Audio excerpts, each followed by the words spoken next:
and NRDC India. We are waiting for the Honorable Minister to arrive and we'll soon start the session. Thank you for your patience.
Very good morning to all of you here present today. On behalf of Ministry of New and Renewable Energy and Natural Resources Defense Council India, it is my pleasure to welcome you all to the Women in RE convening to facilitate a dialogue on policy, technology, skilling and finance. There is a growing evidence to suggest that women are disproportionately affected by the impacts of climate change. At the same time, women are more effective in bringing about change at the grassroots level through household engagement and community level interventions. There is a clear need to mainstream the dialogues with women to develop policies and frameworks to include more and more women in the renewable energy space. Today, at this platform, we look forward to hear your thoughts, ideas, and to identify synergies between various stakeholders to discuss potential solutions to bridge the skilling, financing, and technology access gaps. With this context, I now request Ms. Bagai, Country Head NRDC India, to welcome Honorable Minister Shri R.K. Singh, Ministry of Power and New and Renewable Energy with a plant.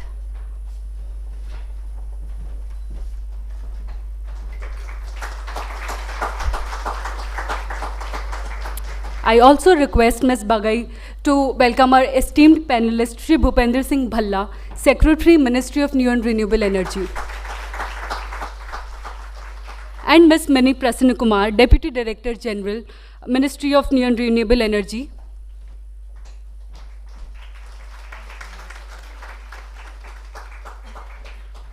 Thank you, Ms. Bagai. With this, we start today's convening, and it is my privilege to introduce the distinguished speakers on this stage.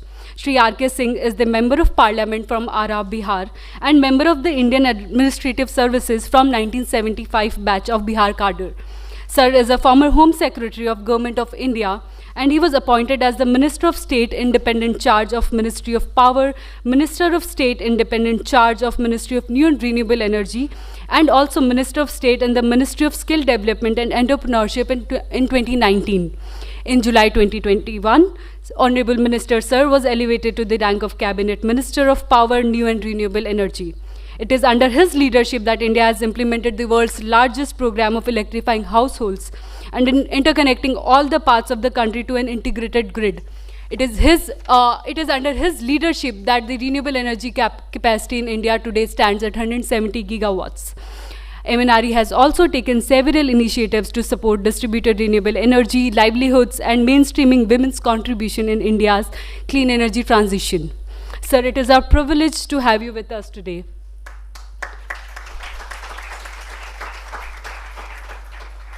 Our next distinguished panelist is Shri Bhupender Singh Bhalla, Secretary, Ministry of New and Renewable Energy. Sir is a member of Union Territory cadre of IAS, and he has made memorable stints in diverse fields across Delhi, Goa, Daman and Diu, Andaman Nicobar Islands, and Chandigarh, including as the Administrator of Union Territories of Daman and Diu and Dadar Nagar Haveli, where he worked as the Constitutional and Administrative Head of these territories. Sir worked in the Ministry of Commerce and Industry as Joint Secretary and then as Additional Secretary for over 5 years, where he was responsible for India's trade relations with the neighboring countries as well as export promotions of engineering products worldwide. During the tenure, he has worked as Director General Trade Remedies and led the India Brand Equity Foundation as its CEO. Sir is currently responsible for planning and executing India's ambitious goals of renewable energy sector as the Secretary of Ministry of New and Renewable Energy. It is my honor to welcome you, sir, today. On this eminent panel today, we also have Deputy Director General of MNRE, Ms. Mani Prasanna Kumar. Ma'am belongs to 2004 batch of Indian Statistical Services and has rich experience of working on various domains of Government of India. Ma'am is an expert in the calculations of GDP, national income, and similar other macroeconomic factors, which are treated as economic parameters for the measuring of growth of the country. She has worked in the Ministry of Statistics and Ministry of Tourism prior to joining MNRE. I welcome you all, ma'am, today. And with this, we begin the proceedings of today's session. And for this, ma'am, I request you to please provide welcome address.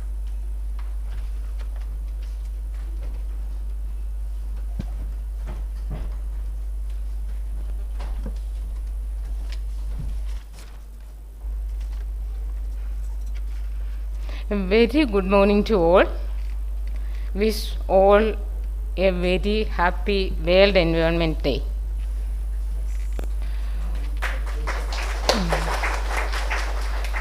On this World Environment Day, as we celebrate women and all the stakeholders who are at the forefront in advancing India's clean energy transition and climate goals, I take immense pride and pleasure in welcoming Sri R.K. Singh, Honorable Cabinet Minister, Ministry of Power and Ministry of New and Renewable Energy, Sri Bhupender Singh Bhalla, Secretary, Ministry of New and Renewable Energy, Diba Bagi, Country Head, NRDC India, esteemed colleagues from central and state government, distinguished renewable energy experts, respected members from the industry, civil societies, think tanks, and all the other stakeholders. In the present global scenario, renewable energy has been playing an increasingly important role in the energy sector as well as on environment. On this World Environment Day, it is quite appropriate to discuss empowerment of women in RE sector.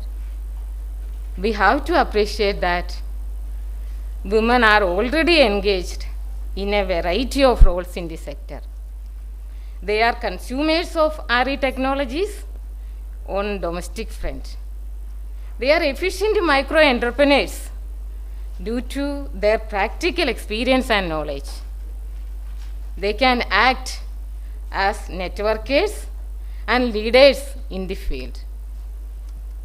Supporting the innovative abilities of women not only enhance their confidence and capacities, but also help in improving the RE technology. They can also be part of energy policy decisions at local and national level. Thus, involvement of women in renewable energy sector has a cascading effect on environment because they can effectively influence the energy consumption habits of households and educate younger generation about clean energy and energy conservation methods, which can directly contribute the mission life. MNRE has been striving to build the capacities of women across the renewable energy value chain and ensure their representation. One such intervention is the Women in RE initiative of the ministry. This initiative aims to recognize the efforts of women in renewable energy sector and support their development through training and capacity building programs. The ministry organized a virtual workshop, Women in RE Call for Action, in February 2022 on the occasion of Azadi Ka Amrit Mahotsav. The session was attended by more than 200 participants across the sector, which had called for increasing institutional support to women in renewable energy. Accordingly, a committee to promote women-centric policies, programs, and for intervention in the RE sector was constituted in March 2022 with representatives from the line ministries, multilateral agencies, industry associations, and financial institutions. So far, 3 meetings have been convened. In the same year, in October 2022, MNRE convened a national workshop discussing policy level interventions and convergence opportunities to accelerate deployment and enhance gender inclusivity in the sector.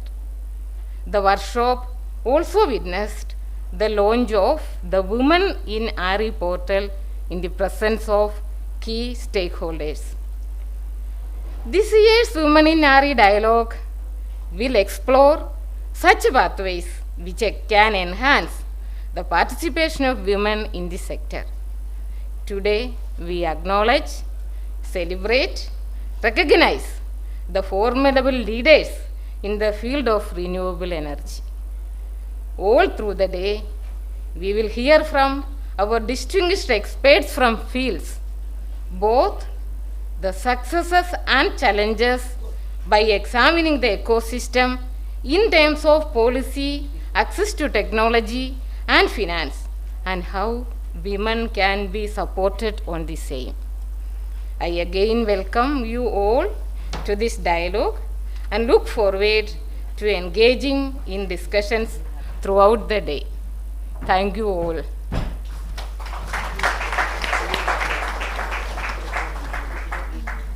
Thank you, Ms. Prasanna Kumar, for those remarks and formally welcoming our esteemed guests for today.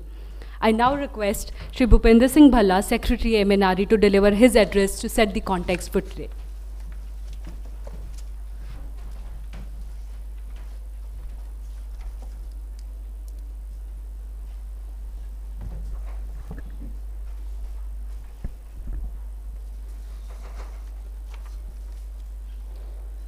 Good morning, everyone.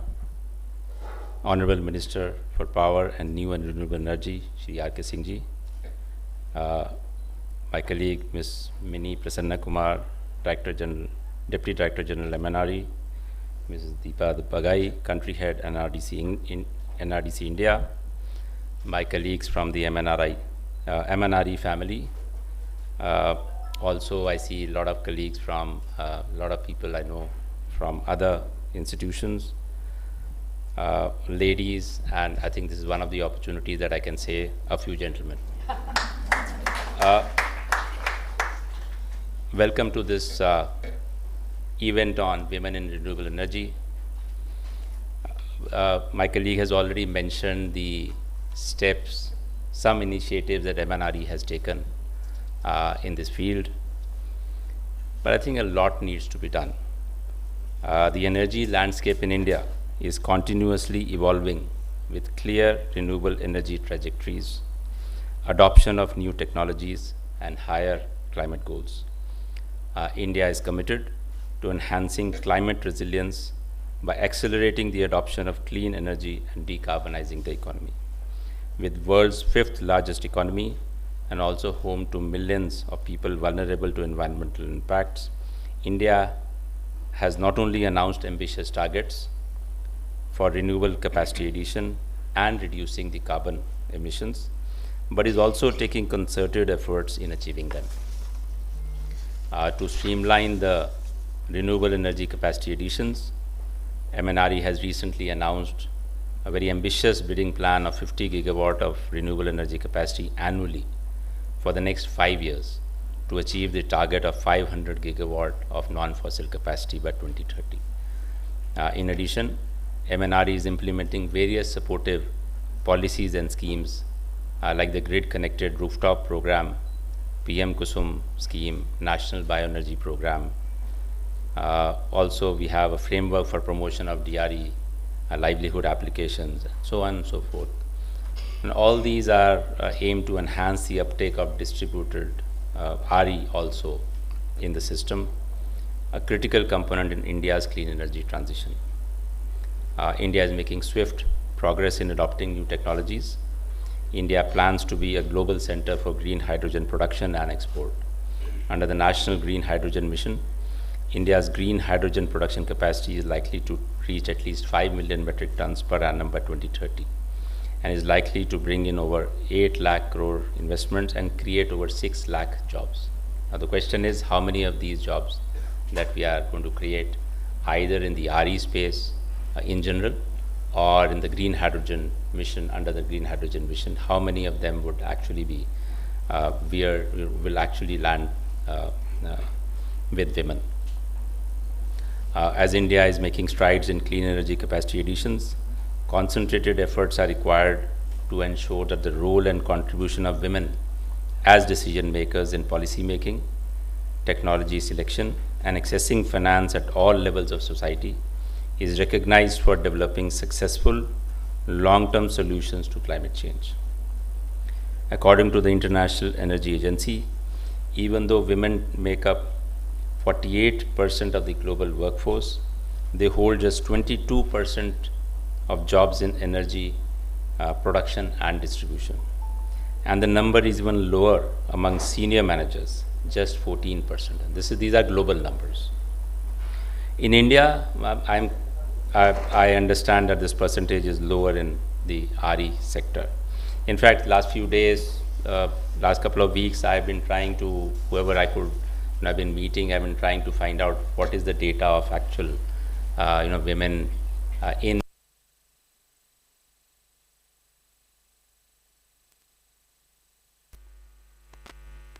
naming the name, without naming the companies. One company has 16% women, 1/6. But that is if you take the new project which is coming up on manufacturing, where they intend to, out of 1,600 people they want to employ in that plant, they are aiming for 80% women, 80% women in that workforce. That's one project they have taken as a commitment that we should be aiming to do. But if you exclude that, then the number becomes much smaller. I mean, that is, if you include that number, then it is 16%, but otherwise it's a much smaller number. In another developer, with another developer, I mean, I'm talking about large developers. I'm not even talking about very small developers, RE developers. Another large developer has only less than 2% of women in the workforce, and that's not only in the head office, or in the office which is managing the RE part, but also, let's say, in the field which are supervising projects, or maybe at the project sites also. Another company is now setting up a manufacturing plant. Again, they are targeting that 40% of that workforce which will be required, which will be, of course, in a few thousands, would be women, but that's the target that they have. But also there are challenges. Now, and what are these challenges? The challenges are the availability of experienced women candidates in the field that we are looking at. I mean, it's not a question of, in offices, either in MNRE or NRDC or in India Habitat Center, there are so many offices, it's easy to employ women because the kind of work roles which are required are easy to fulfill, and you have women who are qualified and have experience. But in the renewable energy space, it is difficult to find. And in fact, I was told that the limited students in mechanical streams in general, from female students, girls don't prefer to go to mechanical streams as part of their, even if they are going to polytechnic or engineering. And many of them do not want to join the shop floor, which is, I'm not surprised, but that is for that reason. In fact, I had a chance to go to a couple of projects, and I didn't see any ladies in that in the field in those projects. And which is also a fact, because they're very remote locations, difficult, and although they do get occasional visitors, in the sense of somebody seconded from their head office to come and visit, but for safety reasons, for whatever reason, they are not very comfortable. I mean, generally the society is not yet comfortable with women themselves, are not comfortable in getting posted to these remote locations. So this is in fact a snapshot. In fact, Honorable Minister would know that in all the meetings that we have with the RE developers or the manufacturers in the last, we only happen to see only a handful of women in the senior positions, because when we interact with largely at senior positions, in the senior positions there are a few, but very, very few. And I mean, what I'm talking about is even on the, on the ground level, and in the supervisory positions. And therefore, I think a lot needs to be done. I mean, my point was to, in fact, when I had taken up when this event was coming up earlier, and I'd asked about data, but we really don't have any India-specific data. And in fact, I would request, I've asked my colleague to work with the institution. We should be getting robust data. We should be getting robust data of women in RE, not on the basis of some rudimentary, some reports which talk about a average number, but I think actual data we should have, and that's only for analysis, nothing more than improving our policy making in this field. Just to add that women suffer more when access to energy is restricted, particularly when it comes to health, physical drudgery, social inequality, and empowerment. At the grassroots level, to empower the households and communities in villages, women in rural India will play an important role in implementing the distributed RE technologies and improving their livelihoods. Learning from their experiences at the grassroots level is necessary to develop better policies and enhance ground level implementation. I believe there are some institutions which are present here today which have been working in the field at the ground level, and I think we'll look forward to learning from them. In this context, MNRE's Women in RE initiative is one such critical platform that provides an excellent opportunity to bring together women and stakeholders from across the renewable energy value chain, better understand the perspectives, and engage in discussions and deliberations to explore potential solutions to expedite clean energy transition. Today, we are also celebrating World Environment Day. If we see who will be facing more impact of climate change, it is the women. As they are the center of families, it is the women who can effectively implement and develop lifestyle resilient environment among family members. I'm hopeful that the deliberations during the 4 sessions in today's event, when I look at the details and I see very illustrious participants in the 4 sessions that you have, and a cross section of issues which impact us. I think it's going to be very interesting, and I am quite confident that the deliberations will help in bringing women to the forefront of scaling up climate-friendly solutions. I look forward to learning about the outcomes of the discussions. All the best.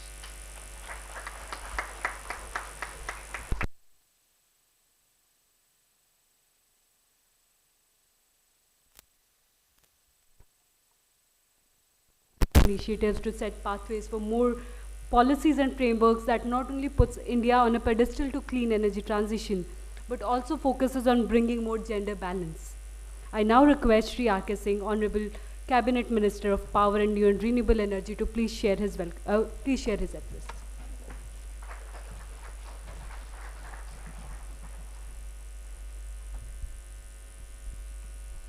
Thank you.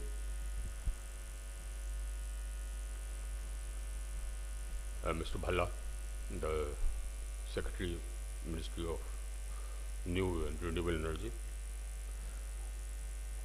Deepaji, Chairperson of NCRD, Prasanna Kumarji, the Deputy Director General in Ministry of New and Renewable Energy, ladies and gentlemen. Let me first give you a perspective of where we are at insofar as energy and energy transition is concerned. We are meeting on the occasion of the World Environment Day. The environment is under challenge. It's under serious challenge. And one of the primary emitters, one of the largest emitters is the energy sector. The energy sector includes not only electricity, it also includes the other forms of consumption of energy, like when you drive cars, diesel cars or petrol cars, we emit. So all forms of energy consumption are a major emission source. Electricity is also a large major emission source because a large part of our electricity comes from coal-fired plants, thermal power plants. Now, if we want to reduce our emissions, it will be necessary to transition to renewable energy. Now that's what we are doing.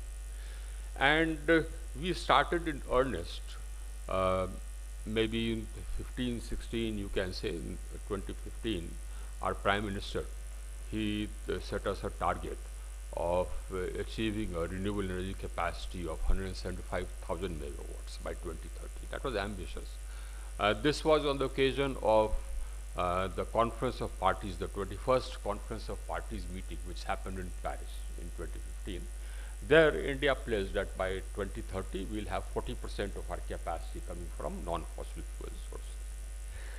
We started on this journey in earnest, actually in 2017.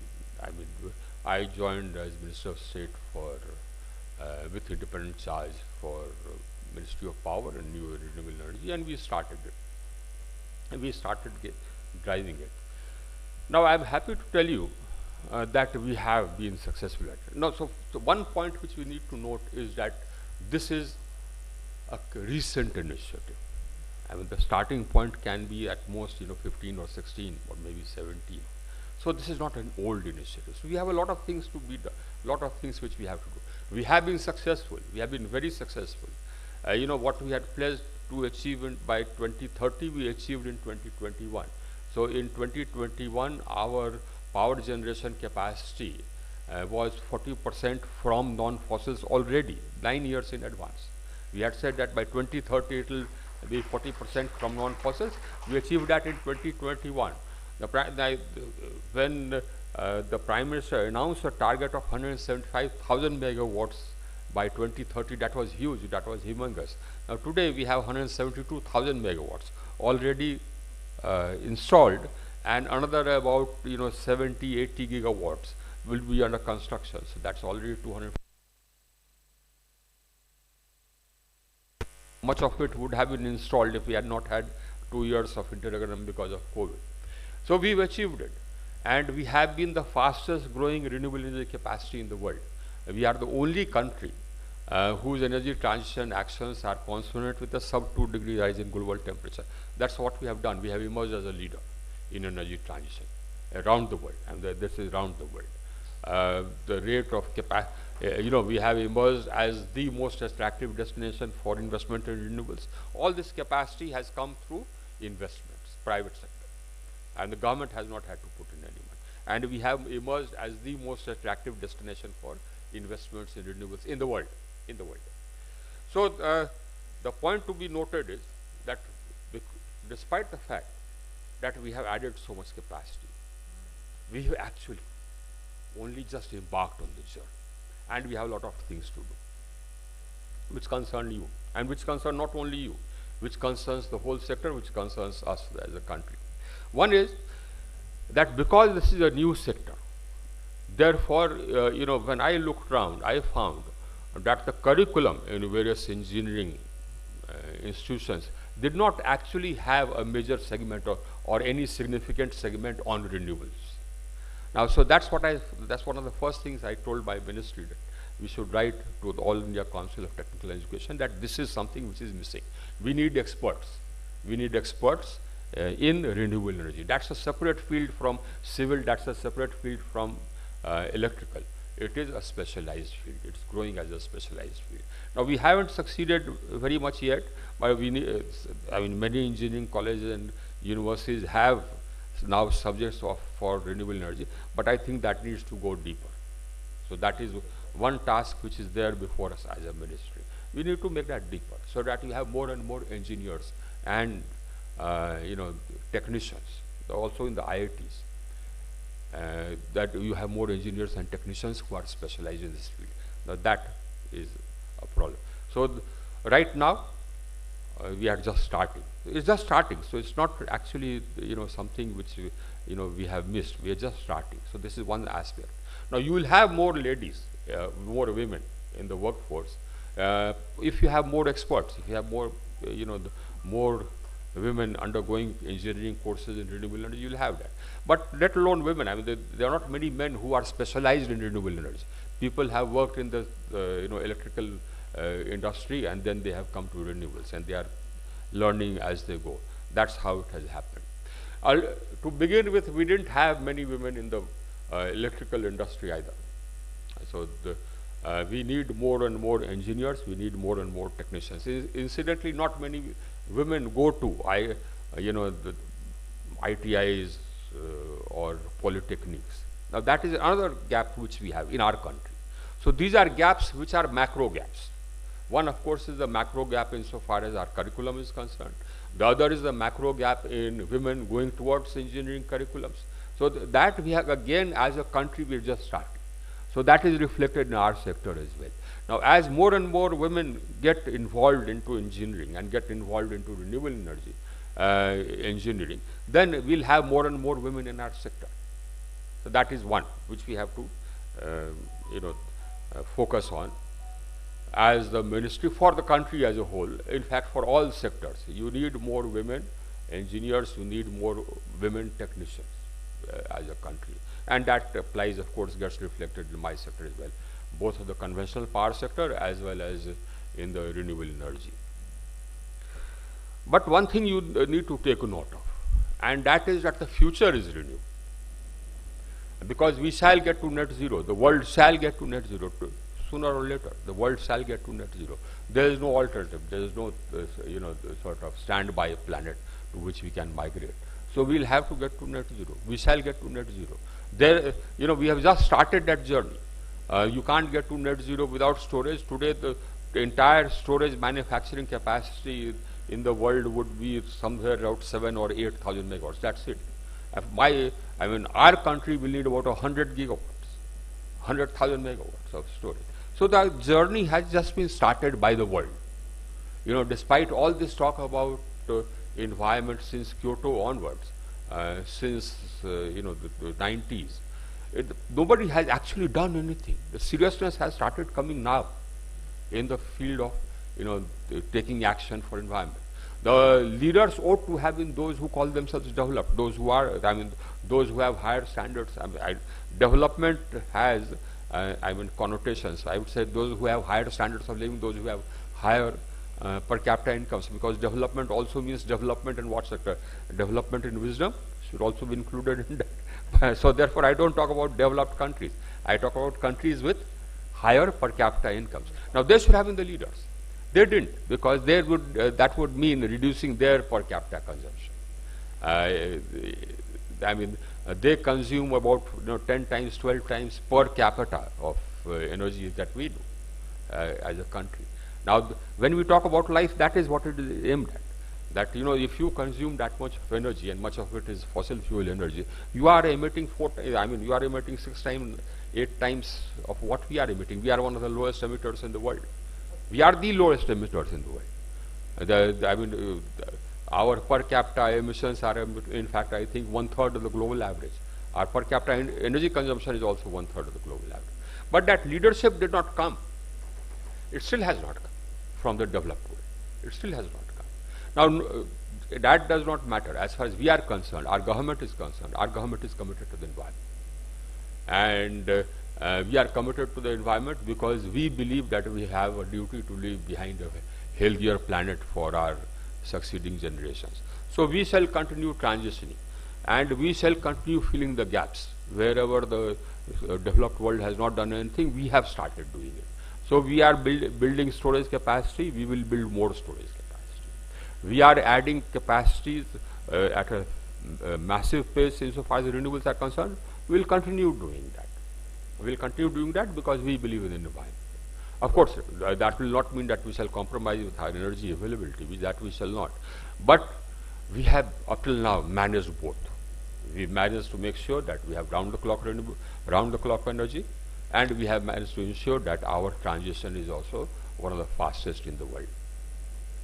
Now, the transition won't happen, and the transition will be incomplete unless and until that transition goes down deeper, goes down to the household. Now, that's where your role comes in as leaders. You will have to lead that transition to the household. We made an attempt when we launched the Ujjwala program, and we gave gas connections to everybody who didn't have gas connections. We gave gas connections to about 8.5 crore households. That would reduce the emissions. That was our objective, and it would also impact on the health of women and children, most of whom are engaged in cooking. So that was the objective. But that has one problem. That problem is that we are subsidizing it. The gas cylinders for the poor we are subsidizing. But still, many of the poor people are not able to bring in the balance money. So many of the gas cylinders are not getting refilled. We are keeping a track of that. Now we believe that the solution is renewables. That's what the Prime Minister believes. That's what I believe. That's what the the government believes. So we have to shift our cooking to renewables. So again, zero emissions. In gas has some emissions. Renewables, zero emissions. And once we install it, then the recurring cost is zero. Of course, we'll have to meet the cost of installation. Now that is a challenge which we have before us. Once we shift cooking to renewables, then again that's a huge step towards net zero. Huge step towards net zero. And that is one of the targets which we have. Similarly, there are a large number of applications. One of the success stories of this country has been the self-help groups led by women. It's a huge success. You go across any panchayat, you go across anywhere, the self-help groups actually work. And they are actually increasing incomes for households. Now, those self-help groups, if we align that with renewables, especially for DRE, distributed renewable energy application, and I saw examples of that. The Council for CEW, the Council for Energy, Electricity and Water, etc. Now they held a symposium, and they had called all those entrepreneurs who are involved in DRE, and there's some hugely transformative equipment which I saw for cold storages, small cold storages, chillers, silk weaving, all powered by renewable energy. Equipment for making the agricultural products like squash, etc. All powered by renewable energy. We can and we need to, if we want to get zero, we need to transfer all these applications to renewable energy. And what that will do is that it will put more money in the hands of families, in the increase their income, and that will also reduce our emissions. So that's our next major challenge. We have a program under consideration for that. So that's our next major challenge. Now that has again challenges for the ministry. It has challenges for the ministry because these are new products. So you don't have people manufacturing these products. Now you have to get industries to get interested in manufacturing these products in bulk. Only when you start manufacturing these products in bulk will they become cheaper and available. And those products have to enter the distribution chain, so that those products have to be advertised, so that people know, okay, now I weave or I have a loom at home, but there is there's something called a solar loom, and it's made by so and so company. It's available at so and so store. It costs this much, out of which this much I'll get assistance from the government, and this much will come from the bank as loan. Now that is the stage which we need to reach. Once we do that, then all the households which are engaged in these activities, they will be able to access DRE. Just having a mission document won't help. We'll have to translate into mass production. We'll have to translate into distribution. We'll have to translate into communication, advertisement. So that's a whole journey. Again, as I said, we just started it. 15, 16, 17. Before we started, the total renewable energy capacity would have been about 40, 50,000 megawatts. That's it. We've multiplied that to 170, 180 gigawatts. So we've just started. So we'll get there. Even the DRE will get there. And once we get there, that will be another huge step towards net zero and another huge step towards making sure that our planet becomes healthier. Now, my exhortation to you would be to get interested. Get interested in this, get interested in taking a leadership role, and get interested in joining a huge, huge movement which is going on in our country. And that is the movement towards renewables, a movement towards non-fossils. All the jobs are there. So when you are thinking of taking up engineering, or when you are thinking of your daughters taking up engineering, tell them that renewable energy is an option. Thank you. I wish you all the best.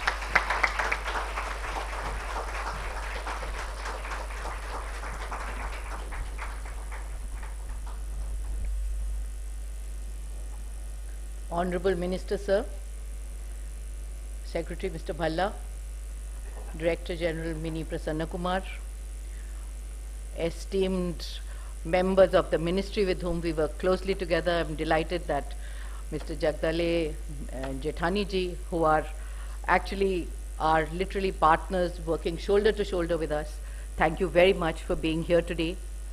Minister, sir, I'm absolutely delighted. It was music to my ears when you exhorted us to be part of this wonderful journey. Because today, where we have reached, in a space of 5 years, it is nothing short of miraculous. I think what is important is the underlying message that you have given in that in that journey, for us to make that big forward leap, the role of women will be extremely important. The net zero target is not something which is an option anymore, as you rightly pointed out. We are today the largest group of humanity anywhere in the planet. Whatever anyone is doing, developed country, not developed country, we as the largest number of people on the planet cannot escape this responsibility. And thank you very much, sir, for pushing us in that direction today and every day. Mr. Bhalla pointed out that the importance of women being in leadership roles, being in technical roles, being in roles where they can actually make that transformative difference is extremely important. We do normally in such seminars say, we are doing very well, it is wonderful, everything is great, but what is really good, interesting and important is how the two senior most people in the country who are leading this charge are fully aware of the challenge and are pushing us in the right direction, that till women are capacitated, till women are skilled enough, till they are participating enough in the workforce, a celebration of World Environment Day or a celebration of women in renewable energy means nothing, it will be empty words. So the startling numbers which Mr. Bhalla pointed out, the smallest of small percentages is something that we should actually open our eyes to and actually make sure that that bottom line is changing. We do have, like he said, some sort of coefficient, some sort of formulae by which we calculate. We need real data and we need real good desegregated data to do this. Let me assure you, sirs, madam, it will be our endeavor as a partner and of all other civil society organizations, all other manufacturers, capacity building organizations, skill councils, all the people who are here today, and as you can see, as Mr. Bhalla said, the few gentlemen and many women, and the hall, as you can see, is full to overflowing. All these women have a direct role in the renewable energy transition that India is actually leading in the world. So thank you very much for that leadership that you are showing, for that message that you are giving, and for making us feel that we are not only important, but we have a significant role which will actually alter the landscape. So it is not something that is a desirable thing. It is now an essential thing. And I am very grateful to all of you, to the officials of the ministry, for the opportunity that we have as NRDC. I am very grateful to all our partners who are here. You mentioned the role of SHG, sir. We are working closely with self-help groups. It will be our pleasure and honor actually for you to go to some of these places and see, like you were mentioning, the CEW work that is being done, really marvelous work. We have a wonderful program called the Haryali Gram program, where the entire village is to be treated as a unit, and it becomes a green village with green production, green consumption. All the energy that is there is then green and is leading to jobs. We already have several of them. We are working closely with areas to make that happen. And I would actually request for both of you to come and see some of those programs, because that needs to become an India-wide program with self-help groups all over the country, which is a really significant experiment in development initiatives all over the world in any case.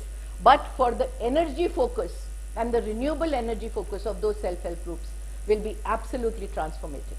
So that is something I think as a group, as we discussed today, we will be looking at carefully, seeing how we can expand that. I'm delighted that colleagues from other ministries are also here. We can all work together to make sure that such a program, which is then, I mean, you already mentioned that we are thinking of that program. We have the rudiments of that program already with us. We can build on it, we can take it forward and make Haryali Gram something which, Haryali Panchayat, Haryali Zilla, Haryali Gram as the basis.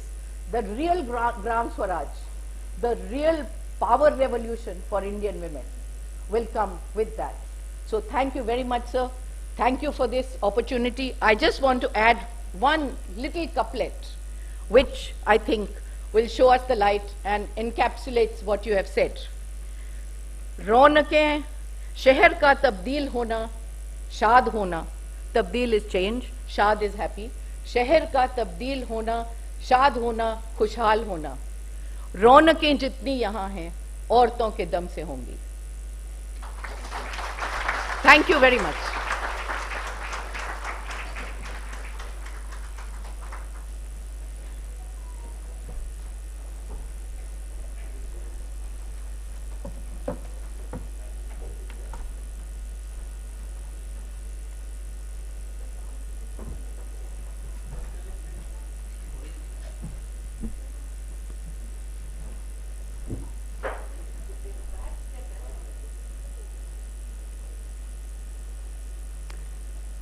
Thank you, everyone. We now break for tea, and we'll convene here back for our session 1, which has spectacular panel discussions from ministries and industries alike at 12 p.m. sharp. Thank you. Tea is being served outside. Please feel free to walk by.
Hello, hello, hello.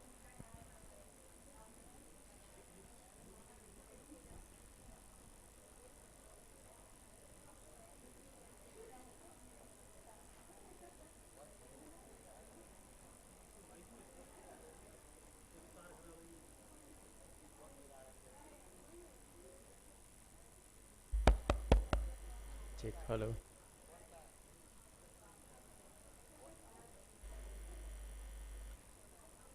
Hello, hello. Check, check, check, check.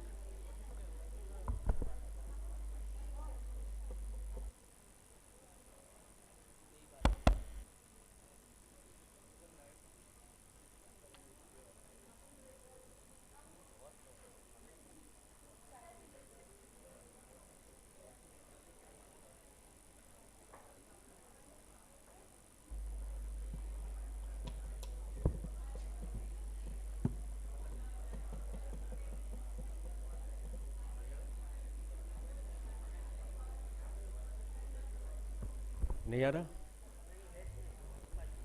दूसरा बदलो।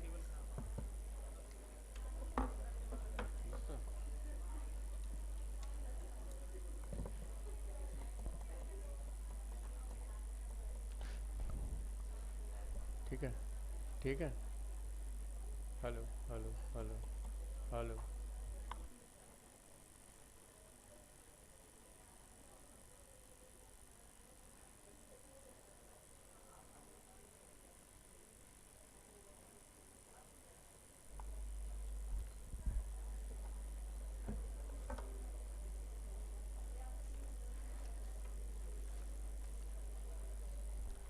Check करवाओ।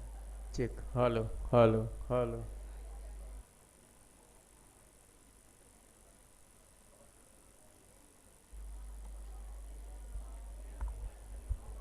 Check, check, check, check. कम है इसकी। Hello, check, हाँ ठीक है। Check, कम, hello, check.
Seats as we'll soon start the session one.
आ रहा है आ रहा है।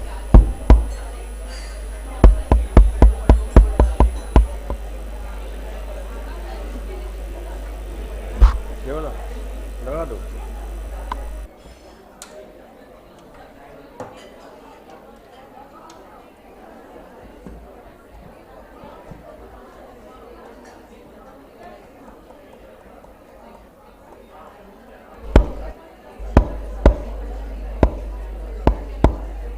ठीक है।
Hello. I request everyone to please take their seats as we start with our first panel discussion.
Welcome back, everyone.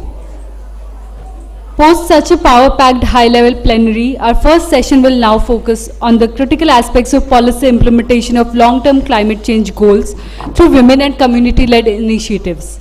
I welcome our stellar speakers for this session, Ms. Deepa Bagai, Country Head NRDC India. She has more than 30 years of experience and substantive technical specialization in public policy, institutional strengthening, and public sector reforms at international, regional, country and subnational levels.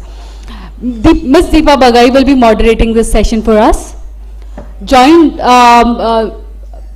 with Ms. Deepa Bagai, we have Ms. Mamta Verma, Joint Secretary, Ministry of Panchayati Raj. Ms. Verma is an officer of 1994 batch of Indian Information Services. Earlier, she has worked in Ministry of Information and Broadcasting in different capacities. Welcome, ma'am. We also have Ms. Vardhani Ratnala. She is a monitoring and evaluation specialist at the International Solar Alliance. In her 2 decades of work experience, she has been a strong gender advocate focusing on developed gender mainstreaming strategies. We have another speaker, Ms. Rasika Chandok. She's lead low carbon mobility policy and regulations at BP India. With more than 20 years of experience across policy and transactional advocacy, regulations, research, project and program management across the energy spectrum, Ms. Rasika now leads the low carbon policy initiatives at British Petroleum India.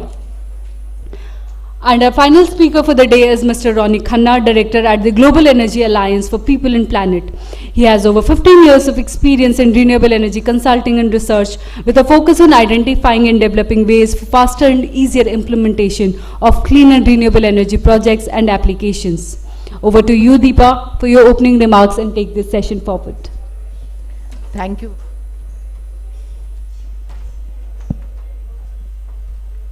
Thank you, Akanksha. Thank you for having in front of us this hall, which is full of people and mostly women. Thank you very much to the panelists who are here. I think the opening session where the minister and the secretary spoke, they really set the tone in terms of linking both policy and implementation. And I think that is really the focus of our discussion here. What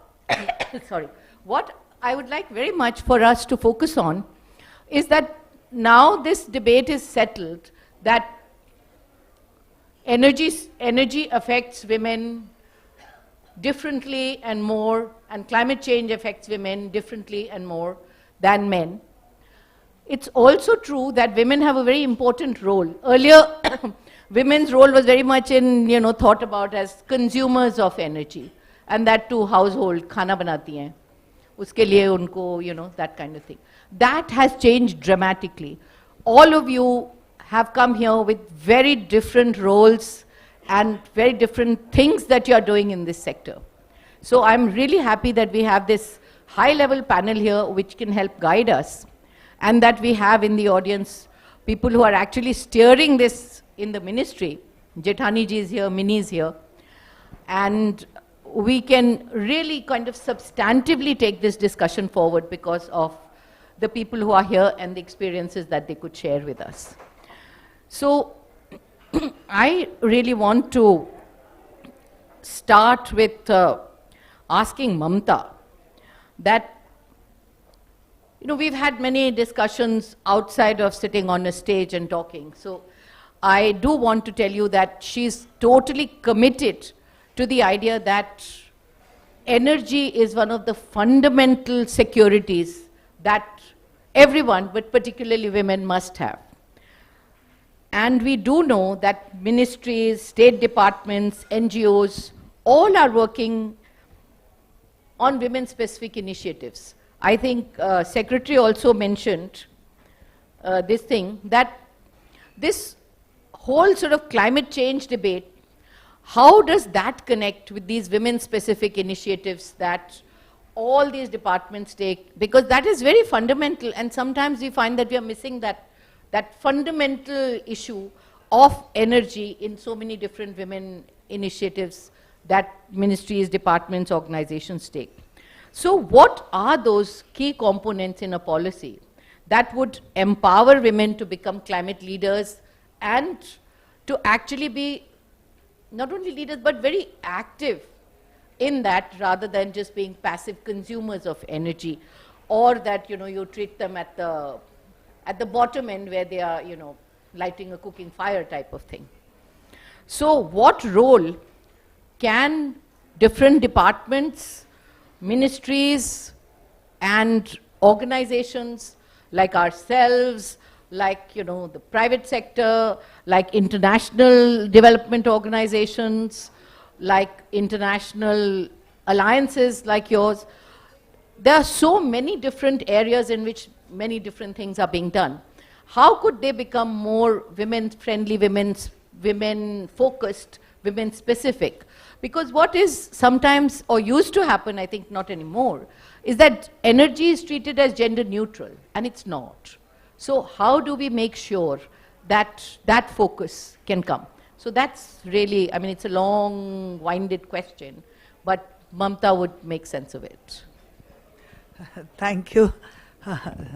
Let me begin with thanking the Ministry of Renewable Energy for inviting me here, Deepa Bagai Madam for inviting me here. It is a privilege to be present among this audience, which is a knowledgeable audience, and committed to renewable energy and to changing the way we live and to preserving the earth at the end of it. And it is good to be in this distinguished panel, which of course knows about renewable energy more than I do. But yes, I am from the government, so I will give that perspective, madam. So let me begin with what we have done. See, anything that appears or is part of progress starts with an institutional mechanism. Institutionally, what has the Ministry of Panchayati Raj or the Government of India done towards this? So there are 3 tiers of government, starting from the 73rd and the 74th Amendment, which came in 2003. This is 1993. This is 30 years of that we are celebrating this year.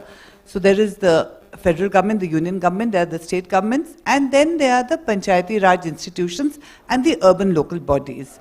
So when this act came in place, the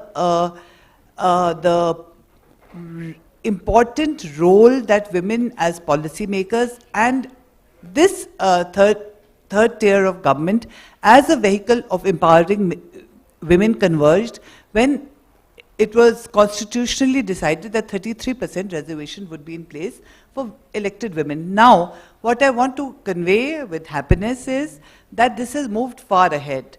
So, from about 21 states and union territories have 50% reservation, which means that of around 31 lakh elected representatives in panchayats, which are ward members, block samiti members, panchayat sarpanches and panchayat members, and Zilla Parishad chairman and Zilla Parishad members, about 15.5 lakh are women. So that's about 46%. So that is a number we have reached far beyond what the Constitution Amendment envisaged. Now, why am I saying this? Now, okay, let me talk about another policy initiative which we have brought in around 2020-21, where we all, I think this is a very educated audience, so everyone knows about the Sustainable Development Goals. So the Ministry of Panchayati Raj, in order to bring them on the ground, in order to make the vision of SDGs ground up, amalgamated and aligned the 17 SDGs into 9 localized planning themes. So every plan in every Gram Panchayat, in a Panchayat Samiti and in a Zilla Parishad is made around SDGs starting from 2022. This is, there are 9 themes around which the plans are made. One of these themes is women-friendly panchayat. This is where I was coming for. There is a theme healthy panchayat, child-friendly panchayat, panchayat with good governance, panchayat with, there are another 3-4 themes I cannot talk of. But women-friendly panchayat is theme. And what is envisaged in women-friendly panchayat is not only the rights of women, but also employment opportunities for women. So, and now every year there is amount, I think roughly from the central government about 50,000 crore going to the panchayats annually. From the state governments, it is another, say, 60-70,000 crore, and there is money going from Narega, there is money going from Awas, that all is anchored in the panchayat. Now this massive amount of money, and this has been going since the 14th Finance Commission, so roughly 7-8 years from this quantity of money. This is a paradigm shift from the earlier quantity of money going in. Now when so much money goes in, as you all know, a budget has to be made and a plan has to be made. So for that we have made interventions at two levels. One, we have digitized it. So all of it is on a portal which is called e-Gram Swaraj. So on that portal, around these 9 themes, starting from this year, plans are made. How is the plan made? Where the Sarpanch calls a Gram Sabha. In the Gram Sabha, they take allegiance to their 2 most important visions. So one is, I think about 30-40% panchayats have also talked about women-friendly panchayat. Largest number, of course, is talked of healthy panchayat. Then there is water-sufficient panchayat. There's clean and green panchayat. So clean and green and water women-friendly panchayats. So now it is. I would just request you to ponder over this for maybe 2 seconds. That every panchayat in the country, which is the building block of the country, is making their budget, their plan and the budget according to SDGs. So this is starting from this year. The process got a little delayed because it was a revamped and a completely new process, but it will be over shortly. Now, so this is our institutional process. Now, how do we bring in renewable energy into that? For renewable energy, our ministry has a Rashtriya Urja Abhiyan. We request panchayats to express their interest in moving towards renewable energy, whichever form they prefer, whether it is solar energy. Of course, larger number is solar energy because it is a more low-hanging fruit. But there are there are those who look at biogas. There are those who look at wind energy. There are also those who look at micro hydro, the small hydro. Now, how do we, the area where I think that, yes, we are engaging with panchayat, they show interest. We have examples of panchayats where the Sarpanch, who was, in this case, a woman, anchored all the households, which were about 150 odd households, and brought in the subsidy which is there in solar rooftop, and then the rest of the money was taken as a loan from a local cooperative bank. Now we, ma'am, I think have to move a little towards, see, a woman is the first user of electricity, primary user of electricity, is also the primary budget maker in a home. So I think we have to look at this, and somehow while we have put in the institutional mechanism, so automatically very easy for us to see that yes, women are very large participants, if not at the forefront of your energy, of anything that is happening in a Gram Panchayat, whether it is energy transition, whether it is a more just panchayat, whether it is a more healthy system in a panchayat. But yes, where the gap still exists today is to put it into a correct framework. That is, I think, the gap which we need to address. We have the institutional mechanism in place. We also have the faith towards moving towards renewable energy into place. And one area which, Madam, I would like to flag, and Seva is here, is that we are looking at SAGs institutionally as SAGs are, of course, beyond Seva. They are across the country. So already, I would say that in Kerala, they are called Harita Senas, where they are doing the O&M for the renewable energy and they are also participants in the small factories for the LED bulbs. Then in Odisha also, the Mission Shakti, the SAGs. In these states, in Bihar, the Jivika program, the SAGs have been brought ahead to work in the O&M for solar energy. So that is somewhere where you give employment to women and you also train them towards, and any training, builds ambition while it skills. So this is what I would like to say at this stage, ma'am. Those are excellent points. I mean, both the institutional framework as well as the capacity building and the use of self-help groups. And I mean, that's sort of from a panchayat perspective and from a very basic building block.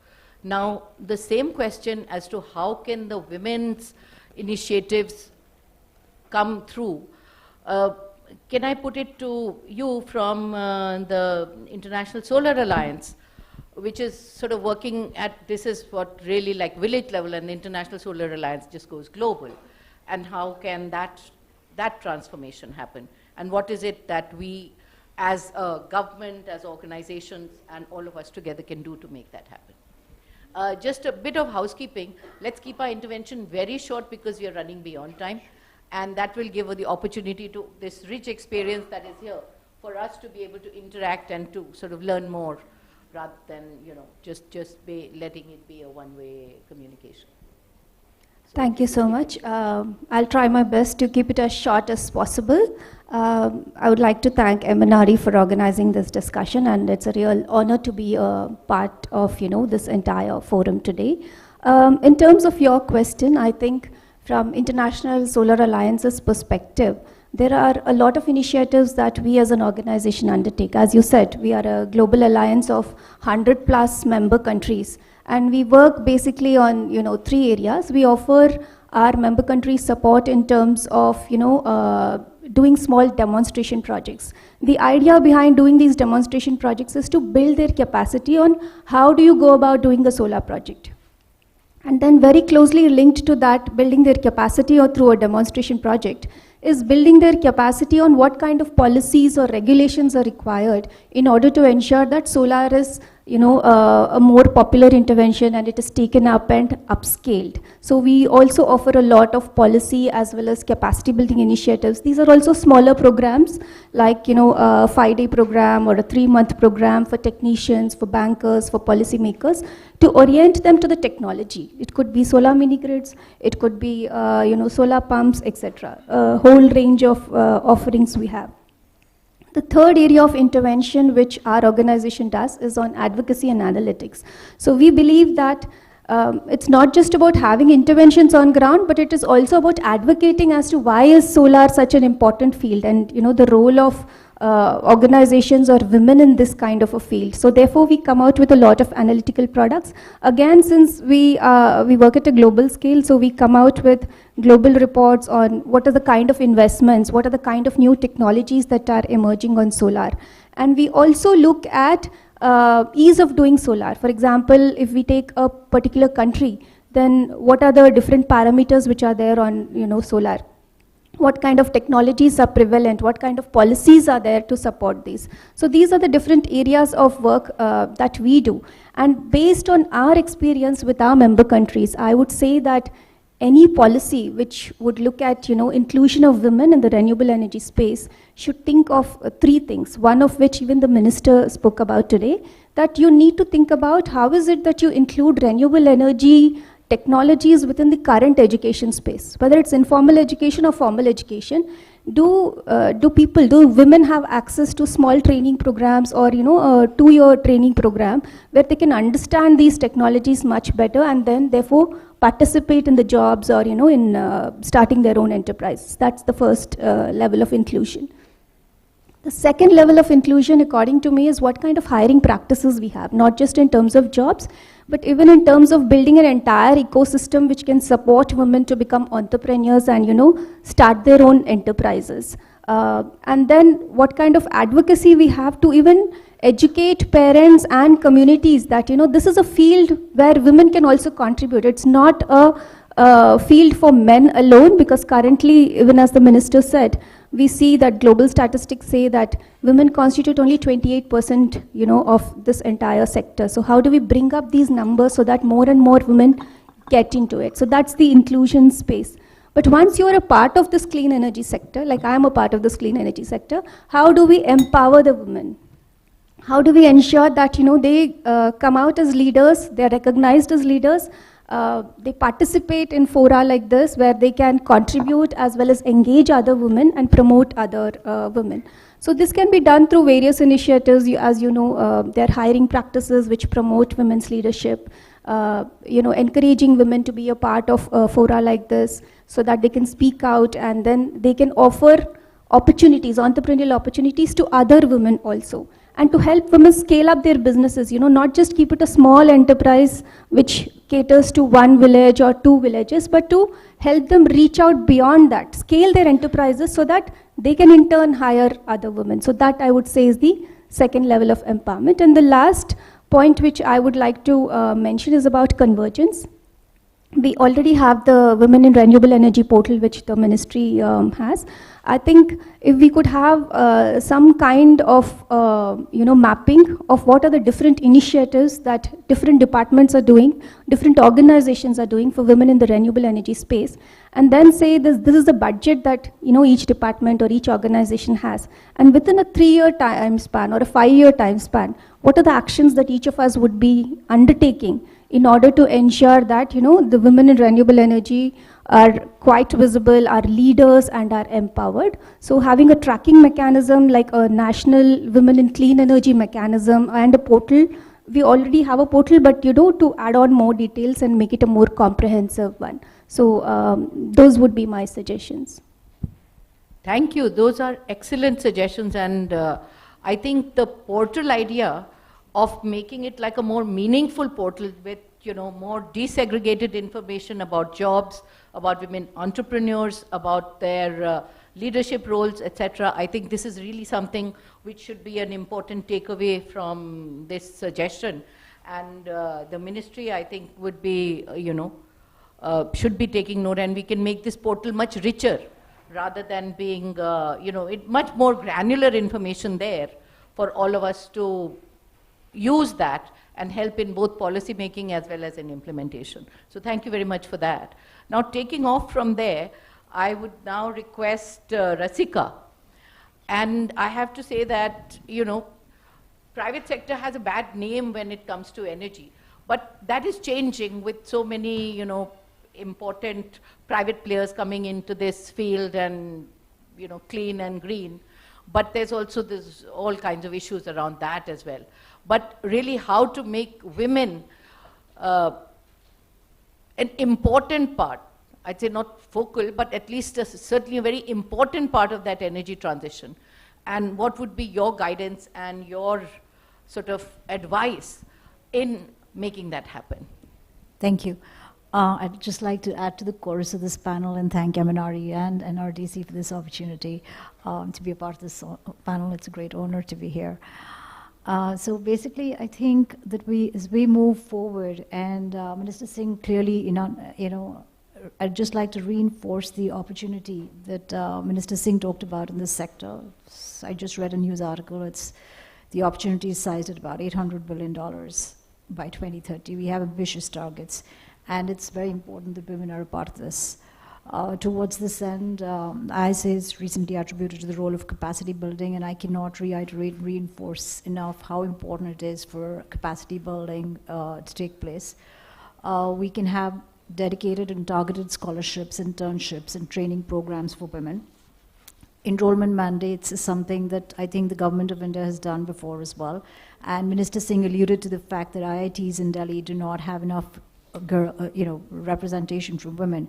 I think in 2018 there was a mandate that at least 14% of the students should be women, and the results have been encouraging. We could look at something like that again. Women entrepreneurs is very important to encourage women entrepreneurs, and towards that end we need to ensure financial resources are easily accessible to them. So maybe we can look at evaluating the creditworthiness of women-led organizations to ensure that they get finance at effectively priced rates. IREDA, for instance, I know is offering interest subventions of 0.5%. This needs to be amplified across the banking sector. We could look at subsidy schemes, central subsidy schemes to women tech startups, and that would encourage women entrepreneurs in this space. EU is doing something like that. So we could look at borrowing best practices from other countries as well.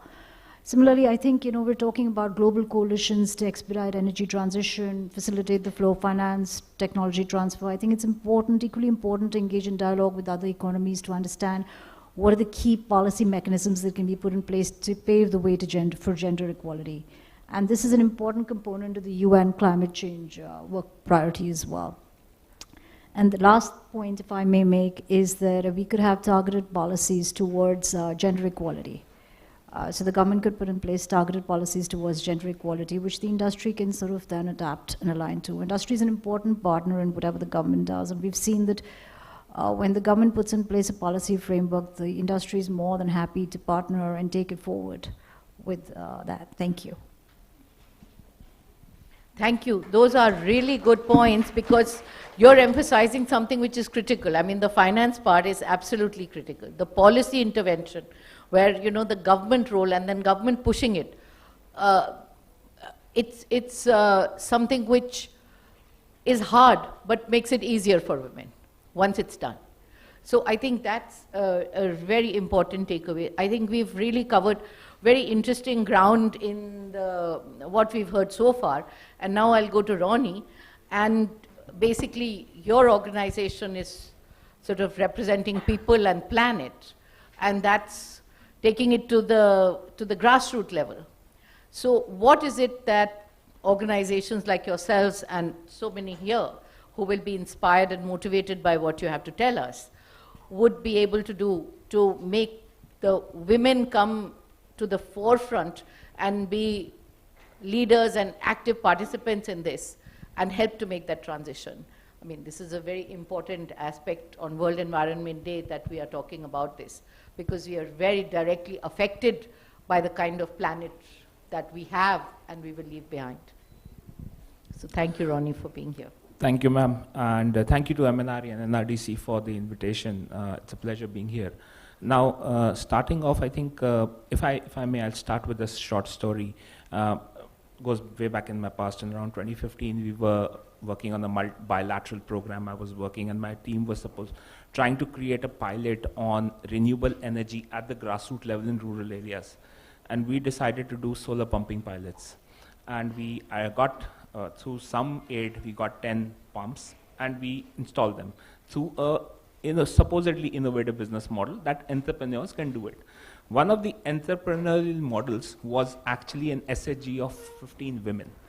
And these pumps were implemented, and we monitored them for 3 years after that. And the maximum impact that happened was with these 15 women. And it was life-changing for them. When we went in, when we took our funders to the ground, they were amazed to see that these 15 women earlier did not have access to water. One, they would either have to water their fields, they would have to buy it from diesel, which was very expensive. The neighbors wouldn't give it because of some caste issues. And they had to walk long distance to get water for drinking. Once that 5 kilowatt pump was put up, not only did they start getting water to cultivate their own crops, which increased their income, they started getting drinking water in their backyard. And they still had water left over, so they started selling that water back to the same people who were refused to send them water. This was a very interesting topic, interesting case study. Now, what we learned from there was that these 15 ladies were not very educated, but they had a lot of common sense. And what we did was we tried to tap that common sense, but we backed it up with a lot of technical assistance. They didn't understand solar, they didn't understand business models. They had a intrinsic understanding of how they could use it, and that is what worked. So one of the first things I would like to say is that trust in the common sense of women and give them all the backing possible. That will help. The second example is from Smart Power India, which is a Rockefeller Foundation company, which is now GAP is the next version of. We went in and we wanted to do work on actually the grid, and this is my colleagues. I'm a recent joinee, so this is what my colleagues tell me. And we went in and we said that, one of the biggest challenges that utilities face in Odisha is collecting the bill. And so they went in and said, we would have SHGs collect the bill. And so the DISCOMs gave us the worst, areas, 55% collection. And I think 2 years down the line, that collection is 88%, and it's being done by under the program called Bijli Didis, and it's a phenomenal success. So that's the second example. The third example is when we go, and our program works a lot on the field. We work on DRE, we work on microgrids, we work on rooftop solar. When we go in, we try and spend a lot of time building the capacity of women entrepreneurs. So there's a lot of atta chakkis out there which are using diesel. Now, using diesel, of course, is the pollution aspect is there, but also the financial aspect is there. They're not getting the returns that they should be getting because they're burning that very expensive fuel. So we're trying to convert them to rooftop solar, and what we found is that the effect of actually having a woman entrepreneur adopt rooftop is much larger. For a man, it will be an impact on his livelihood, but for a woman, it will be a change in the outlook, a complete change in outlook. The challenge that is there is that because of the socio-economic state thing, I would say, environment around there, it takes a longer period of time and more support to get these women on board. But when they do, the chances of those enterprises succeeding are much higher. So I'll leave it with these three examples and happy to share more if you want. Wonderful. That is so inspiring. Thank you. And thank you to the panel for this first round of very interesting reflections and observations. Now we have two choices. One is I could ask more questions to them. The second is that I actually ask the audience to put the questions. I think we might prefer to go the second route because we wouldn't want to waste that opportunity, and like I said, we are not doing so well on time.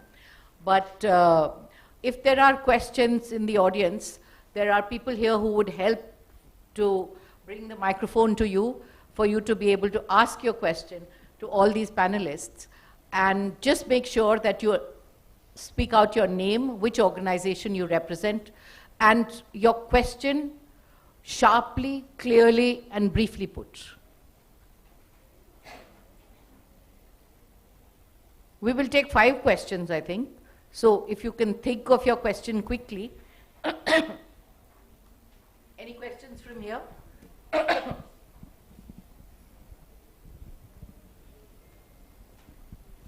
Yes. Ashish.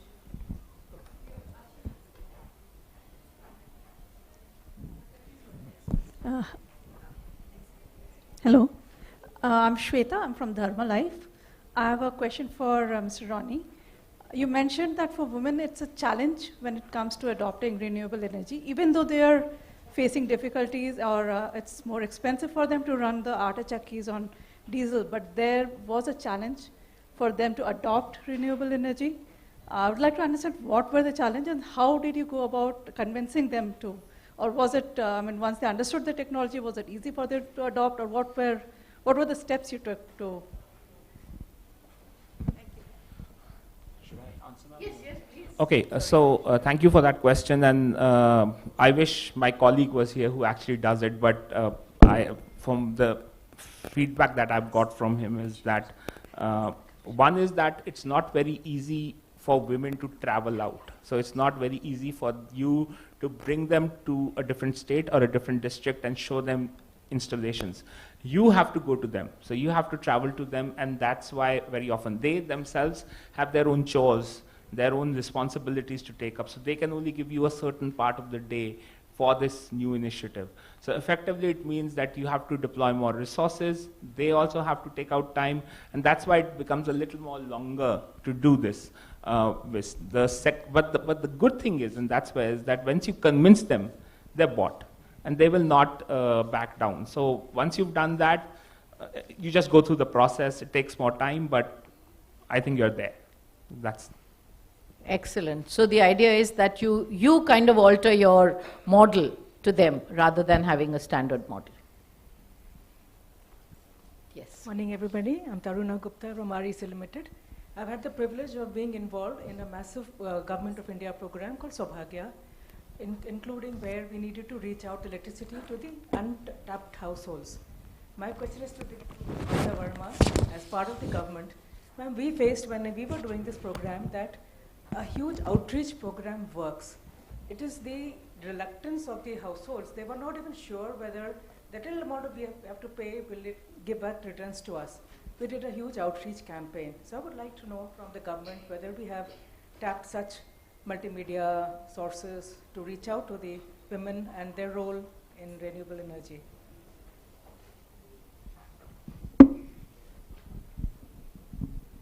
So, thank you for the question. So, I think this would be from both MNRE and from us. So, yes, I think there is a multi-pronged process to reach out. The area is very large. In Saubhagya, it would have been a little narrower, I think. Yeah.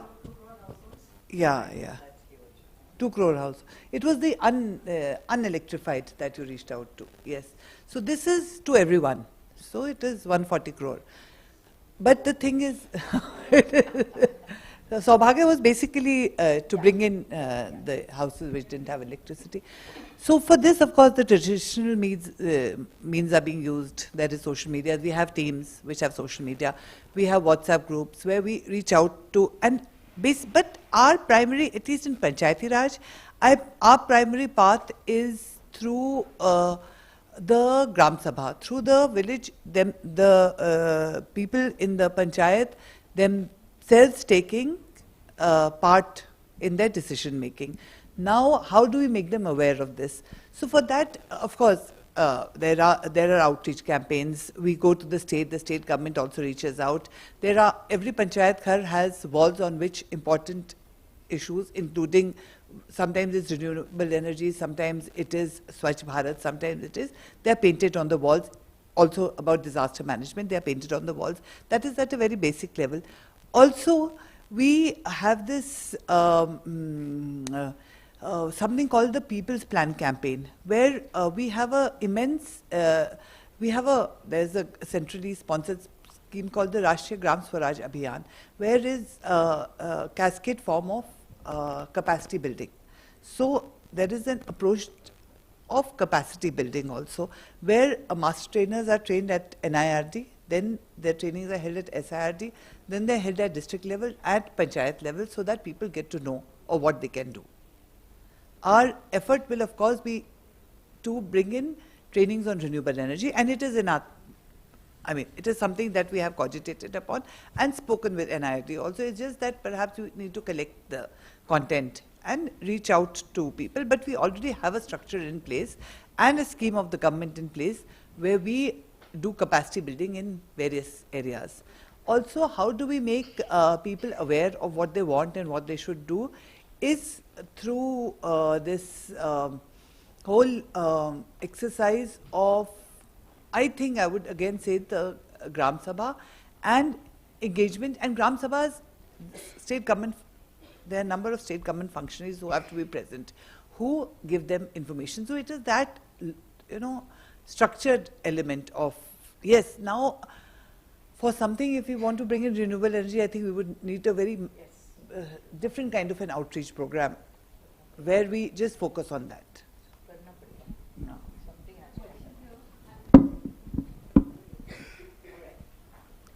Good afternoon to the esteemed panel over here. I am Shushmita from Gridco, Odisha. I have twofold question, ma'am and sir. As we all discussed till now, that SSD and Panchayat Sabha, they play a very key role in propagating or campaigning the importance of renewable energy. So all the institutions over here who were into the policy making and regulation framing, is it possible that we could have some kind of MOU or memorandum of understanding between all these premier institutions so that these policies and regulations can be made to be understood by the common man, more importantly the household women who are not that literate, because all are not engineers, so to say, and all don't have that kind of technical acumen to understand what is the importance of RE, so that we can have a drive like Swachh Bharat, so that this RE could be touched upon at grassroots level, not only in pockets like in Odisha and Kerala, but all over India. And second question is distribution sector, which directly is in interface with the consumers. and consumers billing and etc. All those things are not understood by each and every household properly. Even the students don't understand. So can we have something in made mandatory for these distribution sectors so that they can implement it strictly so that we can get the output at a faster rate? Thank you. Thank you. Thank you for those questions. Both interesting questions. The first question is more not a question but a very good suggestion. And I think Jethani ji is sitting here. We should just take that suggestion and see how we can implement it. I mean, all of us sitting here, plus so many others in this room, have the capacity to be able to take that suggestion forward. I think it's really not even a question. I think it's something that we should all actually agree to work on. I think the growth of SEGs has also been immense in the last 5-6 years. It is, I think the growth, people are now understanding the potential of the SEG because the growth has happened. It was not like that 6-7 years back. Whether it is in Orissa, I think even in Orissa it is immense in the last few years. Whether it is in Bihar, even in Madhya Pradesh, I understand that, yes, Madhya Pradesh also. So, yes, I'm sure the policy planners also, now it's going to be the next step, I think, that there will be, and it's such a wonderful, I think your understanding of the issues is very good because it is the distribution. People don't understand how they get electricity, they don't understand how they are billed, why they are billed. So, we can definitely look at it. Yeah, both the suggestions are excellent. Yes, excellent. And we can think of ways of how to take them forward. This comes from being on the ground, ma'am, I think. I think, yes. And that's, I think, the richness of this gathering. So, thank you very much for that. There was two more questions? All right. And yes. This is the last but one question. Good afternoon, everyone. I'm Shivani Jharia from Helios Vento. I'm founder director of this company and running a startup in renewable energy segment. And I just have one question, like what the government or policy makers are doing for the women entrepreneurs to step in and create ventures wherein we can skill rural students or rural women and provide them to help with their livelihoods and all, and also to work on the projects which are into the distributed generation, because practically we are facing this problem. My company was incorporated in 2018 and we have tried to somewhere take the advantage or help from the government side, but we don't see any policy which is on ground or at the grassroots level to implement. Only there are companies from the private sectors and all who are doing the groundwork. So we just need the policy makers to make it more clear how as a women we can step in and create entrepreneurship easy to take up. Thank you. Maybe I can ask Rasika to respond, not as a government member, but like what does the private sector see as support that might be needed for these kind of organizations and how we could take this forward, and then Jethani will take good note of that. Thank you. Well, at the outset, I'd like to wish you all the best for your startup. In terms of vocational, I think that it's very important that we look at apprenticeship programs, vocational training programs to skill the teams at the ground level and the grassroots level. This could be done. One, I understand that the government is, as the government puts in place a policy, and we can work with the government. I think extensive stakeholder I'm sorry, I tend to speak a bit fast. Yeah, so I think extensive stakeholder consultations and to develop a policy, to formulate a policy which builds upon learnings from all of the vocational training, etc., that are in place may be the way forward. I do know that there are corporates within India, and it was very encouraging to note that companies within India are leading and vocational training at the plant level to increase the involvement of women in this sector. We at BP, globally, we have to percolate down to India, but we run apprenticeship programs to involve the community. So this is something that could be not just with the government. I think it could be a partnership with a lot of other stakeholders, including SHGs, as we've seen the importance of them and how they've gained momentum over the course of the last 7-8 years. And also the private sector, companies which are renewable, which are IPPs in this space, may be able to help depending on the area of your startup. And I think that funding would play a very important role to be able to enable you to scale up. And here, I already mentioned some capital subsidy support from the government, some subsidized financing schemes. This is the way forward. Thank you. Thank you, Rasika. Now that's a very important point that it goes beyond government, and lot of agencies can be involved in the idea of having the consultation to make that happen. That would be something which we could, yes, you wanted to add I something. just wanted to add to, what Rasika mentioned. I think there are few areas which we need to, think as a group and look at whether we can incorporate in the portal some experiences and, some courses on it. One would be gender-based procurement. We all know that, the Indian government marketplace, there's already a reservation for 3% procurement from women-owned businesses. But I don't think so there's adequate awareness on this concept, or there's adequate skilling to women to be a part of this portal, or how do you go ahead, how do you get yourself registered on the portal, how do you sell your wares, how do you ensure that you have a quality product which can then be purchased by the government. So I think we need a lot more focus on gender-based procurement and the guidelines which UN Women has issued. The second is financing, which even Rasika mentioned. We need to think about some kind of an innovative financing mechanism. We as an organization at a global level, we are looking at things like business facilitation support, etc. But this we are doing at a much larger regional level. If similarly at a national or a state level or even at a district level, we can set up some kind of a financing mechanism for women so that they are able to, women entrepreneurs who want to scale their businesses, because currently most of them are micro entrepreneurs. But how is it that you scale your business? What are the things that you should be aware of in terms of taxes, duties, etc.? How do you provide guidance to them on all of these parameters? I think these are things we should think about and offer them trainings. Again, I would say if it is centralized through the portal so that women can access it, or a NGO or a local organization can access it and then provide them those kind of trainings, I think that would be quite helpful in addressing some of the concerns you had raised. Again, some very, excellent pointers to how we can take this forward. And I mean, judging from the question, it is definitely something that we need to do. Yes, is that the last question, or we have one more? We have one more. All right. Yes. Thank you, ma'am, and really congratulate for this convening dialogue. I'm from Management Consulting, EDM Infrastructure Advisory. We work on a lot of renewable energy technologies. Specifically, when we look at the certain renewable energy technologies, there are a set of people, women particularly, let's suppose offshore wind. I've had a privilege to work on this technology.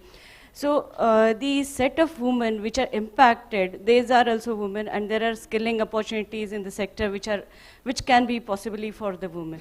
So for this forum, I would have a suggestion on bringing out all international best practices on how the impact can be reduced for the women who are actually getting impacted because of one certain technology, renewable energy technology, as well as promoting their skilling or capacity building, which is again, creating a lot of jobs in this particular sector. So maybe BP or ISA, these could be the certain agencies which would actually can drive all the international best practices and which can be implemented here. That's an excellent suggestion. I think that is also something that, more than a question of us being able to kind of put together international best practices, and I think we can do it as a group of organizations and working in partnership with the government. So that's a very good suggestion. And then now we can come to the last question. Good afternoon. I am Dr. Anagha Pathak, and I represent Savitribai Phule Pune University. So I think there are a few products which can be easily deployable or easily bring in use. Like for cooking system, there are solar cookers, box type solar cookers and all, but many people are not aware that such products are available. People say that if we have to buy a car, we know where to go. But if they want to buy solar cooker, parabolic dish cooker, or there are many such devices which can be used easily.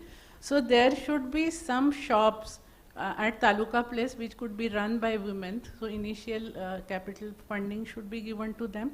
And if such shops are available at every Taluka place, or you may think over that.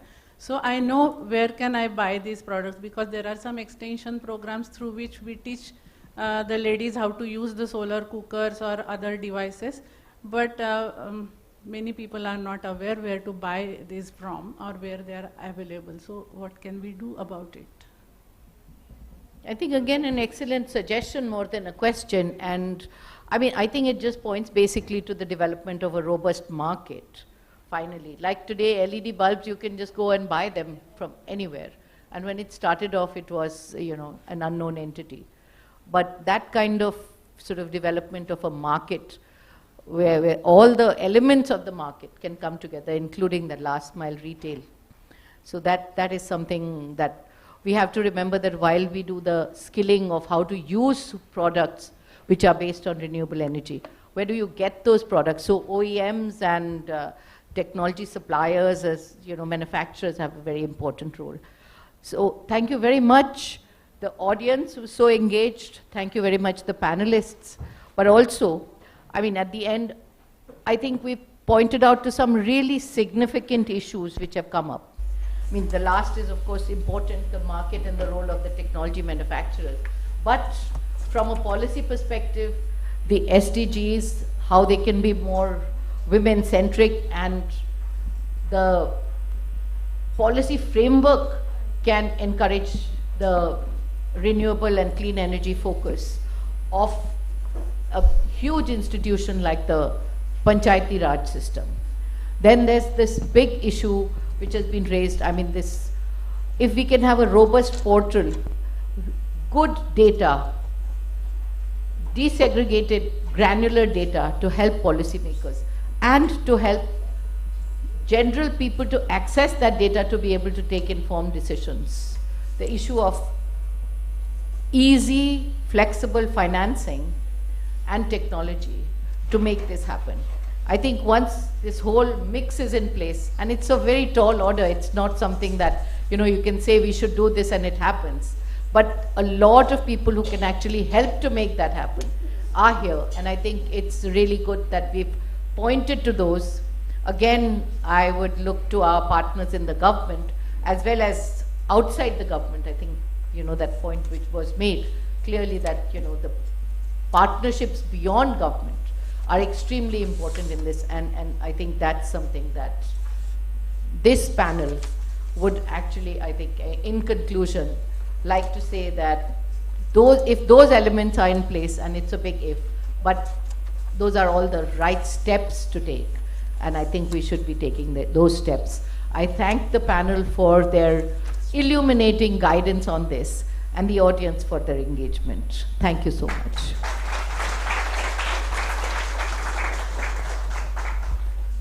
Thank you, Ms. Bagai, for chairing this session, and all our speakers for giving an in-depth insight into various facets of policy implementation with a focus on women empowerment. We will now start our second panel discussion, which is, in the interest of time, I can probably just start talking about why this second panel is one of the most significant panel discussions that we are going to have today. We have with us women leaders from the ground who will be sharing their experiences on how they have been leading clean energy transition from the grassroots levels.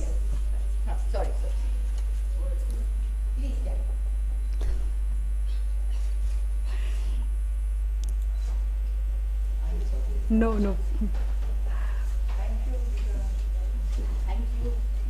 Thank you, everyone. I would.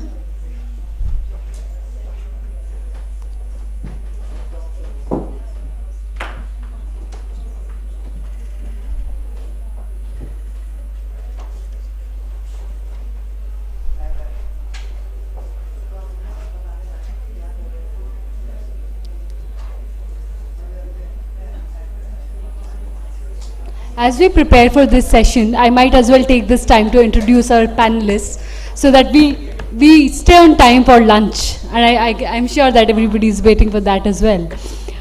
In this session, we have Ms. Charu Lata, who will be moderating this session. Charu is Senior Program Lead for Energy Access and E-Mobility at NRDC India. Joining her is Ms. Naimisha Joshi. She is Senior District Coordinator at Self-Employed Women's Association. Ms. Joshi has been associated with SEWA for about 25 years now, and she has been leading implementation of Haryaligram initiative at SEWA. She also trains.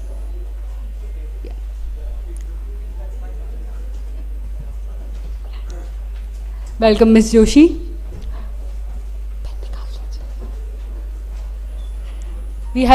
Next we have Ms. Leela Devi from Paloda village in Ajmer district, Rajasthan.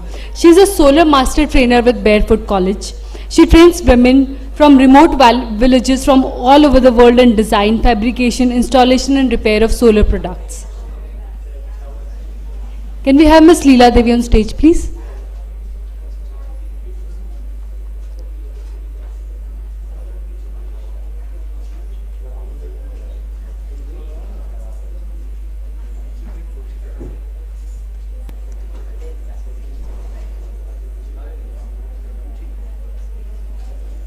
Sorry, this is a pretty big panel, but we would like to take some time here to set it up. And meanwhile, I can continue introducing our other panelists. Joining Ms. Joshi and Ms. Leela Devi is Ms. Surbhi Rajgopal. She is a senior program manager with Selco Foundation. She is here to represent women beneficiaries from Selco Foundation. Ms. Rajgopal works on various aspects of ecosystem building for energy access, including finance, skill development, and policy.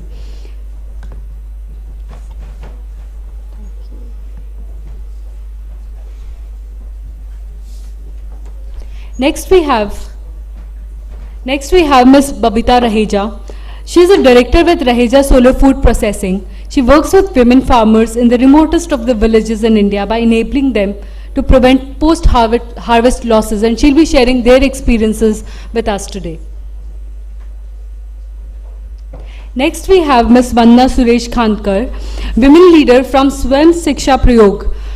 Vanna was one of the early adopters of SSP's women-led climate resilient farming model, popularly also known as 1 acre model. Ms. Vanna will be talking in depth about this model with all of us today. And last but not the least, we have Ms. Rohini Shirke Patil from Dharma Life. She is an entrepreneur, a community leader, and a society leader from Maharashtra. With this, I present very, very stellar session speakers for this session today. And Charu, over to you. Thank you, Akanksha.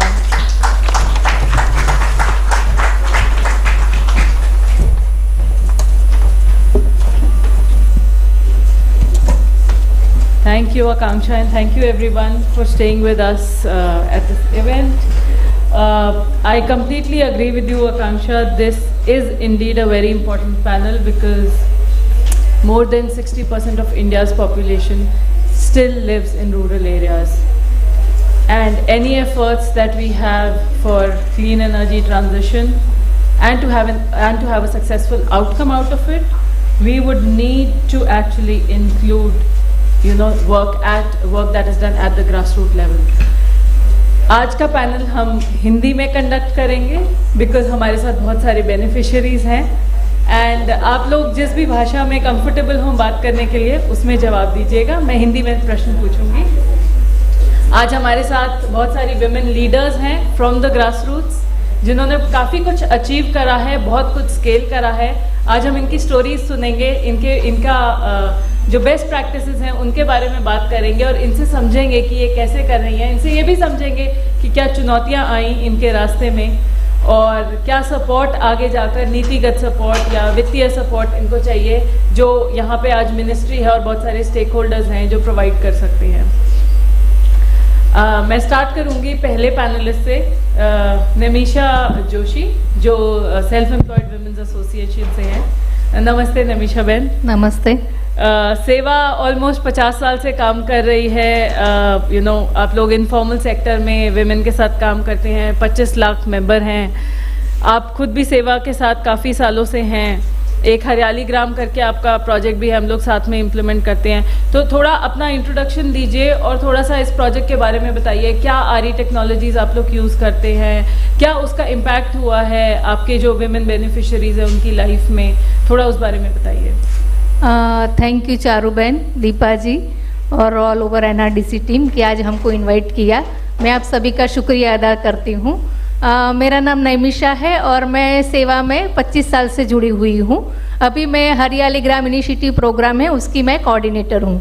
जो चारू जी ने बताया कि हमको DRE technology जो हमको use करने में और हमने किस तरह से वो हरियाली ग्राम इनिशिएटिव किया, मैं इसके बारे में थोड़ा बताऊँ कि सेवा का भी 50 साल हो गया और हमारा इलाबेन का भी ऐसा नेम था कि हमारी बहनों को पानी स्वच्छ मिले, पर्यावरण स्वच्छ मिले और उनकी ज़मीन भी स्वच्छ हो।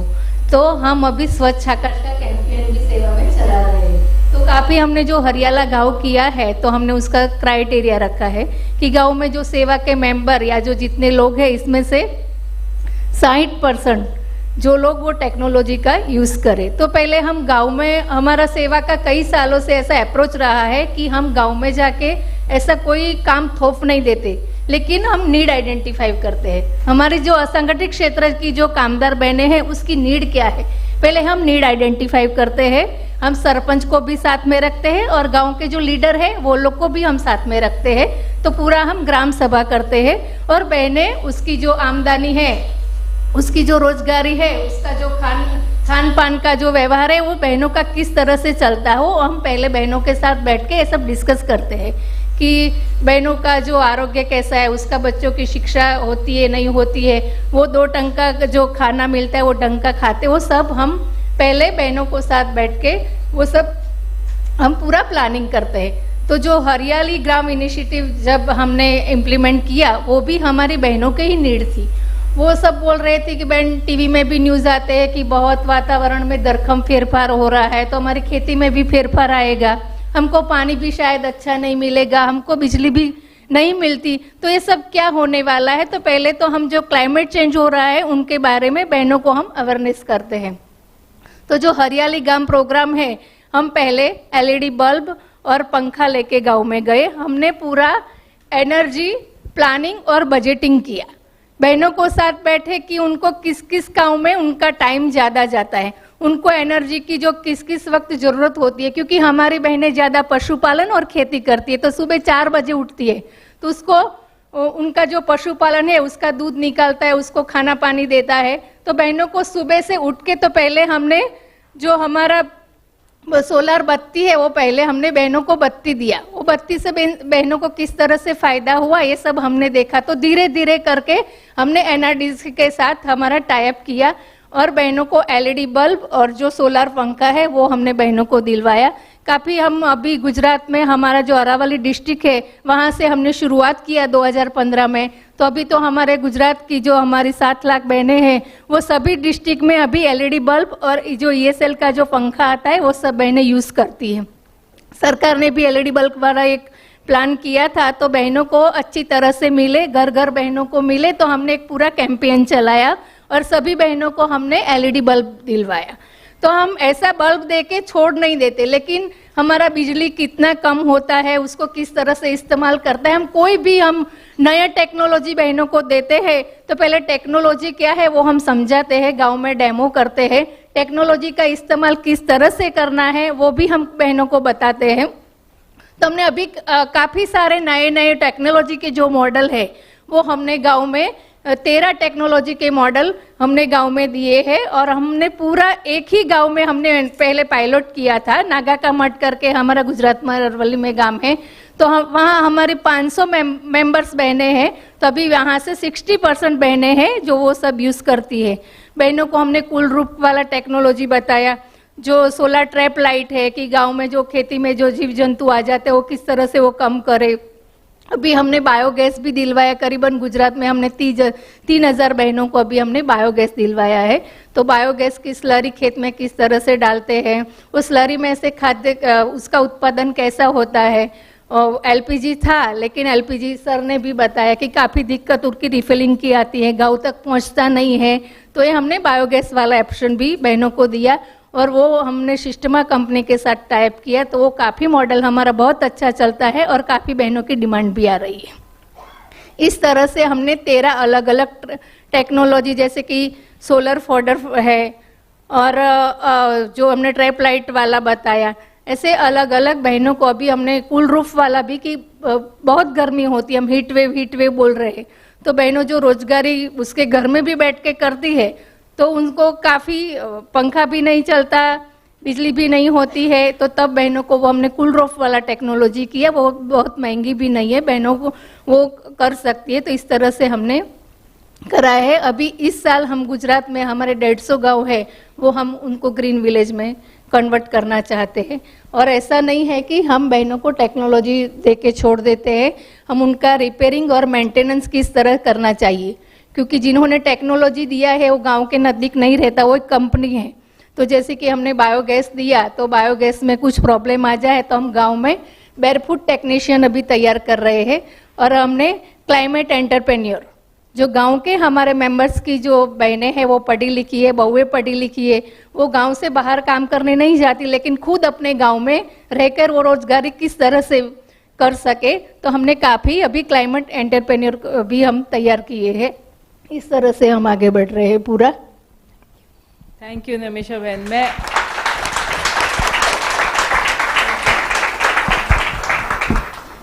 थैंक यू, आपने बड़ा अच्छा एक पॉइंट रेज करा, जो ये था कि हम स्किलिंग भी दे रहे हैं और रिपेयर और मेंटेनेंस भी करवा रहे हैं, क्योंकि वो एक काफ़ी बड़ा चैलेंज है जो हम देखते हैं ग्रास रूट लेवल पे होता है।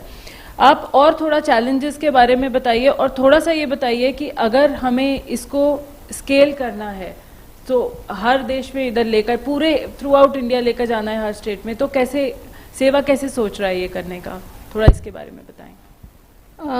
हम तो सोच रहे हैं कि हमारे जितने मेंबर्स है वो सभी तक हम टेक्नोलॉजी लेके जाए। हमने सोचा होगा तो हम पूरे गुजरात में भी वो टेक्नोलॉजी लेके गए होंगे, लेकिन कई मॉडल ऐसे हैं कि बहनों के परवड़ते भी नहीं है, और उनके जो फाइनेंस की जो दिक्कत आती है। हमारा जो हम सुबह से एसएचजी की बात कर रहे हैं, हमारी सेवा बैंक भी है, हम काफ़ी उसके साथ टाइप करके अभी बहनों को वो सब टेक्नोलॉजी दिलवाते हैं, लेकिन कई बहुत महंगी है। जैसे कि सोलार पंप है, एग्रीकल्चर में हमने सोलार पंप दिया था, तो वो 3 HP का होता है, वो 3.5 लाख का होता है। तो और हमारे जो मेंबर्स है असंगठित क्षेत्र के, उनके पास ऐसा कुछ वो अफोर्डेबल नहीं कर सकते, उसको टेक्नोलॉजी यूज़ तो करनी है लेकिन काफ़ी महंगी होती है, इस तरह से भी वो यूज़ नहीं कर पाते हैं। और ज़्यादातर हम ट्रेनिंग देते हैं कि हमने, जैसे कि वो वीणा बेन पंचाल है, आप खड़े हो जाओ, वो हमारी बेनिफिशियर है। तो हमने जो पूरा ग्रीन विलेज का उसके विलेज में काम किया है बोर्डी में, तो उनका छोटा छोटा हम वीडियो बनाते हैं और हम सबको दिखाते हैं।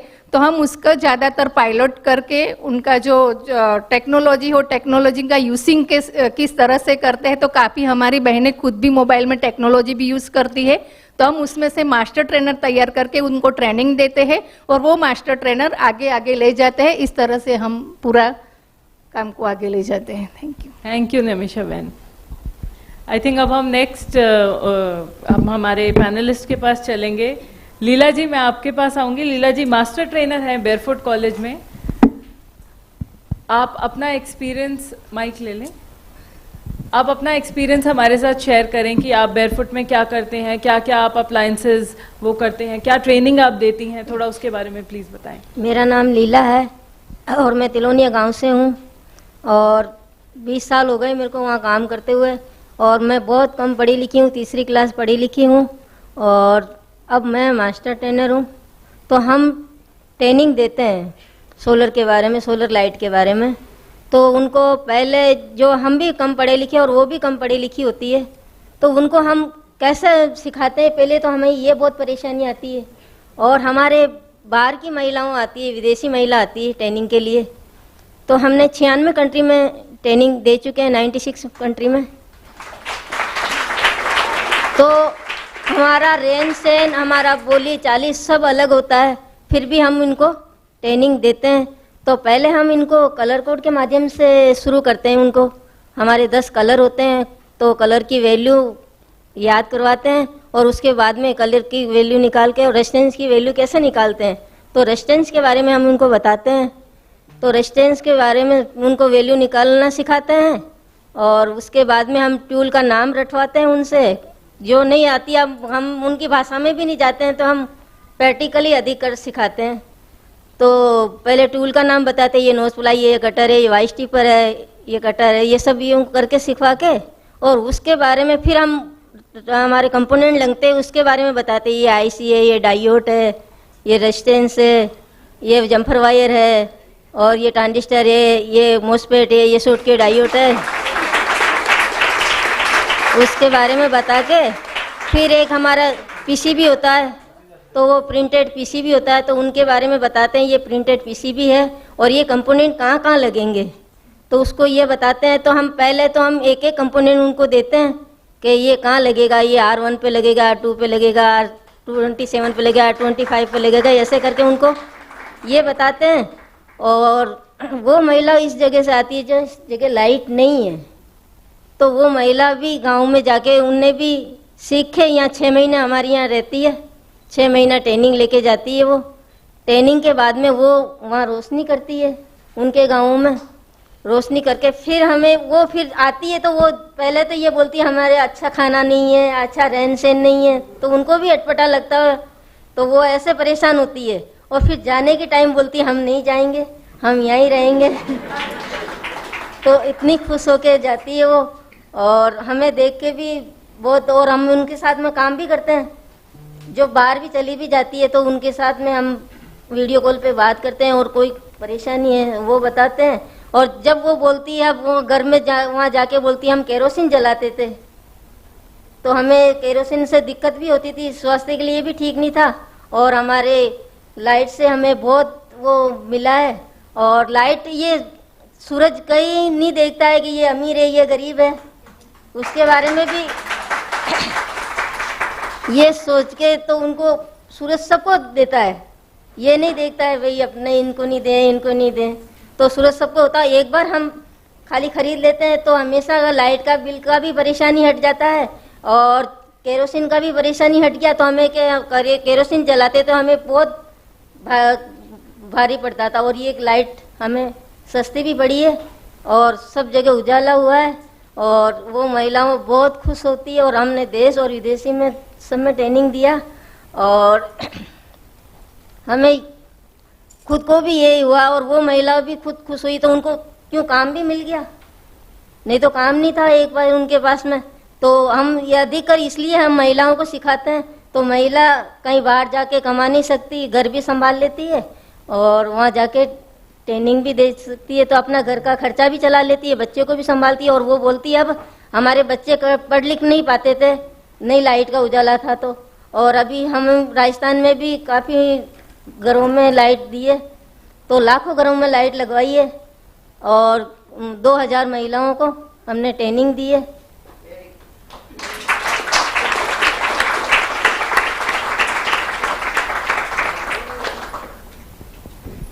Thank you Leela Devi ji. I think आपके रिमार्क्स में से एक चीज़ जो मैंने पकड़ी कि ये फ़र्क नहीं पड़ता आपको पढ़ना लिखना आता है या नहीं, प्रैक्टिकल तरीके अवेलेबल हैं, और जिससे एक वुमेन घर पे बैठकर सीख सकती है और पैसा भी कमा सकती है। अब वो क्वेश्चन हमारे लिए कि हम उसको कैसे स्केल करें अक्रॉस इंडिया। हम पहले एलईडी पे काम करते, तो हमें बाहर जाने का भी मौका मिला, तो मैं बाहर भी ट्रेनिंग दे के आई। तो अफ्रीका में जांजीबार 2 बार वहाँ जाके आई। तो हमने किया, पहले सीएपल पे काम किया था, पहले सीएपल पे किया था, और अब एलईडी पे कर रहे हैं। तो रीट्रेनिंग के लिए हमें जांजीबार भेजा गया, और फिजी आइलैंड गई थी मैं, तो 1 महीना हुई रीट्रेनिंग के लिए भेजा गया था। तो मैं वहाँ रीट्रेनिंग करवा के आई, 1 महीना रुक के वहाँ। और जर्मनी और फ्रांस हमें कॉन्फ्रेंस में बुलाया गया था, तो वहाँ भी मैं जाके आई, और वो मैं अकेली गई थी। जर्मनी और फ्रांस तो मैं अकेली गई थी, तो क्या अभी एक का ही खर्चा दे रहे हैं, तो आपको अकेले ही को जाना पड़े। और फिजी आप पहले जाके आए हो, तो थोड़ा सा नॉलेज तो हो गया होगा। फिर भी अभी मैं पढ़ना लिखना कुछ भी नहीं जानती हूँ, तो एक दूसरे की मदद लेके, और मैंने 3 फ्लाइट चेंज करके। बहुत ही बढ़िया, बहुत ही बढ़िया। तो अभी परिवार भी बहुत खुश है, और संस्था वाले भी देखो कि कम पढ़ी लिखी हो गई, ये कुछ भी नहीं जानती थी, और गांव में मैं खेती का और पशु का काम करती थी, और आज हमें ये संस्था ने ये मौका दिया है, तो हमें बाहर जाने का और आज यहाँ बोलने का मौका दिया है। थैंक यू लीला बहन। आप, आई एम श्योर आप बहुत लोगों के लिए यहाँ इंस्पिरेशन है। मैं अभी नेक्स्ट हमारे स्पीकर की तरफ बढ़ूंगी। Surabhi, I will come to you. आप सेल्को फाउंडेशन से हैं, सो आई नो सेल्को भी काफ़ी ज़्यादा काम कर रहे हैं on the ground. Recently health care institutions के साथ काफ़ी काम हो रहा था. Tell us a bit about what Selco is doing and आप लोग कैसे स्केल कर रहे हैं इस इनिशिएटिव को, please. Thank you so much. मैं हिंदी और इंग्लिश दोनों में बात करूंगी अगर एतराज़ ना हो तो. मैं सेल्को फाउंडेशन से हूँ और सेल्को फाउंडेशन एक संस्था है जो लाइवलीहुड एनर्जी सॉल्यूशंस और ऊर्जा को लेकर लाइवलीहुड्स और हेल्थ केयर में दोनों में काम करते हैं. जो लाइवलीहुड्स का काम है वहाँ पे हम देखते हैं कि महिला लोग और उद्योगिनी लोग जो हैं, एक तरफ वो क्लीन एनर्जी और सॉल्यूशंस पहुंचाते हैं लोगों को और दूसरी तरफ वो यूज़ करते हैं खुद के लाइवलीहुड्स के लिए, खुद के नए बिजनेसेस सेटअप करने के लिए. जैसे लीला जी बता रही थी, ये हमारे मन में है कि महिला लोग जो ग्रामों में हैं वो टेक्निकल काम नहीं कर सकते, लेकिन लीला जी क्लियरली एक इंस्पिरेशन है और उन्होंने बताया है कि वो खुद अकेली नहीं है. बहुत सारे ऐसे ट्रेनर्स हैं, बहुत सारे ऐसे लोग हैं जो अगर सही ट्रेनिंग पहुंचा सके हम और सही एनवायरनमेंट क्रिएट कर सके तो वो भी काम कर सकती हैं. और पहले पैनल में हमने डिस्कस किया था कि हमारे सोशो इकोनॉमिक सिस्टम में अपॉर्चुनिटी चाहिए जहाँ पे महिला लोग ऐसे काम कर सकते हैं.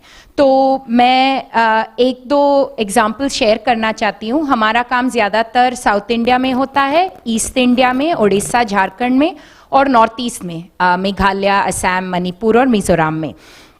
तो एक एग्जाम्पल है जो महिला लोग 100 से ज़्यादा सेवा बंधु और एनर्जी एसोसिएट्स के हिसाब से काम करते हैं साउथ में, जहाँ पे वो एग्जिस्टिंग सिस्टम्स का सर्विसिंग या फिर इंस्टॉलेशन सपोर्ट या एग्जिस्टिंग बिजनेसेस के थ्रू बिजनेस एसोसिएट्स बन के सोलर सिस्टम्स सेल करते हैं. एक एग्जाम्पल है नागवेणी जी का, जो 8th क्लास पढ़ के उन्होंने वो घर पे काम करती थी, सेल्फ हेल्प ग्रुप में जुड़ी हुई थी और देख रही थी कि क्या अपॉर्चुनिटीज़ हैं जो खुद के उनके घर का इनकम बढ़ा सके. उसमें एक ट्रेनिंग दिया गया था कि हम महिला लोगों के साथ टेक्निकल एक ट्रेनिंग करना चाहते हैं ताकि सर्विस सपोर्ट हो जाए लोकल गांव में. जैसे नमिता जी भी बता रही थी, कंपनी तो एक जगह है, सर्विसिंग के लिए पास में चाहिए. जो थोड़ा सा मेंटेनेंस है वो महिला लोग या फिर एंड यूज़र लोग खुद कर सकते हैं, लेकिन जब थोड़ा सा कॉम्प्लेक्स हो जाता है, स्पेयर पार्ट्स की ज़रूरत है, तो ऐसे मास्टर ट्रेनर्स की ज़रूरत है या फिर जिनके साथ सप्लाई जुड़ी हुई हो उनकी ज़रूरत है. तो उस हिसाब से हम सर्विस एसोसिएट्स या सेवा बंधुस को ट्रेन करना चाहते थे. और नागवेणी जी एक ऐसे महिला है जो जिन्होंने ट्रेनिंग लिया था और एक तो उनके एरिया में उन्होंने डिसाइड किया कि यहाँ पे मेरा जुरिस्डिक्शन ये 2 ब्लॉक में है जहाँ पे मैं ट्रैवल कर सकूँ, जहाँ पे मेरा कनेक्शंस हैं, जहाँ पे लैंग्वेज का कोई बैरियर नहीं है और मैं जाके सर्विस एसोसिएशन सर्विसिंग और इंस्टॉलेशन का काम करूँगी. जो 2 शेड्यूल सर्विसेज हैं जहाँ पे चेक करते हैं कि डिस्टिल्ड वाटर हो, सोलर पैनल का क्लीनिंग हो जाए, अप्लायंस ठीक तरीके से चल रहा हो, और इंस्टॉलेशन के सपोर्ट के लिए जहाँ पे कंपनी लोग बताते हैं कि अच्छा हम 2 लोगों को भेज सकते हैं लेकिन और ज़्यादा सपोर्ट शायद चाहिए वहाँ पे. तो नागवेणी जी एक वो महिला है 100 में से ज़्यादा से जो ऐसे काम करती है और वो एक इंस्पिरेशन है लोकल यूथ के लिए कि महिला लोग सिर्फ घर पे बैठते नहीं है और सिर्फ बिजनेस का काम करते नहीं है, वो टेक्निकल का काम भी कर सकते हैं. और कैसे कर सकते हैं वो बता रही थी कि मैं साड़ी पहन के एक स्टूल पे चढ़ रही थी, तो मुझे एक बार देखना पड़ा कि क्या चल रहा है आसपास में. मैं अगर गिर जाऊं तो क्या हो जाएगा, कोई देख रहा होगा. लेकिन ऐसे बैरियर्स जो आते हैं हम सोचते नहीं हैं कि ऐसे बैरियर्स हो सकते हैं. एंड वैसे बैरियर्स उनको तोड़ना एक काम मेंटली है जो नागवेणी जी, लीला जी, बाकी सारे सेवा के महिला लोग कर रहे हैं. And moving the needle forward जहां तक वो अभी सोच रही है कि कैसे मैं एक बिजनेस एसोसिएट की तरफ से भी काम करूं, जहां पे मुझे पता चल रहा है कि महिला लोग टेलरिंग का काम कर रहे हैं या फिर एक पेटी शॉप चला रहे हैं, एक रेस्टोरेंट चला रहे हैं, उनके लिए अभी मुझे पता है कि कौन कौन से सॉल्यूशंस हैं। सुइंग मशीन सोलर पावर्ड है, सोलर पावर्ड रेफ्रिजरेटर है, सोलर पावर्ड वीविंग मशीन है। अब वो देखना चाहते हैं कि वो कैसे सेल के हिसाब से भी काम कर सकते हैं। दूसरा एक एग्जाम्पल है जो उड़ीसा में 3 सेल्फ हेल्प ग्रुप्स एक प्रोड्यूसर ग्रुप बन के जुड़ गए और स्वागतिका ग्रुप मान के प्रोड्यूसर ग्रुप है और वो कालाहांडी में काम करते हैं। उनका ये देखना था कि हल्दी तो बहुत प्रोडक्शन होता है नियर बाय एरियाज में, हम प्रोसेसिंग कैसे कर सकते हैं। पहले तो ये बात है कि अगेन प्रोसेसिंग एक टिपिकली आदमी लोगों का काम होता है, क्योंकि यूजुअली बैकअप के लिए जनरेटर चलाना पड़ता है, डीजल लाने के लिए, डीजल जनरेटर चलाने के लिए मसल पावर की ज़रूरत है, और मैं इसको कोट्स में डालना चाहती हूँ। तो ज़्यादातर आदमी लोग वो काम करते हैं, लेकिन इन्होंने बताया कि हम चलाना चाहते हैं, लेकिन आप बताइए कि कौन सा मशीनरी है। तो उनको ग्राम पंचायत लेवल फेडरेशन की तरफ से एक लोन मिला था 6% इंटरेस्ट पे, और पार्ट गैप सपोर्ट भी मिला था कि वो एक पल्वराइजर और ग्राइंडर दोनों डाल सके टर्मरिक या हल्दी प्रोसेसिंग करने के लिए। और ये महिला लोग अभी खुद का वो बिजनेस चला रहे हैं।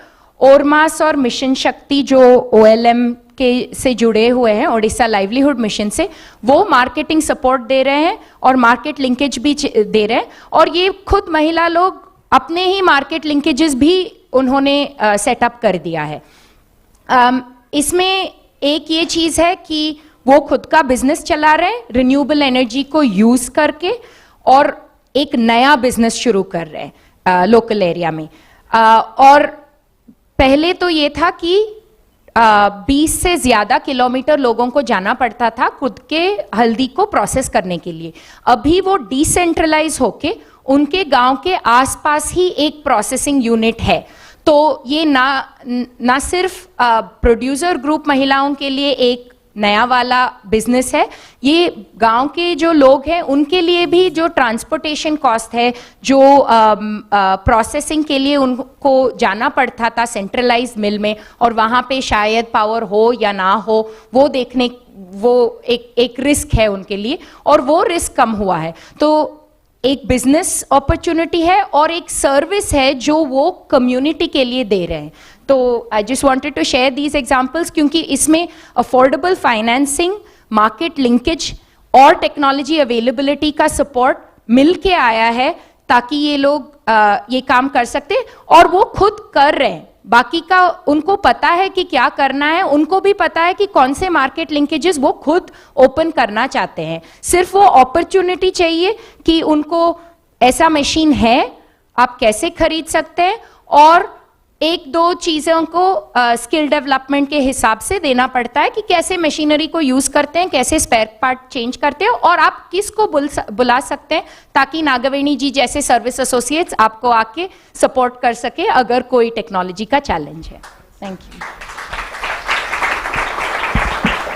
Thank you Surabhi. I think आपने बड़ा अच्छा पॉइंट रेज करा कि जैसे हम ये स्केल कर रहे हैं पूरा इनिशिएटिव, एंड सारे बिल्डिंग ब्लॉक्स जो हैं वो अवेलेबल हैं, we just need to make them accessible, कि कैसे वो इजीली अवेलेबल हो जाए। But I think one point that really stuck with me was breaking those social and cultural barriers. That is very important, कि एक महिला ये कर सकती है और एक महिला ये नहीं कर सकती है, वो नहीं बोलना है और वैसा नहीं सोचना है। हम सब कर सकती हैं और कर रही हैं, and that is why we have this panel here, क्योंकि ये बता रहे हैं, ये लोग कर रहे हैं, तो ये आज के लीडर्स हैं इसीलिए हमारे। अब मैं अगले पैनलिस्ट की तरफ चलूंगी। वंदना जी, मैं आपके पास आऊंगी। वंदना जी एक सखी हैं स्वयं शिक्षण प्रयोग से। वंदना जी, आप अपना एक्सपीरियंस शेयर करें हमारे साथ प्लीज। नमस्कार, मेरा नाम वंदना सुरेश खांडेकर।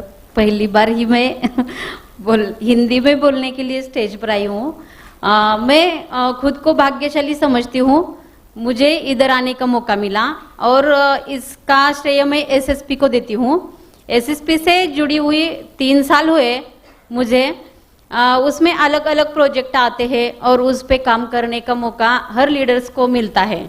ऐसा ही मौका मुझे भी मिला। पहले जब मैं काम पे लगी थी तो मॉडल 1 एकड़ मॉडल चल रहा था संस्था में, एसएसपी में। मैंने काम करना शुरू किया। 1 एकड़ मॉडल यानी हम जो सब्जियां घर में यूज करते हैं वो सब सब्जी हम हमारे खेत में उगाएंगे। फिर कड़धान्य जो लगती है वो भी हमारे खेत में, और जो धान्य हम गेहूँ, ज्वारी, माफ करना मेरा मराठी शब्द आएगा, वो भी हमारे खेत में हम उगाएंगे। ऐसा ट्रेनिंग हमें दिया गया था। पूरा सेंद्रीय खेती, जैविक खेती करनी थी। मैंने 10 गांव लिए थे उत्तर सोलापुर में। उसमें हमें पहली बार अनुभव ऐसा आया, महिला तैयार नहीं थी। वो घर के हस्बैंड का या सास ससुर का कारण बताती थी। वो खेती करते हैं, वो देखते हैं, हमें नहीं करने देंगे। हमने, तुम 1 गुंठा लो, तुम ज़्यादा नहीं लेने का, 1 गुंठा उनके पास से तुम मांग के लो और उसमें आप करने के लिए शुरू करो। ऐसा हमने प्रत्येक महिलाओं को बताया गांव में जाके। शुरुआत में तैयार हुई महिला और हमको रिजल्ट अच्छी तरह से आने लगा। फिर 10 गांव में अभी हमने 50-50 महिला तैयार की है इसी तरह से, और वो भी खुश है। अब वो उनके हस्बैंड और उनके सास ससुर कहते हैं पूरी खेती आप ही देखो। ऐसा रिजल्ट हमने खुद उनके घर में जाके सुना है ये। और दूसरा प्रोजेक्ट हमने गांडूल बेड लगाए थे। गांडूल बेड लगाते समय भी हमें ऐसा ही अनुभव आया। महिलाएं नहीं ऐसा कहती थी। फिर हमने उनको अनुदान मिलेगा और आपका गांडूल खत जो तैयार होगा वो हम ले लेंगे, कंपनी हमारी ले लेगी, ऐसा हमने उन्हें बताया। फिर महिलाओं ने अपने खेत को भी गांडूल खत यूज किया और उन्होंने बिकना भी शुरू किया। इसी तरह से हमने 100 बेड लगाए हैं। और अभी जो चालू है हमारा काम बायोगैस के ऊपर है। उसकी हमें ट्रेनिंग मिली थी। हमने गांव में जाके बताया महिलाओं को, हाँ अच्छा है, आप लगा सकते हो ऐसे। लेकिन उसका रिजल्ट हमें क्या आया, मैडम हमारे गांव में गोबर गैस हमने बिठाया था, हमको अच्छी तरह से रिजल्ट नहीं आए। गैस धीमा चलता है, बंद होता है, ऐसे सुनने को आया। और हमने उनको पहली बात बताई, 36,000 का बायोगैस आपको हम 8,500 में दे रहे। फिर उसके फायदे भी बताए हमने। जो आप चूल्हे पर स्वयंपाक बनाती हो, वो बनाते समय आप बीमार पड़ सकती है, वो आपका खर्चा बच जाएगा। तीसरी बात उनको बताई, आप सिलेंडर को कितना खर्चा करते हो, वो उनको हमने पूछा जाके। फिर उन्होंने बताया हमारा 1100-1200 जाता है दीदी, ऐसा होता है। फिर वो भी बचत आपकी होगी, ऐसा बताया हमने। फिर और एक बात बताई, जो बायोगैस से स्लरी आती है वो आपको सेंद्रीय खेती करने के लिए अच्छी तरह से इस्तेमाल आप कर सकते हैं, ऐसा बताया। अब मैंने गांव में 20 और सोलापुर उत्तर और दक्षिण में मिलकर हमने 500 बायोगैस बिठाए हैं। और भी हमारा काम चल रहा है, इससे हम नहीं ठहरेंगे, बायोगैस ज़्यादा बिठाएंगे। बस इतना बोल सकते हैं। Thank you Vandana ji. I think आपका जो एक्सपीरियंस था कि कैसे 10 विलेज आपने 10 गांव शोलापुर में पकड़े और उसमें अब 50-50 महिलाएं हैं जो सशक्त हैं और ये सब आगे लेकर जा रही हैं। थिंक ये एक हमारे लिए, सबके लिए लर्निंग पॉइंट है कि कहाँ हम सोचते हैं कि हमारे पास स्टार्टिंग इनलेट भी नहीं है और वो जैसे ही इनलेट क्रिएट होता है कितनी जल्दी वो स्केल हो जाता है.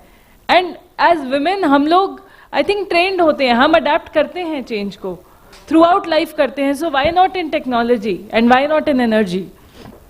Thank you. मैं अभी हमारी अगली स्पीकर की तरफ आऊंगी, रोहिणी पाटिल जी. मेरा अगला सवाल आपसे होगा. आप वुमेन एंटरप्रेन्योर है धर्मा लाइफ से, तो अपने एक्सपीरियंस के बारे में थोड़ा हमें बताइए. नमस्ते. मैं 2016 से काम कर रही हूँ धर्मा लाइफ में. मैंने भी बहुत सारे पर्यावरण में काम किया है. जैसे कि अभी मैं सोलर पंप यूज़ करती हूँ, जो मैं मेरी खुद की खेती है. मेरे गांव में लाइट का लोड शेडिंग वगैरह भरपूर रहता है और मेरा रूरल एरिया है. तो फिर मेरे तालुका में पहला मेरा ही सोलर पंप मैंने लगवाया है.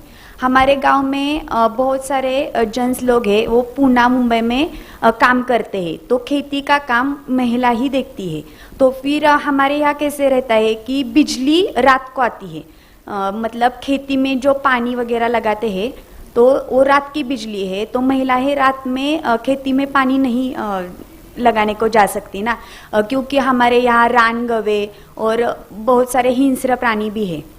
तो फिर सोलर पंप का क्या यूज होता है, हम दिन में सूर्य की ऊर्जा से खेती में पानी लगा सकते हैं. तो फिर सब लोग ऐसा सोचते हैं कैसा होगा क्या होगा. तो फिर धर्मा लाइफ के माध्यम से मुझे एक सोलर पंप मिला और मैंने वो मॉडल जो है वो गांव के महिलाओं को दिखाया. तो अभी सब मुझे ऐसे में जब पानी खेत को लगाती हूँ तो पूछ के बोलते हैं ये कहाँ से लाया, कैसा है, अच्छा है हमारे लिए. मतलब गांव में लोगों को पता नहीं है कि सोलर लाइट से हम क्या कर सकते. फिर हमारा सोलर के बल्ब वगैरह है वो भी गांव में पता नहीं था. तो फिर मैंने 200 सोलर लाइट बेचे.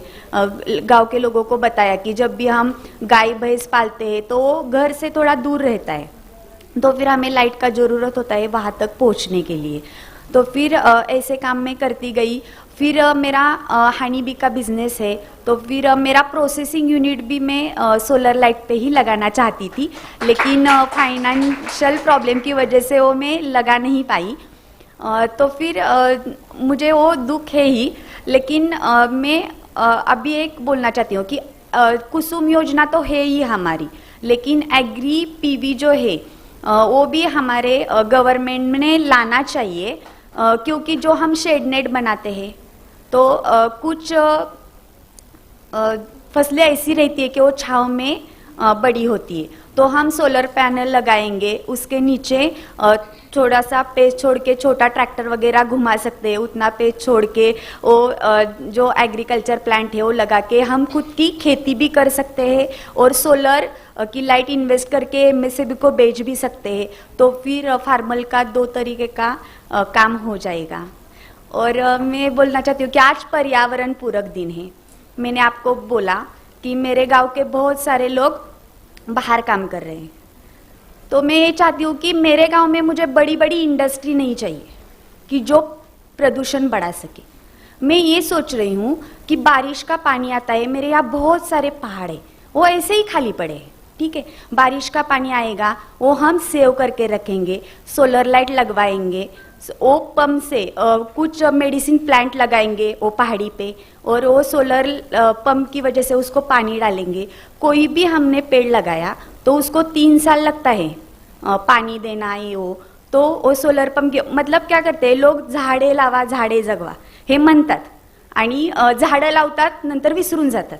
म्हणजे मतलब 3 साल तुम वो प्लांट लगाओगे तो उसका ख्याल रखना चाहिए ना. तो फिर वाटर, फिर वो सोलर लाइट, फिर वो पौधे जो लगाएंगे वो भी बढ़ेंगे. तो फिर वहाँ के जो हेल्प सेल्फ ग्रुप में बहुत चल रहा है, तो मैं भी बचत गट चलाती हूँ. 25 बचत गट है मेरा अंडर, तो 300 महिला हम भी काम करते हैं. तो फिर वैसे प्लांट लगवा के गांव में जो हमारे पुरुष है वो बाहर जा रहे हैं तो सब गांव में ही काम करेंगे, तो फैमिली एक गट्टा रह जाएगी, वो भी अच्छा रहेगा. तो ऐसे थोड़े थोड़े आइडिया है मेरे पास. आपने मुझे यहाँ बोलने का मौका दिया तो मैंने मेरी मन की बात कह दी आपको.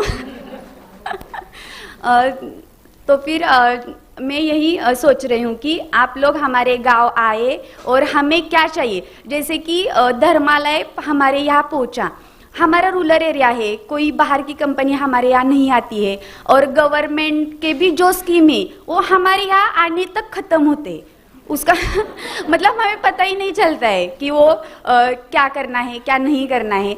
तो आप सब लोग हमारे गांव आए, हमारे गांव में क्या हम डेवलप कर सकते हैं, हमारी थोड़ी सोच रिसर्च हम आपको बताएंगे और हम ऐसे ही खाली ज़मीन पड़ी है उसका कुछ अच्छा करेंगे, क्योंकि पर्यावरण दिन तो इससे अच्छा नहीं होगा। तो thank you. Thank you Rohini ji. I think आपके जो इनोवेटिव आइडियाज़ हैं क्लियरली आई थिंक ऑडियंस को काफ़ी अच्छे लगे हैं। एग्री पीवी जेठानी जी आपके लिए काफ़ी इनपुट आया है, so agri PV something that the ministry can think about. Government schemes का आउटरीच, आई थिंक ये भी एक चैलेंज है कि स्कीम होती है but actually grass root level तक वो पहुंच पाती है क्या, या लोगों को पता होता है सब कुछ उसके बारे में क्या? दैट इज समथिंग मुझे लगता है जो CSO कम्युनिटी कर सकती है। हम लोग कर रहे हैं बट क्लियरली गैप है, तो और उसमें काम करा जा सकता है। I now come to my last speaker Babita ji. Babita ji farm executive हैं रहेजा सोलर फार्म प्रोसेसिंग की, फूड प्रोसेसिंग की। बबीता जी प्लीज़ अपना एक्सपीरियंस शेयर करें हमारे साथ। नमस्ते, मेरा नाम बबीता रायजा है। मैं रायजा सोलर फूड प्रोसेसिंग कंपनी की डायरेक्टर हूँ। एक्चुअली मैं 25 साल से एक हाउसवाइफ थी और उसके बाद मैंने अपने बेटे के साथ ये कंपनी शुरू करी, पर फिर भी मैं 6 साल से बैक में ही थी। ये मेरा दूसरा इवेंट होगा जिसमें मैं अटेंड कर रही हूँ। 6 साल से मैं बैक में थी। हमारी कंपनी के बारे में सभी को पता चला है और सभी ने मेरे बेटे को कहा कि आप अपनी मदर को आगे लाइए जो आपकी दूसरी डायरेक्टर हैं। तो इसी वजह से उसने मुझे कन्विंस करा कि आप जाइए, आप इतने लोगों को देखेंगी तो आपको अच्छा लगेगा। तो मैं अपनी कंपनी के बारे में कुछ लिख के आई हूँ, मैं आपको बताना चाहती हूँ। आज की बात की शुरुआत मैं एक फैक्ट से करूँगी जिसे आप सुनकर चौंक जाएंगे। हमारी कंपनी की तरफ से जो रिसर्च हुई है, हमने जो जानकारियाँ प्राप्त करी है कि हर साल हमारे देश में 90,000 करोड़ का फूड वेस्ट होता है, जिस पर हमारी कंपनी काम कर रही है। फूड वेस्ट पर काम कर रही है, जी हाँ, 90,000 करोड़ का वेस्ट होता है, जिससे 37 करोड़ लोगों का पेट एक साल तक भर सकता है। यह किसान की मेहनत की कमाई है जो बर्बाद हो रही है। जहाँ लोग भूखे सो रहे हैं उस देश में खाने के उत्पाद का इतना वेस्ट हो रहा है, ये जायज़ नहीं है। इस समस्या को खत्म करने के लिए हमने एक बहुत बड़ा तरीका निकाला है। यदि हम खाद्य उत्पादों को उनकी शेल्फ लाइफ बढ़ाते हैं, जैसे कि यदि कोई प्रोडक्ट उगता है और वो 7 दिन के अंदर खराब हो जाता है, यदि हम उसकी शेल्फ लाइफ बढ़ाते हैं तो वो 7 महीने तक सुरक्षित रह सकता है। इसके लिए वर्षों से चली आ रही धूप की जो प्रथा थी कि छतों पर प्रोडक्ट ऐसे ही सुखाया जाता था, उसी को हमने थोड़ी टेक्नोलॉजी में लाया गया है। हमारी company Raiza solar food company ने सोलर ड्रायर की ऐसी तकनीक बनाई है जो easy to use and affordable है। ठीक है, इसमें मिर्ची से लेकर तरबूज तक सभी सब्जियां सुखाई जा सकती हैं। एक्चुअली तरबूज में 95% पानी होता है। सोलर ड्रायर भारत के हर छोटे से छोटे किसान के पास पहुंचना चाहिए, क्योंकि सोलर ड्रायर में जितनी चीज़ें सुखाई जाती है उनका कलर, वेस्ट और न्यूट्रिशन वैल्यू बिल्कुल ख़त्म नहीं होती है, वह एज इट इज रहती है। ये हमने उसके ऊपर एक्सपेरिमेंट करा है, ये हमने 3 साल उसके ऊपर रिसर्च करी है। वह प्रोडक्ट का कलर बिल्कुल ख़त्म नहीं करता। जो किसान मेहनत से खेती करता है, 6 महीने तक उस पर मेहनत करता है वो, और उसे उसकी मूल्य भी नहीं मिलता, तो उसी खेती को उसी की गांव की महिलाएं उसे सुखाकर उसको मूल्यवान बना सकती हैं, क्योंकि उसकी शेल्फ लाइफ बढ़ जाती है, वह 7 महीने तक उसका यूज़ कर सकती हैं। उस उत्पाद को सुखाने के लिए रायजा कंपनी उस वैल्यू को उसको खरीद लेती है और उनको उचित दाम भी दे रही है। इसके लिए आज हमारे साथ 35,000 किसान जुड़कर इस पर काम कर रहे हैं। उनमें से उन 35,000 में से 20,000 महिलाएं हैं जो हमारे साथ जुड़ के काम कर रही हैं, और हमें गर्व है कि हम उन्हें इसका उचित मूल्य भी दे रहे हैं। आप सभी को मैं एक बताती हूँ, जो आंध्र प्रदेश की महिला संगठन है गायत्री एफयू से हैं, वह के बारे में बताना चाहूँगी, जो नींबू टमाटर जैसी कई सब्जियां अपनी फेंक रही थी और वो सोलर ड्रायर की मदद से आज उन्हें वो सुखा रही हैं और हमें बेच रही हैं। इसके लिए उन्हें मंथली 30,000 रुपये की अर्निंग हो रही है।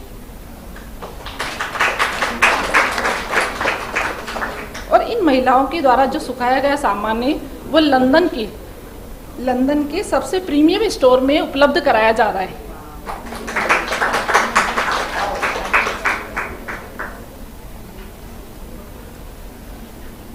एक्चुअली मैं बहुत कम बोलती हूँ इसलिए।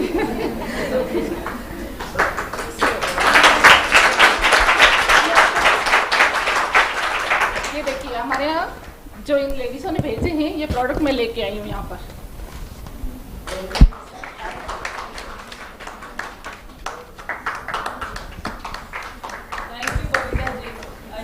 आपका जो बहुत अच्छा आप पॉइंट पे काम कर रहे हैं कि फूड वेस्ट एक्चुअली हमारे इंडिया की इकोनॉमी एग्रीकल्चर एंड इकोनॉमी है और इतना फूड वेस्ट होता है, बहुत सॉल्यूशंस है उसके लिए। बट आई थिंक ये एक वो है जो लो हैंगिंग फ्रूट जिसे हम बोलते हैं कि हम ये इजीली कर सकते हैं और आप उसको डेमोन्स्ट्रेट कर रहे हैं कि कैसे उससे लाइवलीहुड जनरेट हो रहा है, लोग कमा पा रहे हैं, अपना घर चला पा रहे हैं। और जो मॉडल आपका है मार्केट लिंकेज वाला जो एस्पेक्ट है, सुरभि ने भी मेंशन करा था, वो बहुत इंपॉर्टेंट एस्पेक्ट होता है और वो ऑलरेडी आप अपने उसमें लेकर आ रहे हैं कि जो भी सामान ड्राई हो रहा है आप उसको यूटिलाइज कर रहे हैं और आगे मार्केट तक पहुंचा रहे हैं, सो दैट फार्मर अगर एक ऐसे इंटरवेंशन को अडॉप्ट भी कर रहा है वो आगे तक लेके जा पा रहा है उसको। जी, आज का किसान अगर कोई भी खेती कर रहा है तो हम उसे सजेशन दे रहे हैं कि आप डरिए मत। अगर आपका मूल्य आपको मार्केट में नहीं मिलता है, जैसे अभी के टाइम में टमाटर हैं, प्याज है, इतनी वैल्यू में उगे हैं कि उनको उसकी वैल्यू नहीं मिल रही है। एक्चुअली कल ही हमें एक किसान मिले थे कि हमें 2 रुपये किलो मिल रहे थे और हमने पूरी ट्रक भर के सारा ढुलवा दिया वहाँ पर कि हमें तो उसकी लागत भी नहीं मिल रही है। तो हमने उन्होंने बोला कि आप सोलर ड्रायर लगवाइए और जितना भी प्रोडक्ट आप सुखाएंगे हम आपसे खरीद लेंगे। हमारी ये तकनीकी सभी किसानों के साथ चल रही है और वो खुश होकर आगे चाहते हैं कि हम और खेती करें और रायजा कंपनी हमसे ये सारा प्रोडक्ट खरीदेगी।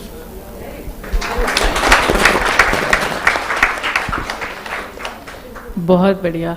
आई think we are already on time, हम लोग 15 मिनट ऊपर चल रहे हैं। सो इसके बाद we will break for lunch. आप सबके पास अपॉर्चुनिटी होगी to interact with our women leaders. आप बिल्कुल प्लीज लीजिए माइक, बोलिए। अभी हम 12वीं की महिला होती है उनको भी हमने ट्रेनिंग दिया कि भाई वो ये नहीं है कि उनका झाड़ू का ही काम हो सकता है, तो वो भी इंसान ही है, तो उनको भी एक ये मौका दिया है हमने और उनको बोला है भाई और सिस्टम बना के ही, और उनको ये भी बोला आप हमारे से ले जाइए और गांव-गांव में जिस जगह लाइट नहीं है और आपको भी काम मिल रहा है तो घर बैठे भी कर सकती हो आप, तो हम पूरा कंपोनेंट देते हैं उनको और लालटेन उनको दिया है और नहीं कोई खरीद पाता है तो 3 हफ्ते में 3 विश्वकर्मा में और फिर बाद में आप पैसा ले लो, एक साथ की जरूरी नहीं है, तो 3 हफ्ते में उसको काम वो करके और पैसे वो दे के और उनको हम ट्रेनिंग ऐसी देते हैं तो भाई चार्जिंग करना, कितने पे लोड रिपेयरिंग करना, ये भी सब बताते हैं कि भाई लोड कितने पे आ रहा है, चार्जिंग कितने पे आ रहा है अपना, और ये लोड कितने पे, इतना सब सिखाते हैं उनको। और उसके बाद में उनको ये भी बताते हैं कि भाई कोई कंपोनेंट ये बताऊँ चार्जिंग नहीं ले रहा है तो आईसी वो एलईडी नहीं आ रही अपनी, तो अपनी वो छोटी वाली आईसी लगानी है, और अंडर नहीं आ रहा है तो सब ये इनको ये पूरा ट्रेनिंग देते हैं। तो उनको ये नहीं होता है भाई अपने ट्रेनिंग लेके चले गए तो अब जाके क्या करेंगे, तो वो सुधारना, और फिर नहीं होती है तो हम मोबाइल पे बात करते हैं उनको, और नहीं भी आपको और आगे परेशानी आती है तो हमें पूछिए, और महिला ऐसी आके हमारे पास ट्रेनिंग लिए तो और महिलाओं को भी, काफ़ी महिलाओं को ये रोजगार मिलना चाहिए। आई थिंक एक चीज़ काफ़ी क्लियर है इन सबसे बात करके कि जो काम ये लोग कर रहे हैं it's not just an initiative जो आज स्टार्ट करा और 1 साल में ख़त्म हो गया। This is an on going process. ये लास्ट तक उनको सपोर्ट करते हैं, वहाँ रहते हैं, जो सपोर्ट चाहिए होता है, टेक्निकल है, सर्विस मेंटेनेंस का सपोर्ट है, फाइनेंशियल सपोर्ट है। My only point is this is working, it's working. These are leaders that are here to show us it's possible. Now it's up to us how we take it forward. I think I don't have, I clearly a lot of challenges are there. हमने आज काफ़ी challenges देखे, skilling है, finance है, repair maintenance है, market linkage है, outreach है, government policies की, you know, but having said that, it is still working. And my only closing line today is going to be, जब आप एक महिला को सशक्त करते हैं, तो आप एक परिवार, एक समुदाय और वास्तव में एक राष्ट्र को सशक्त बनाते हैं. और ये सारी हमारी बहनें जो यहाँ पे बैठी हैं, ये एग्जाम्पल्स हैं, living examples of this quote. So that's with that, I'll just close this session. You will have a lot of time to interact with them and ask your questions. Thank you. We will convene for lunch now, and we all reconvene at 2:30 for the next session. Thank you, everyone.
who will be moderating this session for us.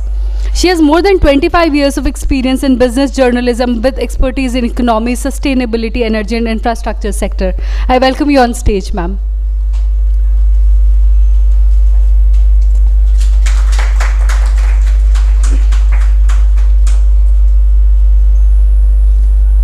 Joining Ms. Mukul are our esteemed panelists from across the sector, government, industry and financing side.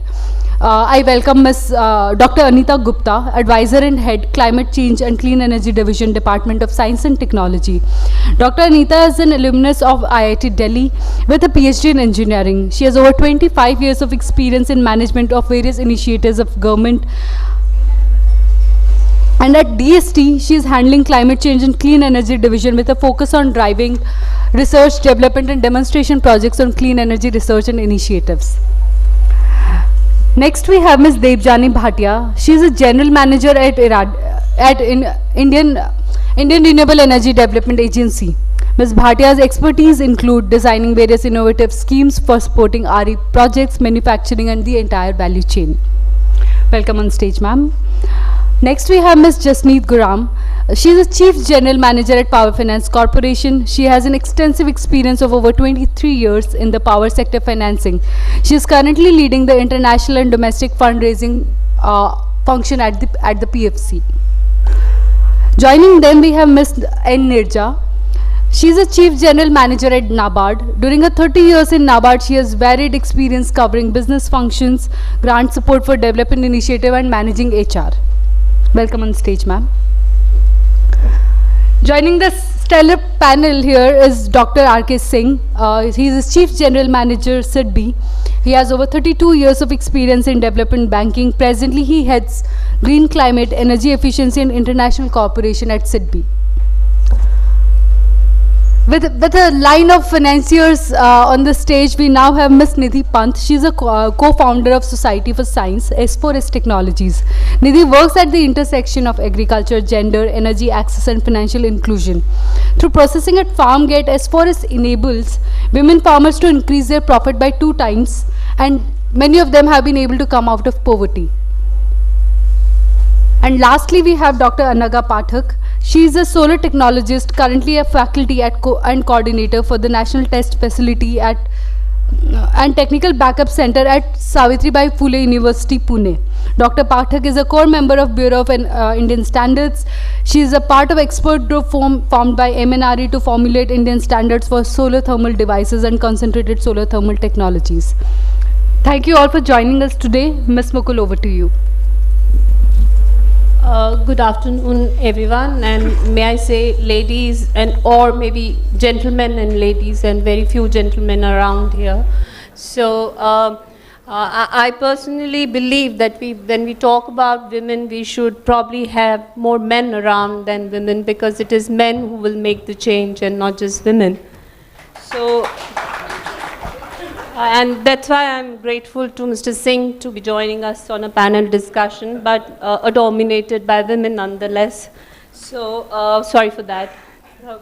It is heartening to be here with you all, especially on a topic like technology and finance and in RE space. Technology is one area where, if you go on road or even at home or even in offices, you would have heard that women really don't gel with it. Even for simple things like driving, it's often considered that women don't drive well. Men say that, not women.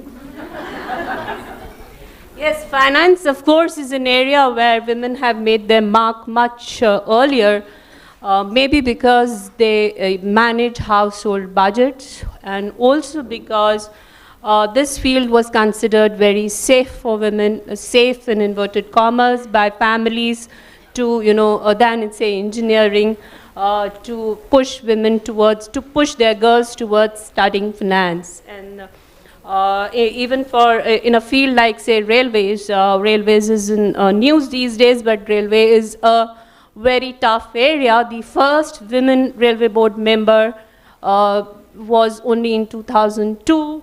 And that was a financial commissioner. Vijayalakshmi Vishwanathan. I happened to interview her earlier, and that is what she told me, that the reason she pursued finance was and not joined railway engineering was because her family thought that finance is a safe field for women.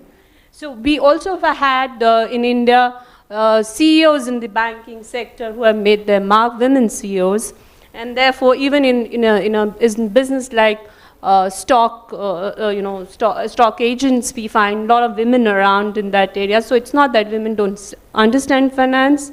Also, even in technology, a lot of young women and women are, opening startups. I've heard so, and fintech is one area where they can probably do well. But we are here to discuss renewable energy and how the financing and technology can, the policies or the schemes around these two can be synergized to promote renewable energy and women participation in women energy.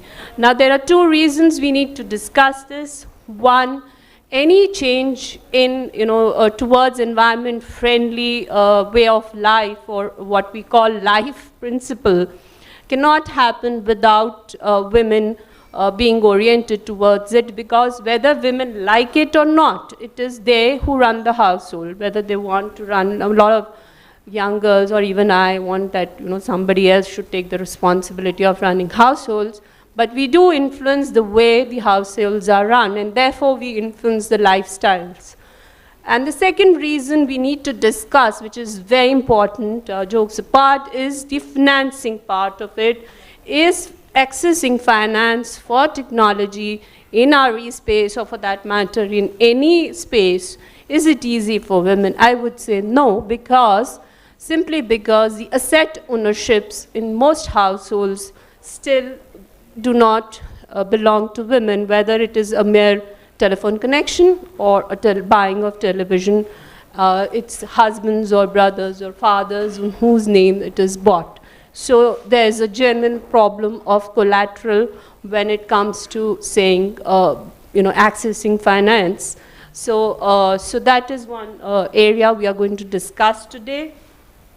The eminent panel has already been introduced to you, and my first question would go to Dr. Anita Gupta, but before I ask her a question, I would like to request all our panelists, then in order to enable a Q&A session from the audience and also to have a second round of common question, we could probably limit answers to 1.5 minutes. That's a small calculation I did.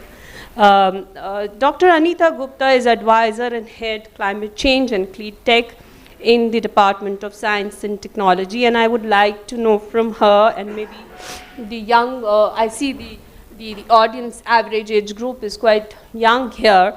They would like to know that clean energy and climate-friendly technologies, how can they be made more accessible and easier to use for women, and how can government support technological innovations? Thank you, and greetings from Department of Science and Technology on this World Environment Day to one and all. And this day is so important, and we are discussing a very important topic when the world is talking about energy transition and how can the 50% of population be left behind. So any drastic transition deploying technology has to be totally inclusive.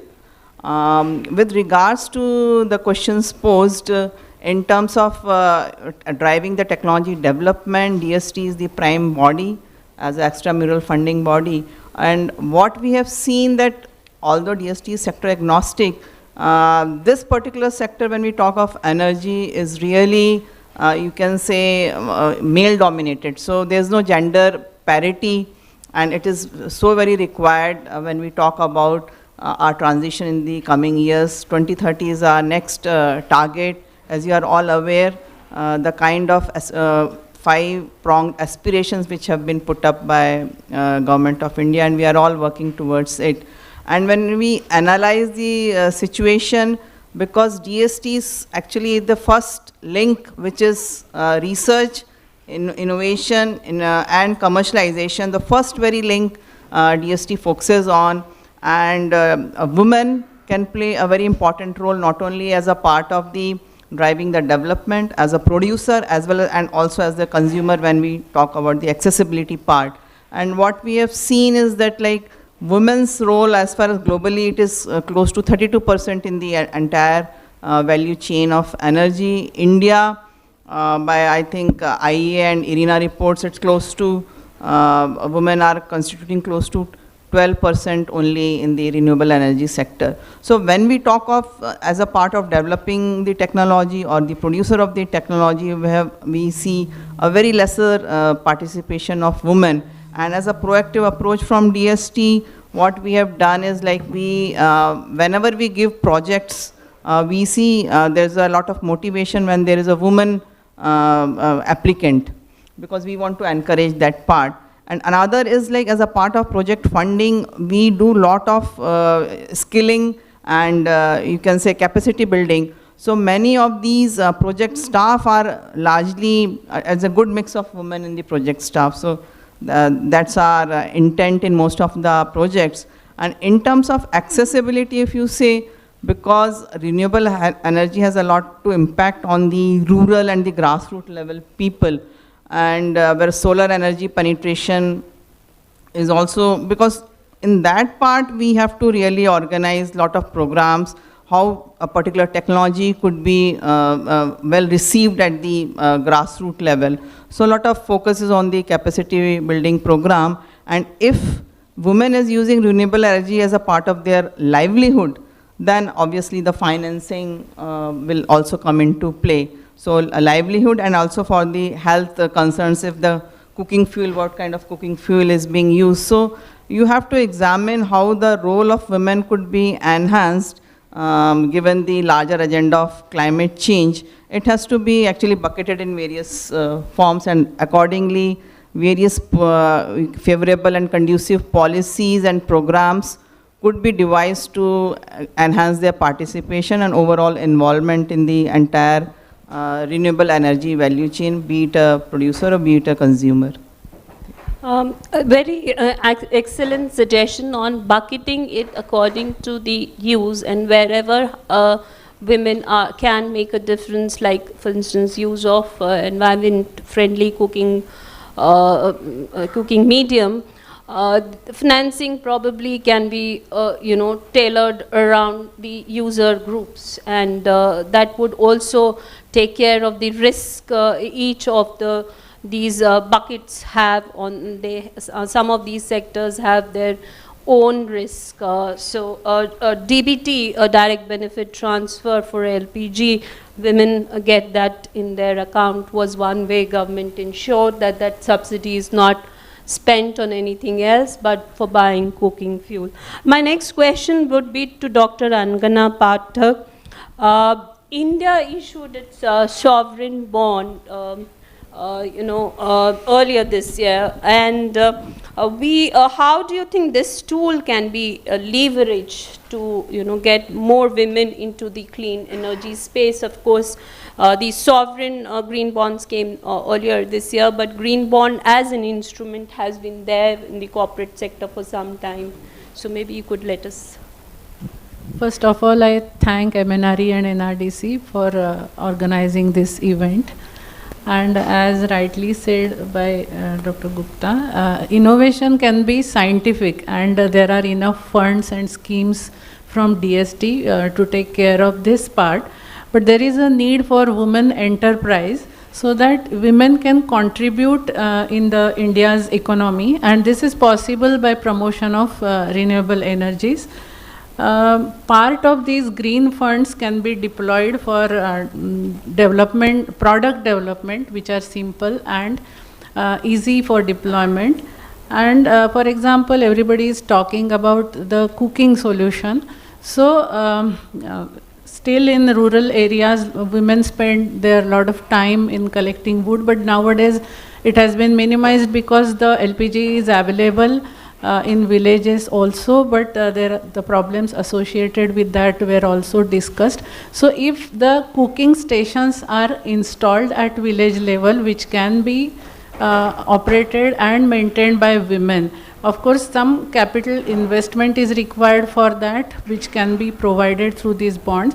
And the spare time which women get by using these efficient technologies, that can be utilized very well through some other activities like food processing, stitching, or some skilling is required for some activities, so that they can generate more income from the time which they save. Women are the major energy consumers in the household. So if their energy needs are taken care by installing such renewable energy based energy supply, that is for lighting, cooking, etc. So these plants can be installed, operated, and even maintained by women, and this can be planned for community basis as well. So I would like to give one example of Gadchiroli district of Maharashtra. There mahua fruit is used for making various food products, sweets, etc. And this fruit is seasonal. So if the year-round storage or availability of this fruit is made by providing cold storage or solar dryers, then the income can be year-round. So repayment of the interest is possible. And this tribal wealth, you can say, is generated by women only. They go to forest, collect this, make sweets out of these, and even it is used in medicines. But what we observed, that if you provide them dryer and they are making some products out of that, they don't know who will buy it, because many a times there is surplus. So they should not be bothered about the marketing point. So they are running one portal. Through that portal, they are displaying that product, their product, making user connect like that, and that's how they are doing this activity very efficiently. The only thing is that the storage or drying of this product is their worry, and capital investment is required for such type of projects. So funding can be provided for that activity. Thank you, Dr. Angana, and you made a very important point on the need for women enterprise, and that is where probably the green bond product as a product can help women. Maybe financial institutions can help women and mentor women to access the green bond, because there is a set definition of green bonds globally, and as well as India.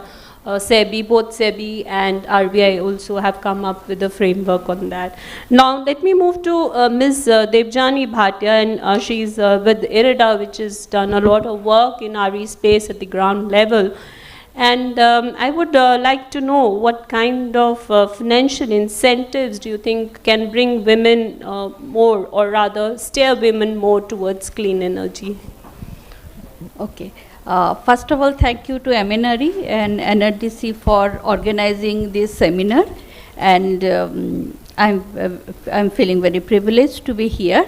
And as regards the financial incentives for incentivizing women, I think I like to categorize the RE sectors in 3-4 categories. Like if we talk about the emerging technologies, what type of incentive will be required will be very different than what will be required for established RE technologies.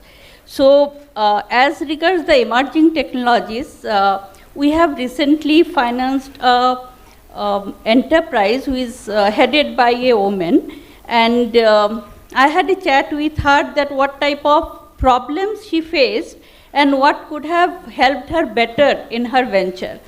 And she said, because it was a electric vehicle bike, e-bike manufacturing facilities, and she said that she is a IIT technocrat, and she said that first of all the problem was with the funding for the making the prototype. Maybe there are many funds available, but I think there is a requirement of a channelized fund for such type of RE activities.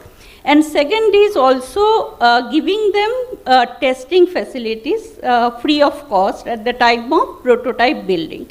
So this is one. As far as IREDA is concerned, what we have done for the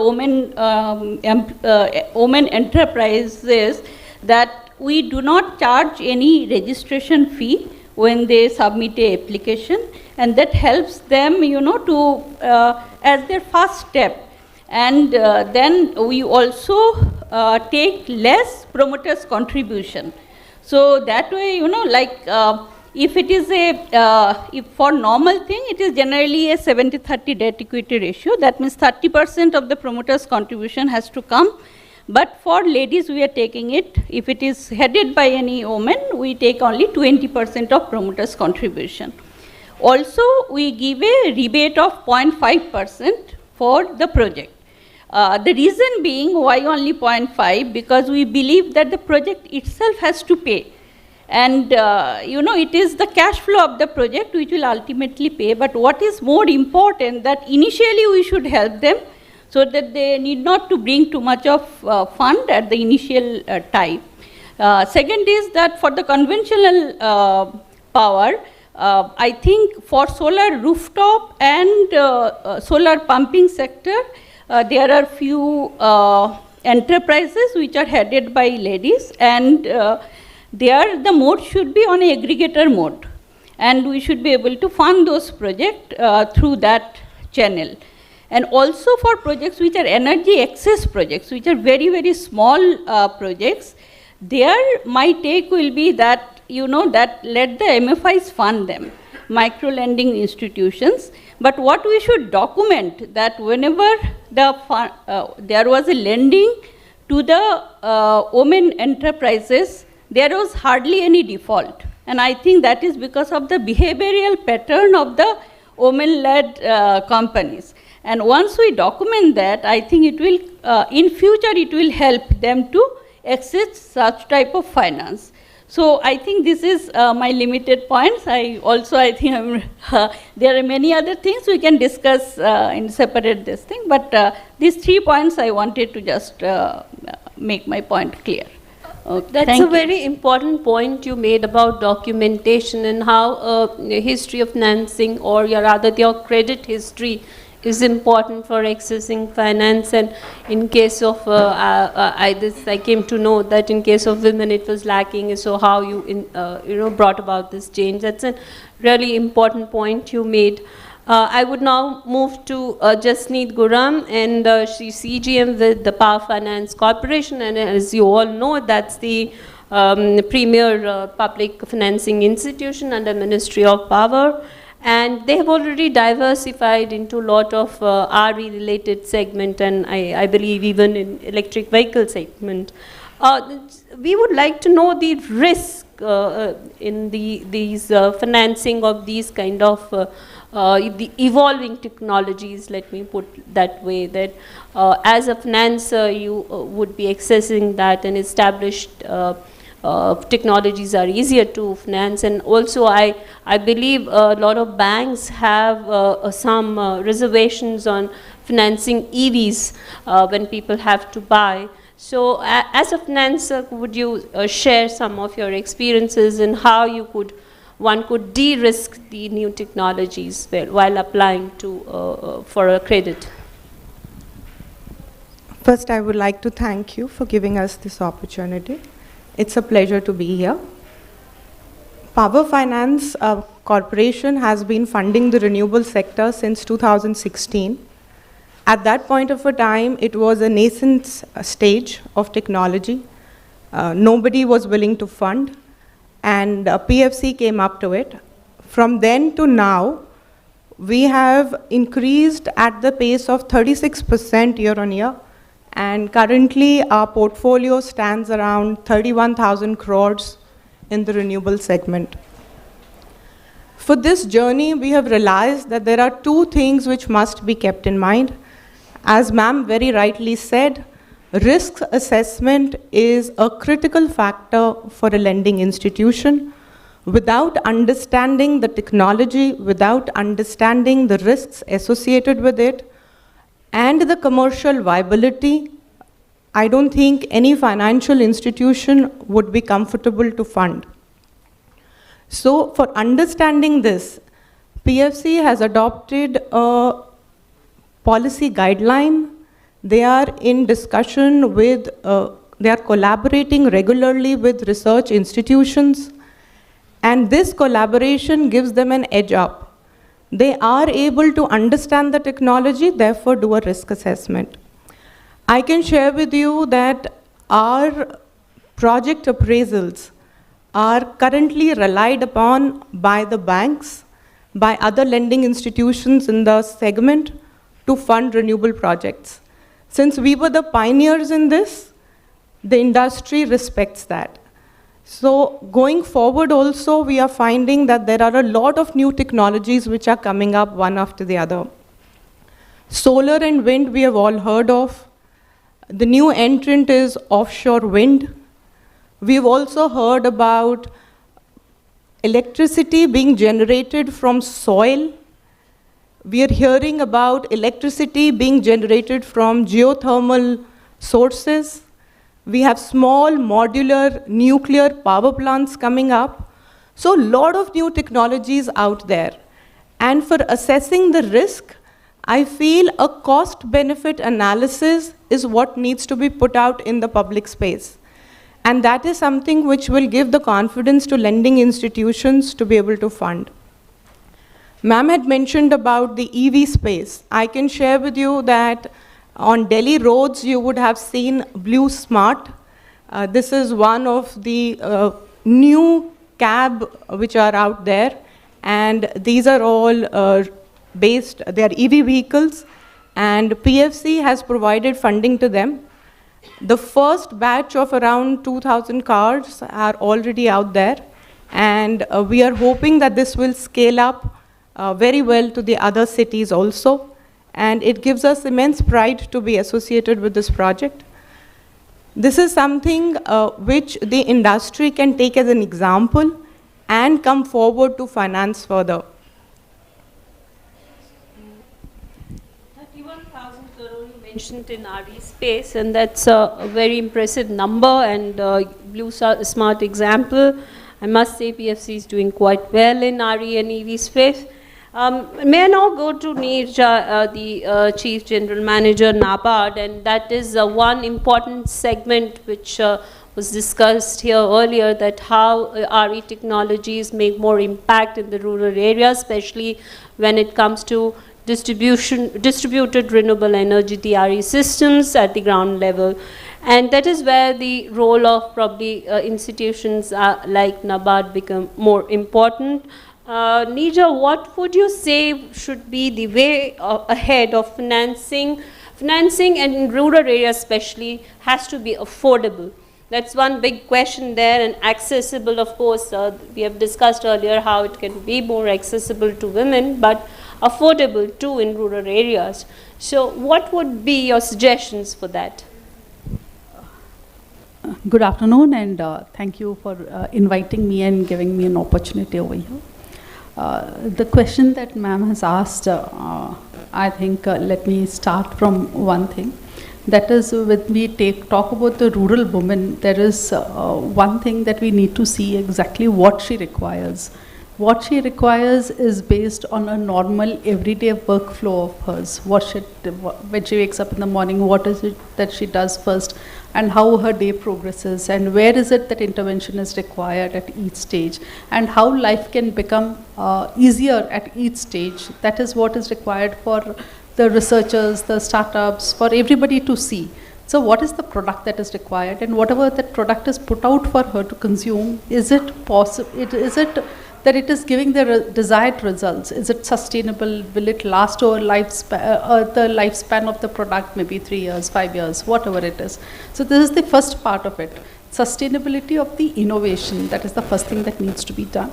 Once the product is established, then it comes to the cash flows, like ma'am has said, from how we access whether the price that is paid for it is worth the price that is being paid for it. So that is one of the most important thing that needs to be seen. For this, like they have said that they are doing lot of different margin money difference that they are charging for women entrepreneurs. But what I would look at is that the product that is there, it needs 3 levels of interventions. One, that is to make it viable, like the production itself to be viable. That is, there could be the requirement of a capital subsidy so that it makes the product cheaper, like many other subsidies that are there for many other schemes in the agriculture sector. MNRE can consider some subsidy that is required for each of the products, maybe capital subsidy through DBT form or even otherwise. That is one thing that is required.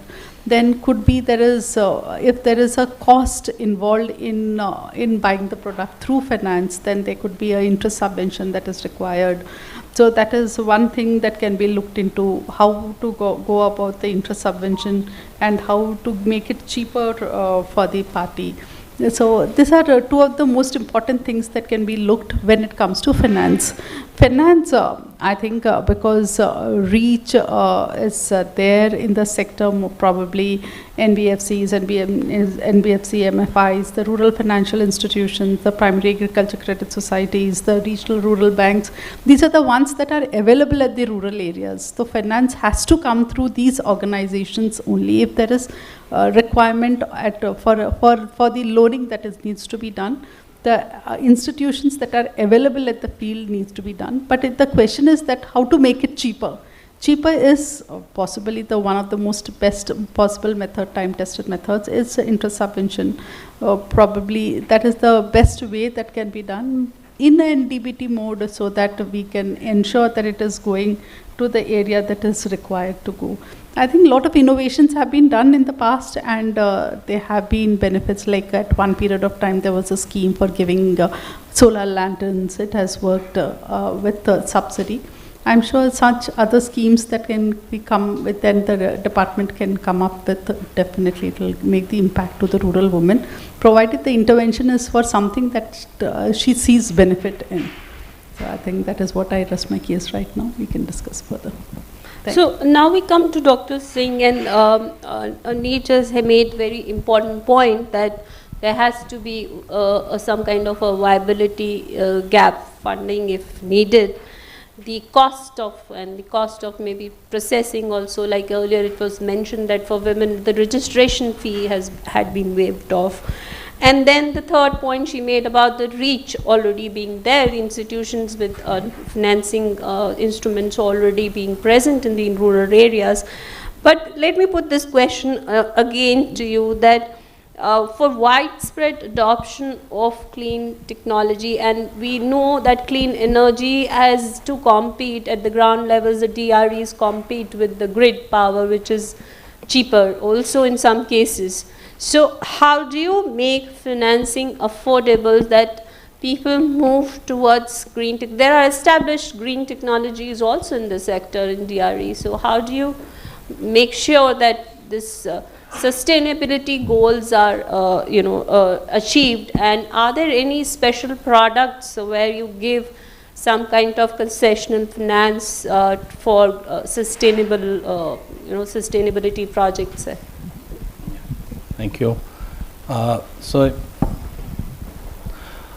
from SIDBI perspective, I would say that if affordable and access, easing of access has to be ensured, it has to be a mix of catering to both demand and supply side, as also a good mix of financial and non-financial services being taken care of. So when we started, so we have set up a vertical which I had, which is working on the green side only, and we are working on 5 missions. The first is mission 1000 solar, which is 1000 crore for 1000 solar rooftops in 1000 MSME. We have just expanded it to 2.5, means 2500 crore.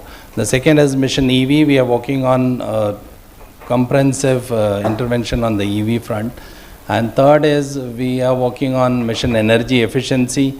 So we have been working in this space since 2005-6. We are consolidating that. And fourth is we are enabling transition from waste to environment taste, which is working on solid waste management front. And fifth is nurture the nature, and T is technology. We are working intensively on that. So these 5 missions, if I just concentrate on the renewable energy side, we started last year, and we thought if you have to really kindle the market right way and enable and induce MSMEs to go for solar rooftops, because this is like a cherry on vanilla topping, right? They are struggling with their bread and butter, and you are telling you should go for renewable energy. So that needs inducement. So what we have done is we don't charge upfront fee for any SME going for renewable energy, means solar rooftops. Second is we have tied up with OEMs, and these OEMs, like we have been working with Tata Solar on a very unique model which we had evolved with them. And other OEMs we are working, and so if they bring a referral, we allow them to waive on our behalf 50% upfront fee. Third is if enterprises come in a cluster, so 20 or more enterprises together come and go for a solar rooftop, again my interest rate comes down. Fourth is offering lowest rate in the market, so we are presently charging from 7.1% to 9% on an average to the MSME whom we are catering. And fifth is we have made it digitized. So the green part, since SIDBI is working on end-to-end digital loan being made available, we have started a scheme on the green front, which is up to 1 crore loans. We provide digital access, which is turnaround time has come into days. Maybe we would land up bringing it further down. And fifth and foremost important is, which as a women entrepreneur one should really be looking for, is obtaining coverage under CGTMSE, which is credit guarantee fund trust for micro and small enterprises managed by SIDBI. And there up to 5 crore loan, 75% coverage is provided for collateral free loans, but for women it is 85%. And then there is a further, the fee being charged by CGTMSE is reduced notch down for women entrepreneurs. So I find, like I have been handling Stand Up India mission earlier, I was the project head for that. We could find that each branch had to give 1 loan to women entrepreneurs and 1 to SC/ST. Women have fared much better. So the access is an issue, and reducing access is another issue. EXESS I am talking about. So and I think concessionality comes later. Access is very important, and we are working on that front. Besides this, what we have done is, I will quickly share, is the non-financial side is, we have created a network of women mentors, which we call GROW, Green Financing for Women.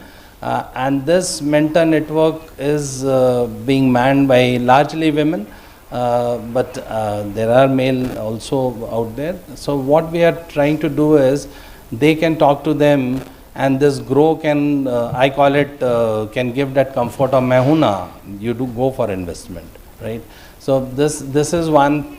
Second is, we are working in artisanal clusters with micro enterprises. We call it Project Grit. We adopt a cluster, bring energy service companies into that cluster, and then intervene in that. One nearest one is, we are working in Moradabad, enabling these artisanal enterprises to move from coal-fired to gas-fired. So we would be intervening in 50 such micro clusters in recent times. So we are trying to work on all fronts, whether it be thought leadership side, the non-financial side, building awareness, building capacity, and that is how it becomes bankable. The bankability is very important, and SIDBI tries to create that bankability, and then it is mainstreamed by other institutions. Bankability becomes very important. That's the message he says, and once SIDBI is able to achieve that, other institutions also come in. That's an important point, especially for MSMEs, so the space where SIDBI works. we have an entrepreneur with us, and Nidhi, I would like to know from you that maybe you could also share your experience on fundraising, how the documentations, they can be overwhelming for anybody. It is a very gender neutral thing, I would say, that filling up of a form, sometimes even men find it overwhelming, especially if you're not very well versed, and documentation for financing can be thicker than books. So that it's very overwhelming. So as a co-founder of S4S Technologies, and as a person who's handled or seen from the other side, how do you think that these can be eased? Thanks for the opportunity. I do think that for an early stage startup, sometimes access to finance becomes difficult because of the documentation burden, but we have been very fortunate that we have organizations like DST, BIRAC, who give you that initial support for product development. Once you find a product market fit, I think the challenge starts there, because you know that there is a good there is a business that you can build, and that initial risk that you need to take is sometimes out of your equity. So initial stage funding for in this sort of sector, which has venture capitals, but it's not very tech, how they see the tech side of the business. It's B2B, it is capex heavy, so it is also more risky for them to invest. But I think once the product market fit is established, more effort is towards getting equity to grow your business.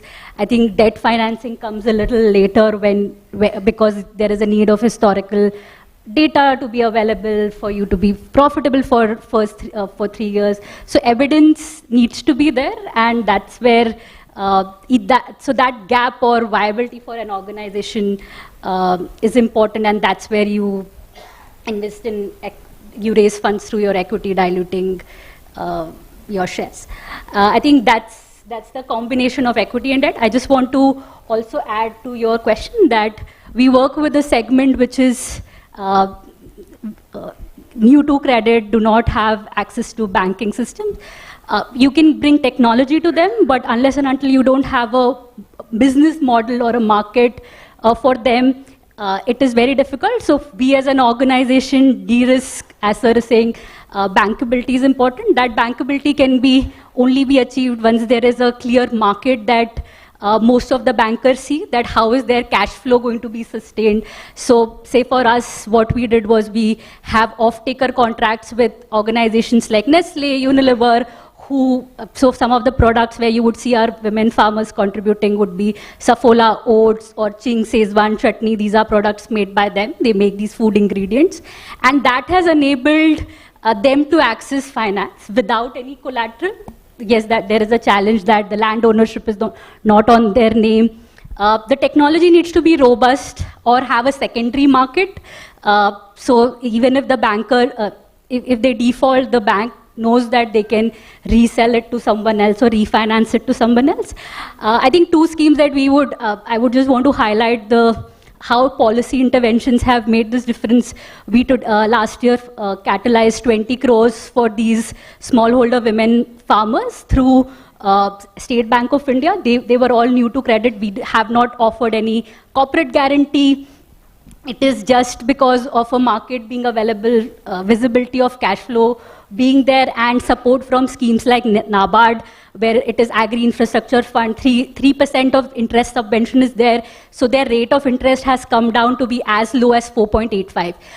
Initially, when we started working with microfinance, the challenge was that the net income that these women entrepreneurs see, because most of them goes as an EMI, their net incomes becomes very less. So their stickiness on working or continuing that enterprise becomes extremely low, and they still would look for like alternate income options, and you would see that drop out. So once the financing is available at an affordable rate, their net income increases, and they can again, through that surplus that they are earning, they can also grow their business. Second scheme that I want to mention is PMFME, which is a scheme by Ministry of Food Processing, where they offer 30% of capital subsidy, but only after 3 years, when they see a historical data that these women have been processing for 3 years, there is a proper M&E established. What it does is that it reduces their liability. So it's, instead of taking a loan of 1 lakh, they are taking today for 70, 80,000. And after 3 years, because there is the subsidy kicking in, these women can reinvest on larger enterprises. So we see women who started earning 10,000 rupees a month have today been earning like a lakh or more.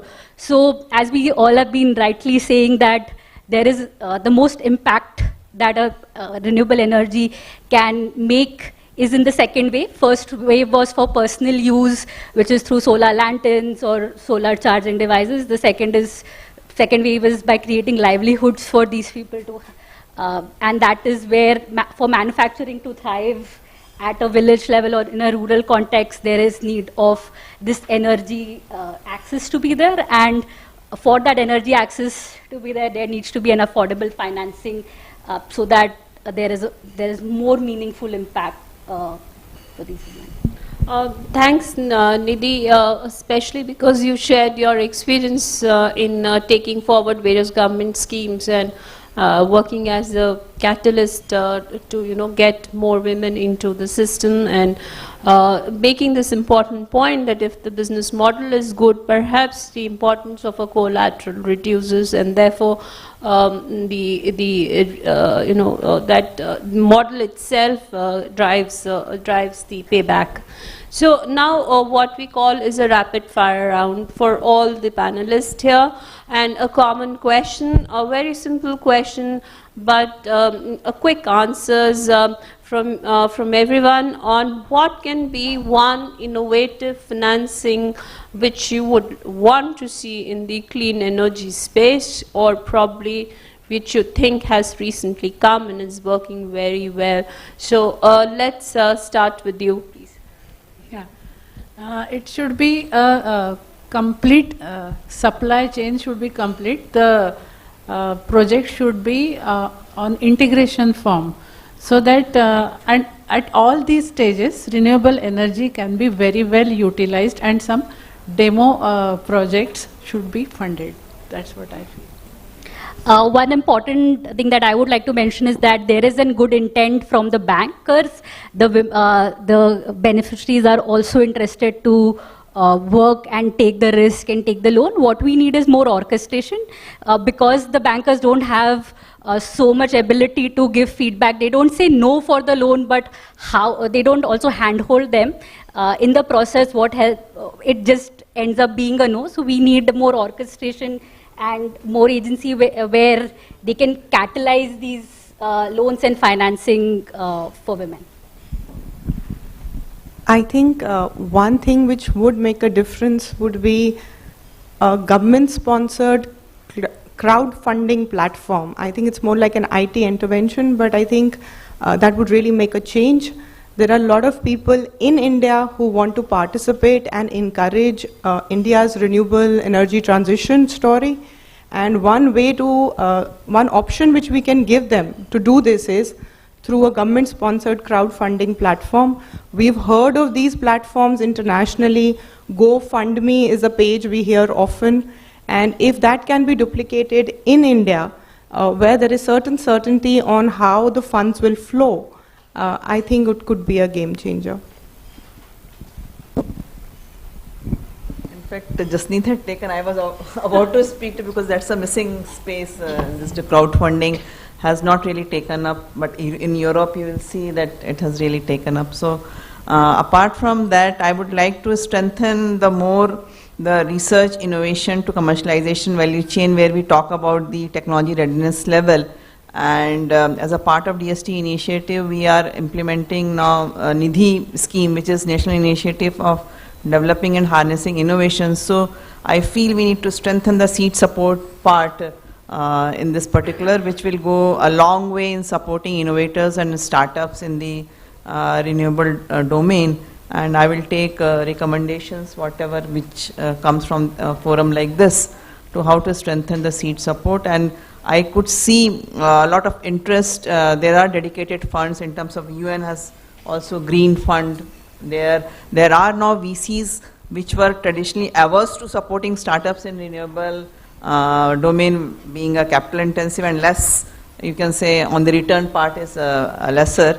So they are also Avana Capital, and many venture capitals are now supporting startups in the climate tech and renewable domain. So I think this is space you will see a lot of action in the years to come, and also role of women will be much more enhanced in the entire value chain. Thank you. So I would, based on our experience working with ESCOs in the country for last 7 years, we find that there is a need for RESCO market to get kindled up through setting up our risk sharing facility. Like today we operate, we support ESCOs through almost 12 to 14 lenders we have onboarded, and we provide guarantee up to 75% of any loan given to ESCOs. Generally ESCOs were not getting funding because their balance sheet would not be so robust.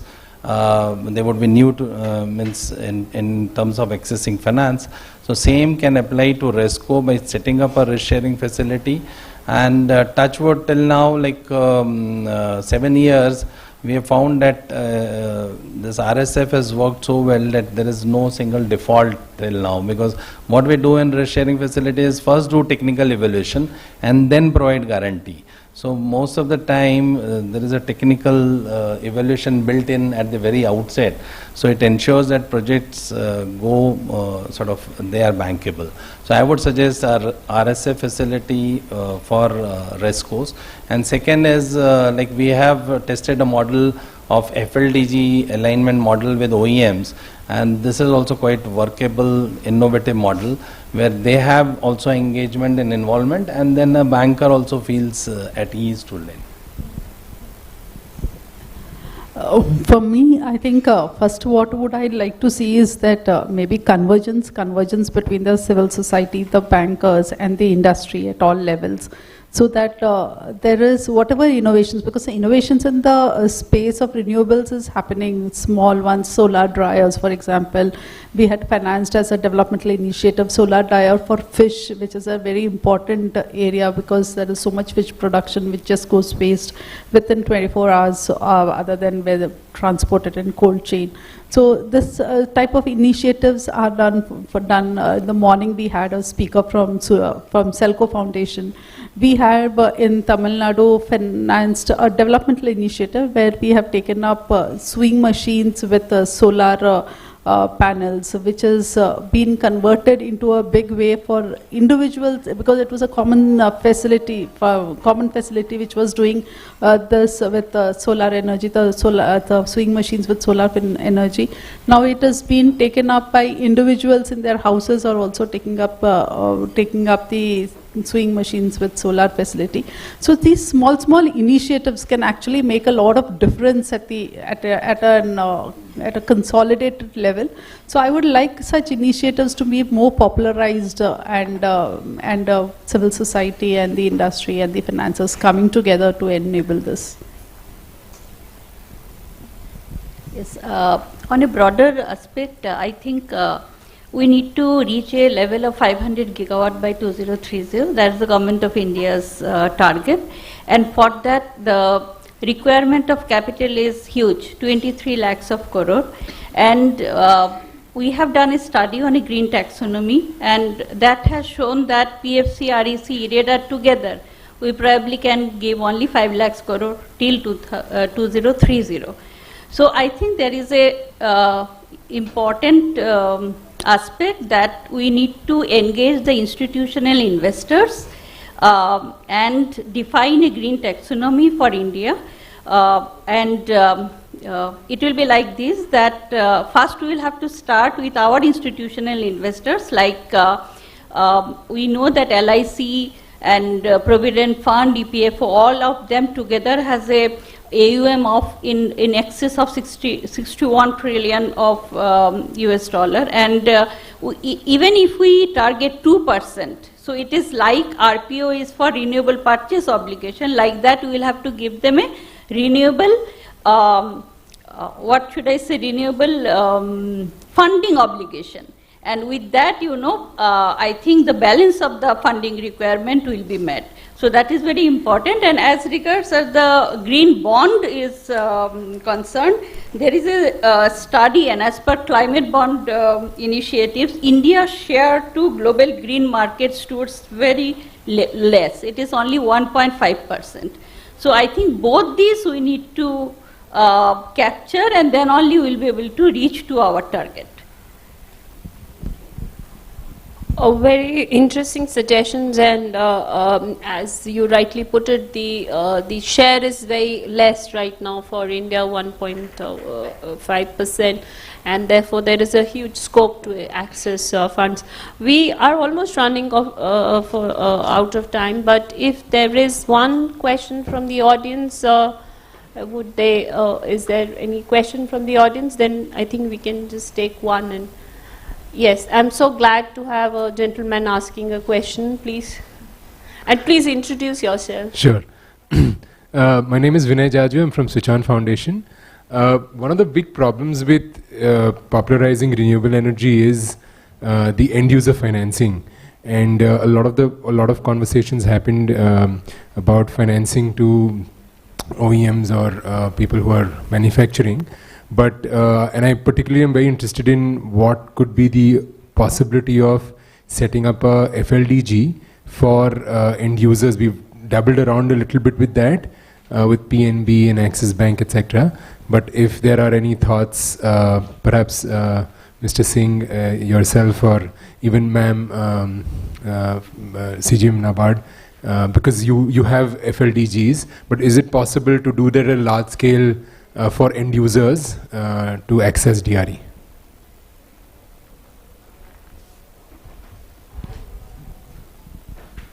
So when I was mentioning about FLDG model, it is to reach the last mile only.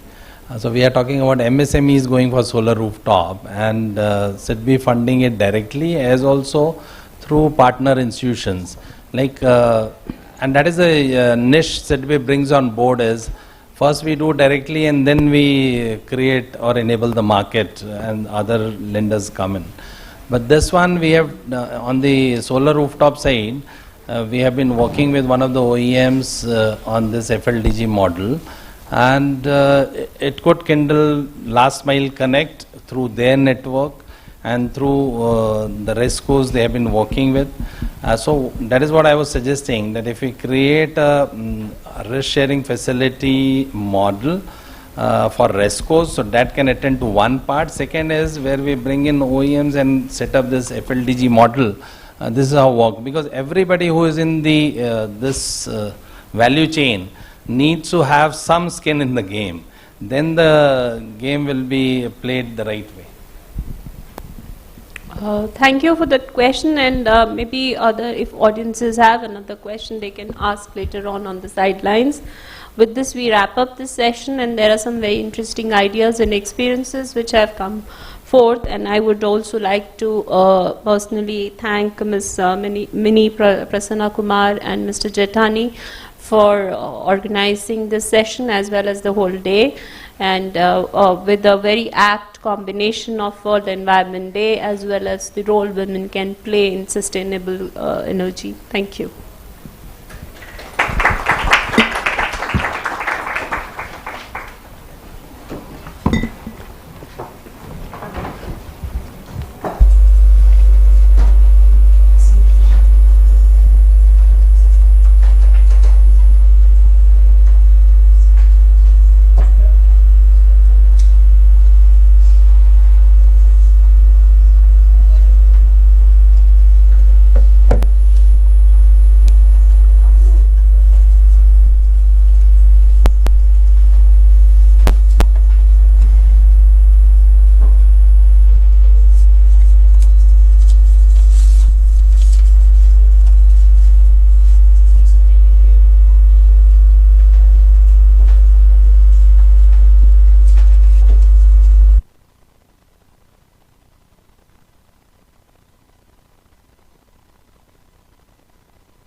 We're just setting up our stage for the last session today. Please bear with us.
After such a power-packed session on finance, the last leg of our dialogue today is skilling, a very, very important pillar on how we move forward and take everybody along in this clean energy transition that India has set its path on.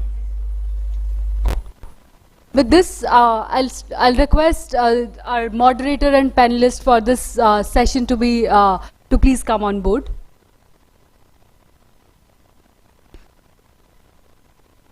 This session will be moderated by Dr. Vasanta Thakur, Scientist E, MNRE. Ms. Thakur brings with her more than 20 years of leadership experience. At MNRE, she focuses on implementation of biofuel policy, R&D programs on biofuel and bioenergy mission, etc. She is also engaged in human resource development activities focused on development of qualified human resources through National Renewable Energy Fellowship programs as well as programs such as Surya Mitra and Bayu Mitra. Thank you for moderating this session for us, ma'am. We have Ms. Vatsala Joseph with us, CFO and Interim CEO of Shakti Sustainable Energy Foundation. With over 27 years of experience, Vatsala specializes in financial planning, process and procedure implementation, fund management, budgeting, donor financial, contract management, audit and taxation. Vatsala ma'am here today will be sharing with us her perspective on how donor philanthropic money can be used for skilling interventions. We also have Ms. Sweta Sinha with us. She is Chief Program Lead IT and Digital Products at Dharma Life. Sweta has over 23 years of experience in technology space and at Dharma Life, she is building technology platforms to improve the quality of life of rural communities, focused especially on women and children that help them upskill and provide better livelihood opportunities. Welcome on board, Sweta. We are also joined by Dr. Praveen Dhamija, Advisor Skills Council for Green Jobs. Dr. Praveen Dhamija is currently working as an advisor with SCCJ, New Delhi, and is also involved in development of competences skills in the domain of renewable energy, sustainable development as well as waste management. She was earlier associated with MNRE as Scientist G and has also been an expert with International Panel on Climate. Joining them are Mr. Vinay Jaju, Managing Director, Switch On Foundation. Vinay is a co-founder of Switch On Foundation on energy, solar, as well as on skills. He leads projects in partnerships with various ministries of Government of India and with agencies such as US Embassies, GIZ and UNDP. He is also a guest faculty at leading institutes and a TEDx speaker. And last speaker on the panel is Mr. Kunal Vaid, Director, Resham Sutra Private Limited. Kunal is a social entrepreneur and a grassroots worker. He is the founder and CEO of Resham Sutra, a startup focused on improving livelihoods of rural producers through innovations in technology and business models. I welcome you all on the stage and over to you, Ms. Thakur.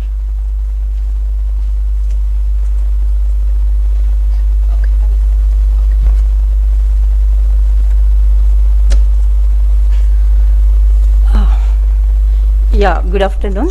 Thanks, Akanksha, for nice introduction of the panel. It's an absolute pleasure to be here. Welcome to all of you, the panelists and all the onlookers in the room to the important session on identifying pathways for skilling and capacity building in renewable energy, which personally I feel that the human resource is one of the important resource for any implementation and deployment of the technology. And nowadays, I think it's the capacity building and skilling is creating a lot of buzz amid just energy transition. So we are on path just energy transition along with global world. A just energy transition for our country argues for citizen-centric transformations, especially of communities that are most vulnerable to the transition from fossil fuels, that are by creating alternate livelihood opportunities, skill development, worker rehabilitation, and strengthening social safety nets. So in all these acts, women plays very important role. So let me start with very famous Indian scripture quote, that is, Nari asya samajasya kushal vastukara asti. Woman is the perfect architect of the society. So making these words real, today's women are shaping their homes, organizations, communities, even nations, by managing professional and personal work balance. Although percentages are very low, and they are in increasing trend, and women are attaining top positions in different sectors. So the country's energy and emission reduction targets necessitate a strong role of the renewable energy in the country's developmental path. So coming to numbers in RE space regarding women, the International Renewable Energy Agency finds that average share of women employed in RE space, that is 32%. I mean, the share of the women, it is varied in different sectors, like in solar PV manufacturing, it represents 47%, and 32% service providers and developers. But while in solar PV installers, that is in technician level, that is 12%, it's very low. And this is, we have also observed in our skilling program, that is a solar PV technician program, that is implemented by ministry, the Surya Mitra program, in which we have observed less than 2% of the trained workforce and also the employed workforce. So the women are facing so many challenges. So most of the women are unable to develop digital skills to engage in digital spaces, which limits their career options in STEM, which is mainly the important science, technology, engineering, and maths. So one report says that by 2050, the 75% of jobs are in technology. So like other sectors, for any female entrepreneurs hoping to enter into it, the high level of structural inequality poses significant barriers, like low representation of women in STEM, unconscious cultural and societal barriers, lack of skills, dearth of mentorship and financing opportunities. So which can be cracked by assessing training and skills, enhancing gender-specific financing, and raising awareness. So promoting gender equality and including gender considerations on all levels should be a high priority in both public and private sectors of renewable energy. So recognizing the important contributions of women as decision makers, stakeholders, educators, and experts across sectors and at all levels can lead to successful long-term solutions to climate change. So it is important to ensure that energy to women is available, accessible, and affordable. Women represent 50% of the energy users, but their participation is in the decision making, ranging from policy representation to technology selection, is highly underrepresented. So rural women can also play a very important role in implementing RE technologies and improving their livelihoods. Critical inferences can be drawn from the ground level experiences to develop better policies and enhance ground level implementations. So today, an esteemed panel contributing a lot to these areas to bring women to forward in RE space are with us. So let's hear about their efforts and views. So this panel is focused on two things. First of all, we want to understand the skilling opportunities and assess the existing gaps across the renewable energy value chain and skilling ecosystem. And then we also want to understand the challenges and how we can enhance the women participation and what are the areas which needs critical attention and identify future course of action for enabling a holistic skilling ecosystem for the country for adoption of RE technologies. So the session is with question round, 2 questions, and the speaker can take 3 minutes for each question. So now I invite first panelist, Ms. Sheila Joseph, CFO, Shakti Sustainable Energy Foundation. Ma'am, Shakti has been focused on capacity building within the clean energy ecosystem as one of the critical pillars in the clean energy transition. So going forward, how do you think philanthropic capital can be deployed to build capacities of women on the ground? So are there any initiatives that aims to bridge the current skilling gap in the ecosystem? Thank you. Can you hear? Sure. So thank you, ma'am, for the question. Before I answer the question ma'am raised, I would like to identify what are the reasons for women staying back. What are those inhibiting or limited factors that don't allow women to come forward? So the first of these I would like to put is something around socio and cultural norms, which keep women away from many of these new and upcoming sectors. The second would be around safety issues which women face while traveling and at the workplace. There could be others as well which lead to in terms of inequities, as well as a not so what you would call lack of a safe working environment, which keep women away from the workforce. So these are some of the limitations which women face in the workforce space. So to address this, how can philanthropists come forward, or using philanthropic capital, how do we address these kind of issues? So not just skill building and technical, that's important for any new technology which is coming. I would say even soft skills are important, and even microfinance for creating business opportunities for women should be encouraged, as well as creating those platforms where they can come and share and learn from others as well. So these are some of the softer kind of things which can, so if I try to bracket it into some certain categories, I would say the first of the kind where philanthropic capital can be used could be in building women-centric skill-based training. So where people come forward, philanthropic money comes forward to help women come into some, develop certain skills.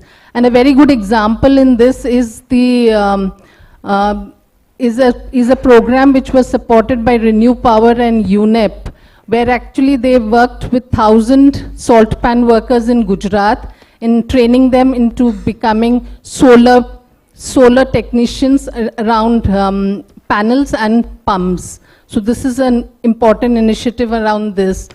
The second one I would put is creating or building women-led enterprises. So that's another thing where philanthropic capital can be used, where women-led enterprises are encouraged. And in this, I would say there are foundations like the Mandeshi Foundation in Maharashtra, who has supported a lot of, provided financial support to women agricultural workers in coming up with opportunities around clean energy, in the clean energy space. The third kind of activity I would put forward is something around mentoring and networking. So business houses are very good in running their businesses, but if they come forward and provide those business support services to these women, these could be areas also which can be supported by philanthropic capital. The fourth item, and it's not by any means the least, is the socio-cultural barriers which women face. So how does one overcome these kind of barriers also? These could also be taken up as softer skills to be imparted to women through different awareness programs and and especially creating those platforms. So there's a global women's network platform for energy transformation. So this platform actually brings together women where gender imbalances are discussed and actually takes forward the kind of issues women face and then find solutions to them. So these networks are important to bring women together. Otherwise, we can work in silos and not be benefit from another person's experience and learning. So that's another one. And last but not the least, I think women are good researchers. So evidence-based research is important to make any policy change. And so there, I think women can play a great role. And if philanthropists can come forward and support research activities conducted by women, I think they're more empathetic in their approach to a issue as well. So that kind of evidence-based learning would be very useful for philanthropic capital. So largely, the previous session was on hardcore business finance, and here I'm talking of the softer skills in terms of philanthropic capital. Thank you. Thank you, ma'am. Very effectively narrowing the women-less participation, as the women-less participation is revolving around the 3 M's majorly, that is marriage, mobility and motherhood. So we have to, if women have to come up, so they have to think about these social barriers. So next, ma'am, I invite Dr. Parveen Dhameja, Advisor, Skill Council for Green Jobs. She was a former advisor of MNRE also, and who is having lots of experience in deployment of RE technologies. And she is a former member during the creation of Skill Council Green Jobs, that is a sector skill council under the Ministry of Skill Development, but that is co-promoted by CII and MNRE for the mainly to for skilling to improve the skilling ecosystem in green energy, green jobs basically. And ma'am, SCGJ has been doing a great job in designing and implementing training modules for a range of clean technologies. How do you plan to provide these trainings to the youth and also to women in rural areas? Will the trainings cover emerging and existing technologies such as DRE and green hydrogen? Thank you very much. First of all, I want to take this opportunity to thank MNRE and NRDC for giving me this platform where I can connect with all, and I'm very happy to see so many women in this room. Want to compliment Mr. Jethani, because when I was in the ministry, we used to hold meetings, but we never had such a fall. So I think we should all compliment, and we should all give a clap for this. Yeah. So my journey with MNRE has been, I have been associated with a lot of programs dealing with biomass, renewable energy, and of course, clean cooking was one area where I was associated for a long time, and I had the opportunity of interacting with a lot of women. So, right throughout the length and breadth of the country. So here for skilling, I would like to say, after my stint in MNRE, I joined Skill Council. In the council, what we do is that, as she has said, we work for the workforce for green businesses. And green businesses are renewable energy, waste management, sustainability. And we basically do skill gap studies, develop occupational maps, and after developing occupational maps, we do the job roles. We identify the main job roles with the industry, and then we go for trainings, and then of course the entire thing where we can, where we work upon. So till date, we have about 60 qualification packs which we have developed. 50% of them are in solar, rest of them are in other sectors. And we have done more than 5 lakh trainings. Out of this, we have done about 1 lakh in renewables, and the rest is all in the waste management, because the Swachh Bharat mission is a big objective of the Government of India. And there we were, associated in a big way in training all the Safai Karamcharis of MCD corporations right across the country. And there also the participation of women was about 15 to 20%. That sort of a thing. But that is a labor-intensive, the levels were very low. So we were successful in training them. So apart from them, we have also developed qualification packs for the rural areas. The DRE sector, as she said, that biomass, biomass management, that is a big issue that we have handled. We have got qualification packs for aggregation, we've got for biomass depot operators, for biomass pellet manufacturers, then for clean cooking. That is the first thing I started when I went in the council, and I wanted to connect with women, but unfortunately the reach is not so good. Currently we are training about 1,000 farmers in Uttar Pradesh for aggregation and biomass depot operations, and this is for the plant which has come up by HPCL, and it is a big problem or a big challenge mobilizing rural youth. Getting to them through the FPOs is a big challenge, but somehow we are there, and we are also trying to connect with the women farmers so that we can train the farmers also. But there is no, it's not an equal basis. Maybe out of 100 farmers, we are able to mobilize 15, 20. So that is the reach for the rural people. But we try, when we do the trainings, general trainings also, we have a mix of both the rural and the urban youth. It is through our training partners. We have about 500 training partners spread out in the entire country, and we have a mix of both the rural and the urban youth. That is this thing. For DRE, as I have said, we have a lot of qualification packs which we have developed. The biogas sector is also where we have a lot of qualifications, and we are trying, but trainings is difficult. Either it should be a government funded, you can say the Safai Karamcharis and all, that was all government funded, government sponsored, but getting funds for training is difficult. CSR funds, some of them are available. We tried to connect in Haryana also with the women entrepreneurs. We tried to train women for entrepreneurship in clean cooking, for the sales and distribution. We were successful, but the numbers are very limited. So what I can say is, I would like to classify the problem in two. See, urban areas, the women in urban areas, and the women in rural areas. Urban areas, I have found that there is a lot of encouragement to be given. When we do trainings, I always look upon that what is the percentage of girls or women attending that training. And as she says, 1 to 2%. We rarely get trainers, women candidates who come for trainers. Recently, we had done some UNDP project where we trained, candidates for 1,000 candidates for EV charging, solar charging. And because there was an incentive for the women candidates, out of 1,000, we could get 270 women candidates.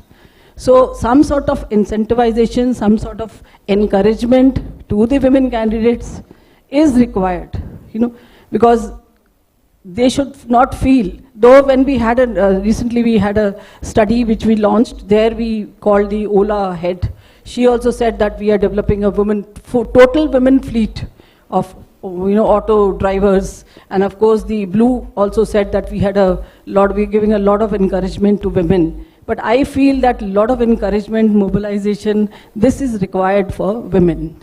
And for the rural, of course, much more effort is needed to get the women in the forefront. But they are very forthright once they come forward, once they know their opportunities, they do come for training. This is my experience right from the day I joined MNRE.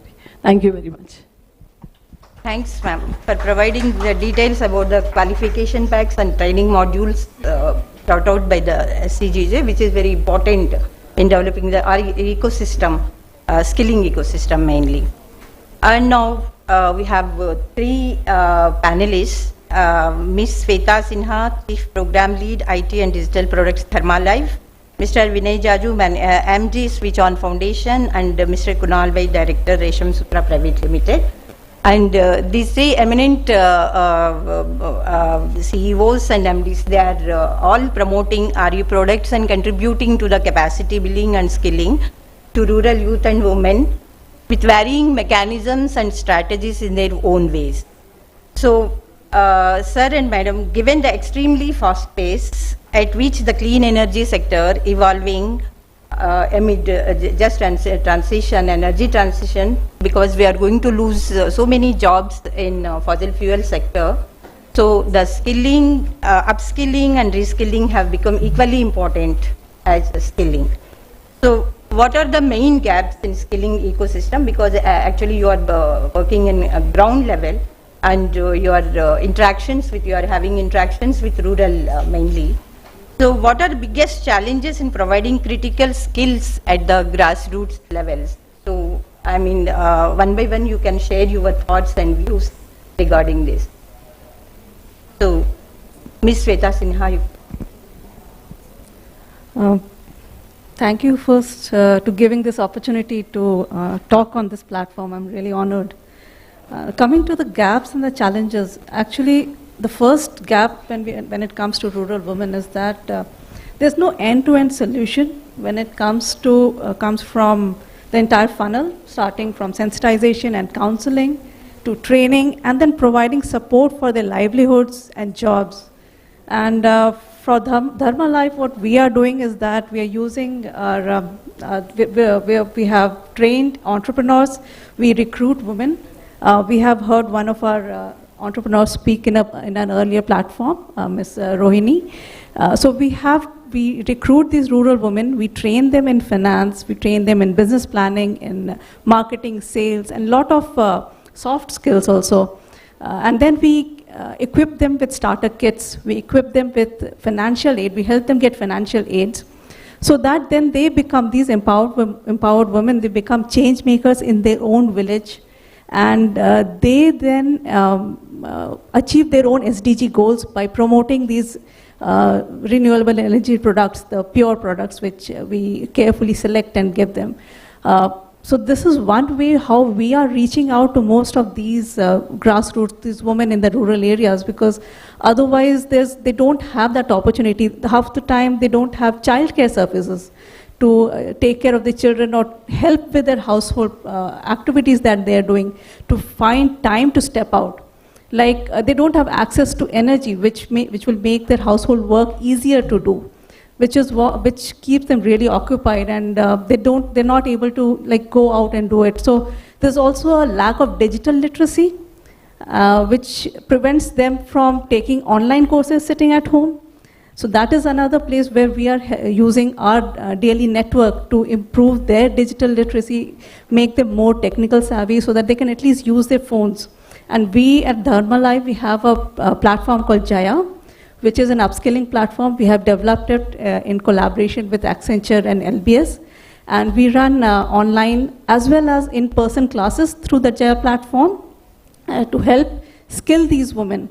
We go ahead, we are piloting with UN Women to start high quality preschool kind of a setup in collaboration with Anganwadis, so that these women can get support for childcare and they can step out and take up training or take up any kind of livelihoods. We are also providing. We're running campaigns to improve awareness about pure products. This is one gap. I think we've talked in our previous panels also that awareness is a big gap where people are not even aware of what products are there, what technologies are there, and how these technologies can be used, and how they're economically useful for them, to the farmers or to the rural women. So we are running campaigns. And as a result of all of these, whatever we have been doing, we have created a network of 17,000 Dharma Life entrepreneurs across 14 states. We have touched 15 million lives in 50,000 villages. And we have helped reduce 1.2 million tons of carbon dioxide simply through clean cooking and clean lighting solutions. That's a big achievement from Dharma Life in the past years that we have done. So thank you. Thank you. Thanks for creating the holistic environment for the women participation in RE and creating tailor-made mechanisms for the to promote the participation. Next, Mr. Vinay Jaju. Thank you so much, ma'am. Thank you again very much for this opportunity. So skilling gaps, I'd like to probably divide skilling gaps into two halves. One is the formal skilling where there's employment-linked skilling which is being provided. I would feel the big gaps there lots of technicians which are already getting trained under Surya Mitra or under DDU-GKY, multiple programs that the government is running. There are also some CSR-sponsored skill programs.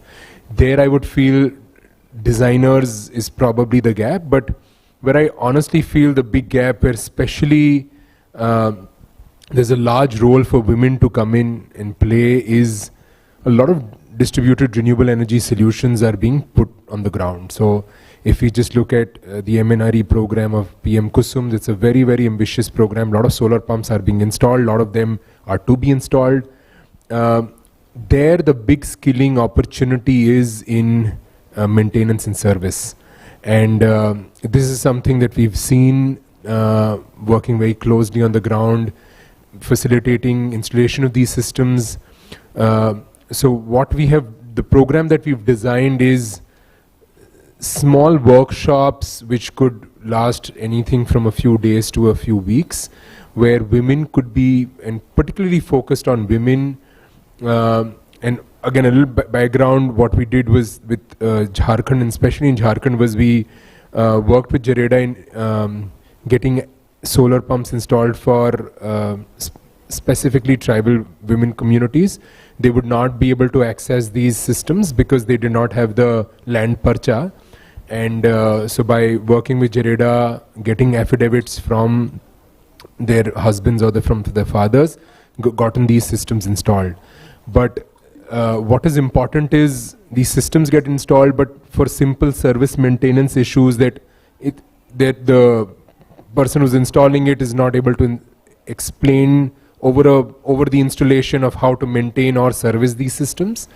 Some of these systems end up not working in the right capacity, or if there is a breakdown, the local community does not know how to service it. You can imagine the supply chain issues, especially when we talk about tribal communities.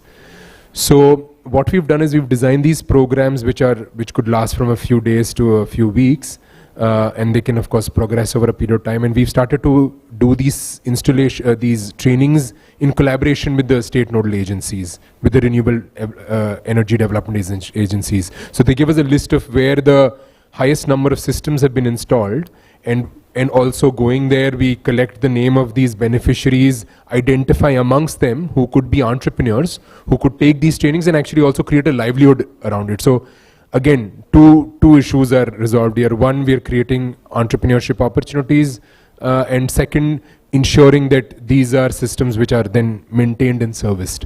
We're doing this already in Jharkhand, Odisha, Chhattisgarh, and of course want to take this to more states. But this is one big gap, and here we are of course starting with solar pumps, but there is a lot of opportunities across multiple DRE systems which are already being installed and are to be installed. So I think that is one area that a lot of us can collaborate and work towards. That's one skilling gap that I'd like to highlight. Thank you. Thanks for bringing out the gaps in the governmental programs and suggestions to enhance the efficiency of these programs. Next we have Mr. Kunal Wade. Yeah, thank you, ma'am, and share your thank you for having me here. So, I think firstly, from the wonderful session we had this morning where the beneficiaries came and shared their experience, we saw that skilling of women, and scaling of women especially for renewable energy products, is something that's very successful. There is absolutely no reason why it cannot work. So now what we see from our experience, we work with a good number of women. Most of them are in rural areas. Usually they are very low level of literacy or no literacy, but then they are very good at certain kinds of work. They are they learn easily. They have a lot of desire to learn. That is something that we see in the women we work with in the villages. But then there are certain limitations also, which I think we need to acknowledge, we need to accept, and we need to work around. For example, mobility is often an issue. Often women are not very willing to travel to far distances because they usually have other responsibilities. They usually have household responsibilities. So we need to understand and design our programs, our needs around such situations. So when we try to work with government programs, for example, there's a Samarth program that's run by the Ministry of Textiles. It's a very well-designed program, I think, very successfully implemented program. But then often these programs, ignore such limitations that may be there for some of the participants. So participants are expected to leave their home for 9 hours, 10 hours every day for a month and come to a training center. It's sometimes not viable. And then the other thing is that we have many successful and well-implemented programs and things that are happening independently and in isolation. But there is a very good chance of things converging together. Especially, we can use DRE as a very good convergence tool. Because what DRE does, in fact, is it makes women independent. Because they don't have to visit a certain place. They are able to bring the technology to their home. I think that's the biggest power of DRE. And if we are able to use this power, then we'll be able to take many more women into our programs and take the program to many more women. So, so for example, in the Samarth program, ultimately, the women need to be provided employment. But then when we talk of employment in the villages, it's not the same as in city. You can't really give them a job in a factory where they can come and work every day.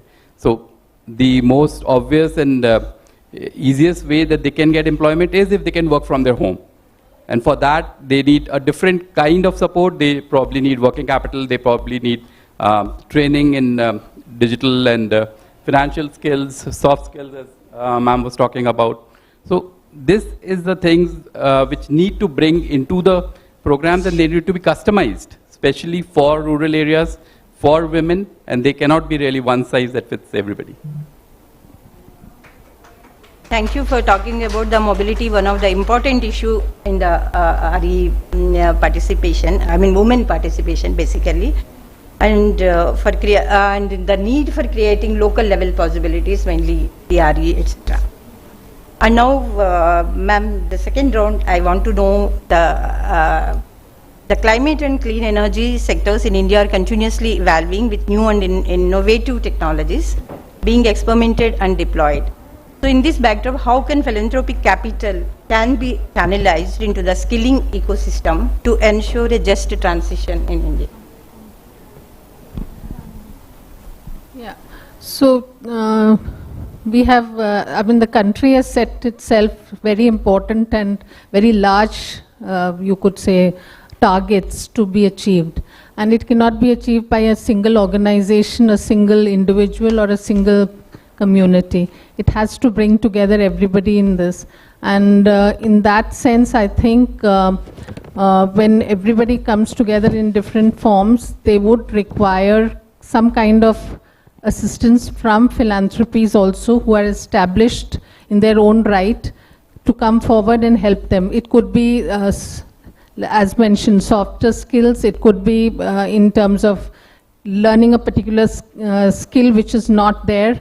For example, in rural communities where technicians, you provide technical training to women to manage their renewable energy assets and things like that. So that's one area where philanthropic capital can come forward.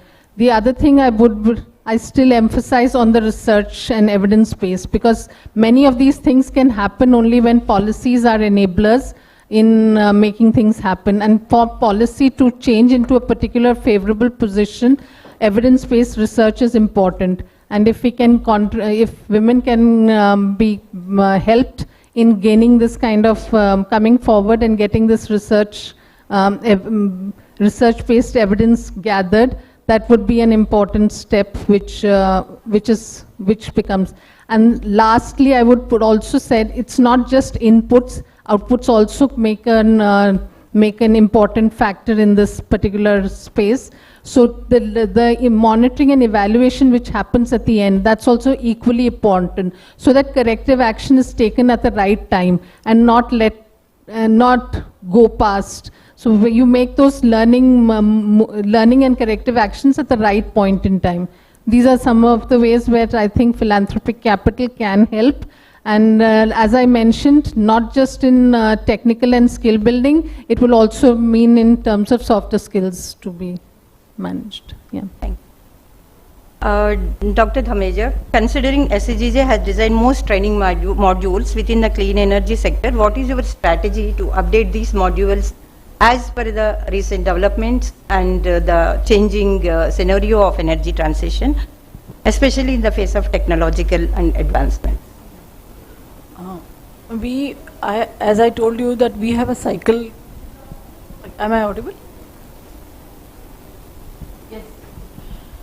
See, each qualification has a life of 3 years, and every 3 years we revisit it, and then we have consultations with the industry and other stakeholders, and then we revise it, and then it goes for approval. It has to be modified, as she said, according to the technological requirements, or there may be some policy issues. Like earlier when we developed the qualification packs, we did not have any module on employability and digital literacy. Now the current packs have one special 2-hour module, or you can say it depends on the hours for the total training, on employability, entrepreneurship and digital literacy. So these 3 components have been introduced recently. Then there is one more important component, personal health and workplace safety. I think this we have not even mentioned in terms of women. It becomes all the more reason much important for women when they are working or when the employees are working. What is their personal health and what is the workplace safety? So this is also has been added as a module in the in our training, all the qualification packs. And the qualification packs, we keep visiting and we keep revising. One important aspect, I think hydrogen is something which we missed out. We missed out green hydrogen. So I think earlier it was there. I would like to share that the Skill Council is very much aware and very much in course for the green hydrogen activities. We have already developed 2 qualification packs on technicians and entrepreneurship for manufacturing processes, and we are also developing 4 more qualification packs for the manufacturing process of hydrogen. So we are very current, and we have a project with UNDP where we are holding trainings also for green hydrogen. So this is the cycle. If you want to know anything else, because skill gap studies, sector studies, these are a mandate with the Skill Council. We continue doing this. We have, like we did the skill gap study for all the 4 metro cities, where we studied what is the gaps in the employees, for the 4 metro studies, Calcutta, Chennai, Delhi, and here we try to see at all levels what are the technologically, qualifications of the employees, what is the requirement, how they are well placed, and how they can be made better equipped for taking up their activities. So these things we keep on doing. Recently we had launched I had said earlier also, the landscape for green jobs. It was a big report on almost all the sectors we covered, where we analyzed what are the various gaps, what are the various jobs, and what are the levels where the Skill Council has come up with. So these are the activities we keep doing on a continuous basis. Okay, thank you. So the next panelist, as you are engaged in ground level and tackling the more complex rural systems, and you may facing challenges in skilling, financing, and other policy support. So what kind of additional support required from different stakeholders, that is policy makers, financiers, and of course capacity building and the technology developers, for increasing the more numbers and grassroots level, especially women?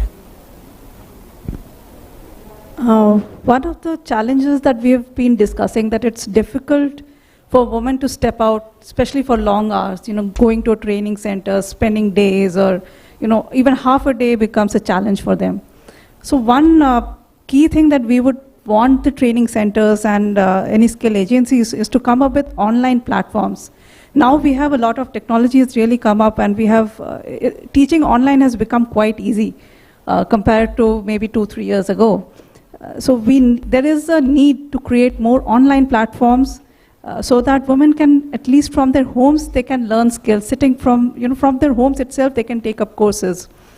We also need manufacturers of RE products to think of that women also can be trained as technicians. So far, if you see any technician, they're mostly male. So we just saw an example today, how even women can be, even somebody who's not very well educated can be trained in a technical kind of area. So why don't we address and why don't we train women to become technicians and to provide after-sales services? Because after-sales service is one major area which prevents people from buying any product if the after-sales service is not good. So why not have local women trained as these technicians for these renewable energy products? We then obviously need more capacity building of institutions like Anganwadis so that women have that support around them to be able to take up skilling or livelihood activities. And of course, all of these campaigns that even non-profit organizations or NGOs like us, we run campaigns to increase awareness about products, about these renewable energy, pure products. And it has to be on ground. I mean, we have to show them, we should hold melas or events or competitions where people, especially women, can come and see how these products work and how it will actually change. Like I think in the first panel we heard him say that when they saw how it worked, when we went to them and they could see how it worked, the women were able to transition from a diesel motor to a solar-fed motor. So, and they became the biggest champions of these products. So we need to, and this has to be a continuous process. We cannot just go show them a product once and then leave them. It has to be continuous. We have to go back to them, check with them what are their needs. Like Ms. Rohini said, we need to ask them what is it that they want. And then around them, we build the skilling program and we approach them, we intervene around what they need, rather than us dictating that, take this. I think we need to involve them also in that whole decision as to what they need, how they want to be skilled, and what is it that they require. We need to give them also a voice. Thank you. Yeah, Mr. Vinay Jaj.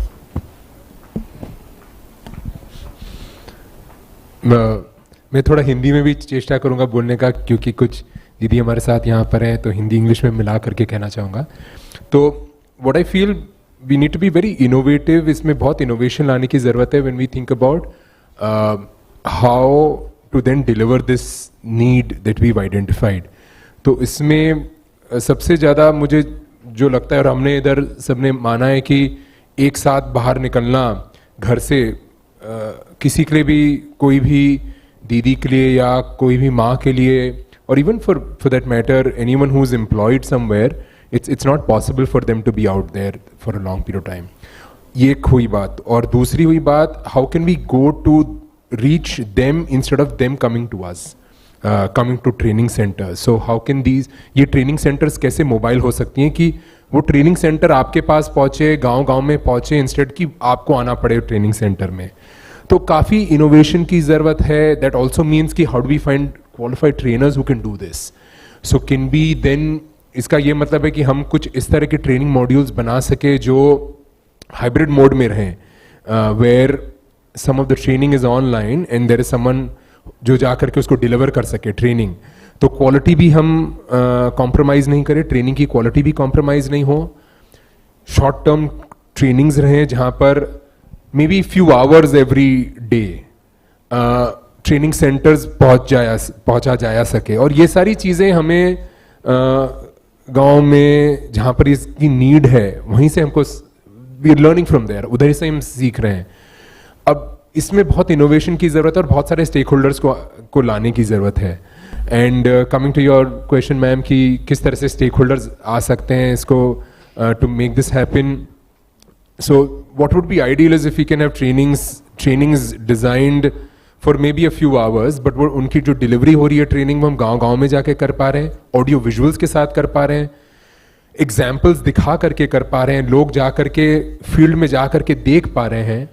Because seeing is believing. और lecture styles तो we all know कि वो trainings are well past, वो उस तरह से trainings में success नहीं हो सकता है. तो मैं यही मानूंगा कि बहुत सारे इनोवेशन की ज़रूरत है when we are reaching the audience जो हमको reach करने की ज़रूरत है, and also for the products that we are, especially DRE products which can be centered around women. तो मैं इतना ही बोल करके अपना I like to stop here. Yeah, please. Yeah, he's been talking of mobile training centers. I just want to share that the current trainings which we are doing in Uttar Pradesh, we are doing in 5 districts. And we will be having 25 training centers. We are going to the villages. The equipment is being taken there. The farmers from the FPOs are being mobilized. And it is a mix. We have trainers from Punjab who come online and they interact with the candidates.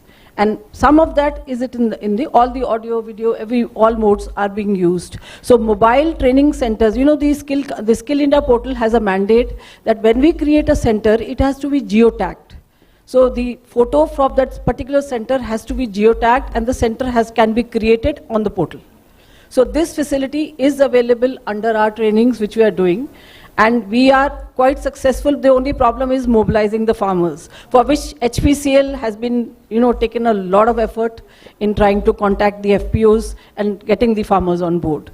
So such a sort of a system, Skill Council is doing it on the ground. Yeah, please, thank you. Mr. Kuta. Yeah, so I think when we look at designing a training from a central place, from the person who's doing the design, standardization looks like a very good idea because then everything will be easier to manage and easier to monitor. But then, जैसे विनय जी ने and Shweta जी ने कहा कि training is a very human thing. We are doing it for the people, और it has to be firstly acceptable to the people जिनको हम train कर रहे हैं, and then जिनको वो serve करने वाले हैं. So all the trainings have to be more dynamic in that sense. They have to be more dynamic to the needs of the particular region, needs of the particular segment for whom it's being designed. I think that's one message that I would like to share again with the stakeholders who are there. And then second thing that I would say is that it's not just training. You know, training is not, because especially when we are talking of skill for a vocation, so it's not like a classroom training where we give them a certificate and the job is done. So it is something that has to go on. There has to be a hand-holding beyond that initial 1 month or 2 months of training to see whether the people are actually able to get the results for which we have trained them. Are they getting the income, or is something else is needed? That something else may be additional skill, or it may be some other resource that is needed for them to get into work. Yeah, that's. Thank you. Just I have 2 questions for the rapid fire round, because just I need 1 or 2 answers in 1 or 2 sentences which can make or which can shape into some programs or some policy. So I mean, each can give their thoughts. In your opinion, what represents the biggest opportunity for women to capitalize on when it comes to the renewable energies? Biggest opportunity for women.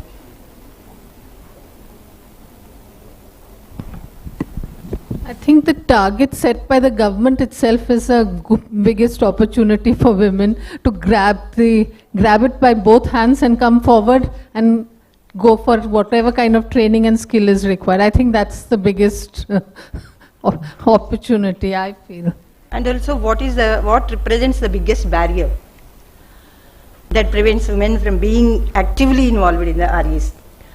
So I'd go back to what I had said in terms of mobility. That's the biggest barrier I think women face. So very difficult for rural women to come out of their comfort zones, and even urban women going back into the rural areas. So that I feel is the biggest barrier currently. Mr. Kunal.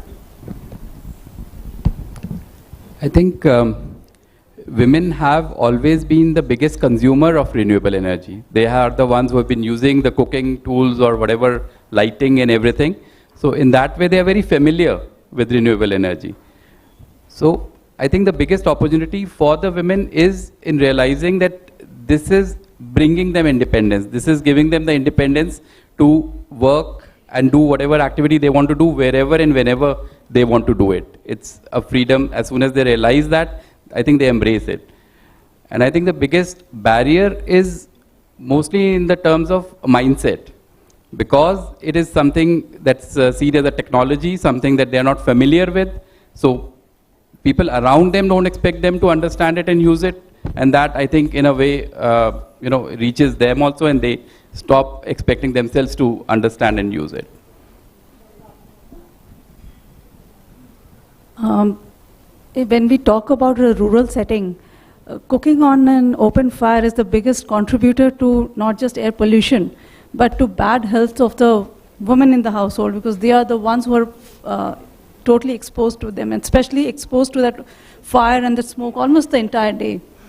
So that should be the biggest driver for them to switch to renewable energy, which will not just improve the quality of life they have at home, but also their own health. So I feel that should be the biggest driver for them. If we are able to show them that this is what it means to you to switch, I think they will be able to really be convinced to do that. And the biggest barrier, I believe, is socioeconomic. A lot of times, women, especially in rural areas, not only don't give enough value to their own health, they do not have the freedom to take these important decisions.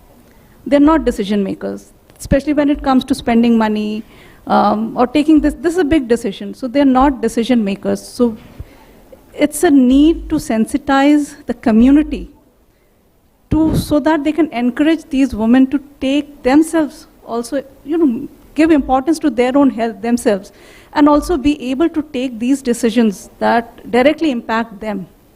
And yeah, I think that's the thing. Thank you. मेरे ख्याल से we all understand कि energy and renewable energy particularly is a great enabler. So the big opportunity is how it can enable livelihoods for lakhs of women and do that in a clean way, in a reliable way. I think that's an incredible opportunity. A lot of women we know are engaged in livelihood activities on a day-to-day basis. दूसरी बात जो मुझे लगती है कि जो सबसे बड़ा चैलेंज है वो है अवेयरनेस अबाउट जनरली में अवेयरनेस और माइंडसेट्स. अगर हम उसको चेंज कर सके तो there is a lot that can be unlocked. Women and energy are inseparable. They've been there whether she's using the cow dung cake or she's using the wood. So I think we should try to create some entrepreneurship models. We should try to, skill her or train her for some small livelihood activity where she can earn more. See, I used to visit these villages in Haryana, and here the women used to say, try to give us some activity from 2 to 4, where we can be more productive, where we can have more income. So we should create some entrepreneurship models or some small activity there in the village itself. The woman who was running the shop, commercial shop there, she immediately adopted. She says, "Aap sare chule mere yahan rakh do, I'll sell them." So you see the spirit which she had. I will take up this activity. I will sell all the chulas in the village. So this sort of a channel which I feel is missing. This is the biggest barrier. The opportunities are missing in the villages for women to take up some entrepreneurship, some commercial activity, or some sort of economic activity. Thank you. Thank you. Yeah, please. The area that you mentioned, Dharma Life is actively working on that, and we are empowering the women. I'll not say empowering is not the right word. We're just giving them the right tools. We're giving them awareness. We're giving them training. We're giving them the confidence that yes, they can do it. And I think one barrier they do face is when it comes to finances. Banks still are reluctant to lend them money to start. So we need more schemes around, of course, around women. So we help them with financial aids. We give them starter kits so that they can then start their own business. And it's been quite successful, actually, that model where, as a friend, when you go and approach your community, they are more willing to listen to them rather than listening to us going from towns and cities. So that's a model that Dharma Life is working on, and it has been really successful. And we are supported by IKEA Foundation, the Doin Foundation, and then the Good Energies Foundation. So we have the Jaya program, and we have these Jaya dailies and beneficiaries who've been really, it's an amazing journey actually. Thank you. To add your thought, I just want to mention one thing also. I think women underestimate their potential. So they don't want to, I mean, they hesitate to take new positions, new work, because they are underestimated, and they want only monotonous, the routine works, and they are not accepting the, challenging works. Maybe they are having potential, they are having skills, but as the eminent panelists mentioned, the mindset. So if women wants to see the new world or the women dominating world, so we have to change first of all our mindset.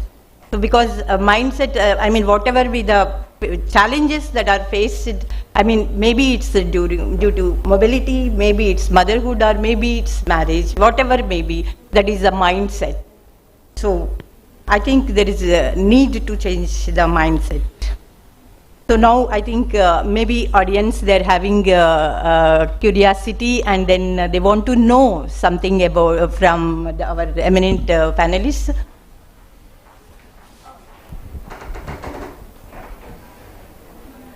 Well, I don't want to know, but I just want to share an experience. We've just spoken about skill development, building programs, but what I have, I work with Kunal, and we train these rural artisans to make yarn out of cocoon. So we are in 16 states, and Kunal has designed these solar-powered reeling machines. So we do this skilling program. But what I have seen, there has to be a women leader, the community leader within those clusters. And those are the women who inspire the rest of the village. So building that leadership, or identifying or searching those women leaders within those clusters and nurturing them and giving them support is very, very critical. Whatever skill development we may do, but to get them to production level, as ma'am said, we have to work on livelihood models. Just giving training and leaving them there doesn't work. We work with Meghalaya, so many programs we've done, but just training doesn't serve the purpose at all. We have to get them to production, and to get them to production, we have to have financial linkages, we have to have them working capital, and that entire ecosystem has to be done. And that is possible when there is a strong leader within their communities. That's all. Thank you. Thank you. Any question?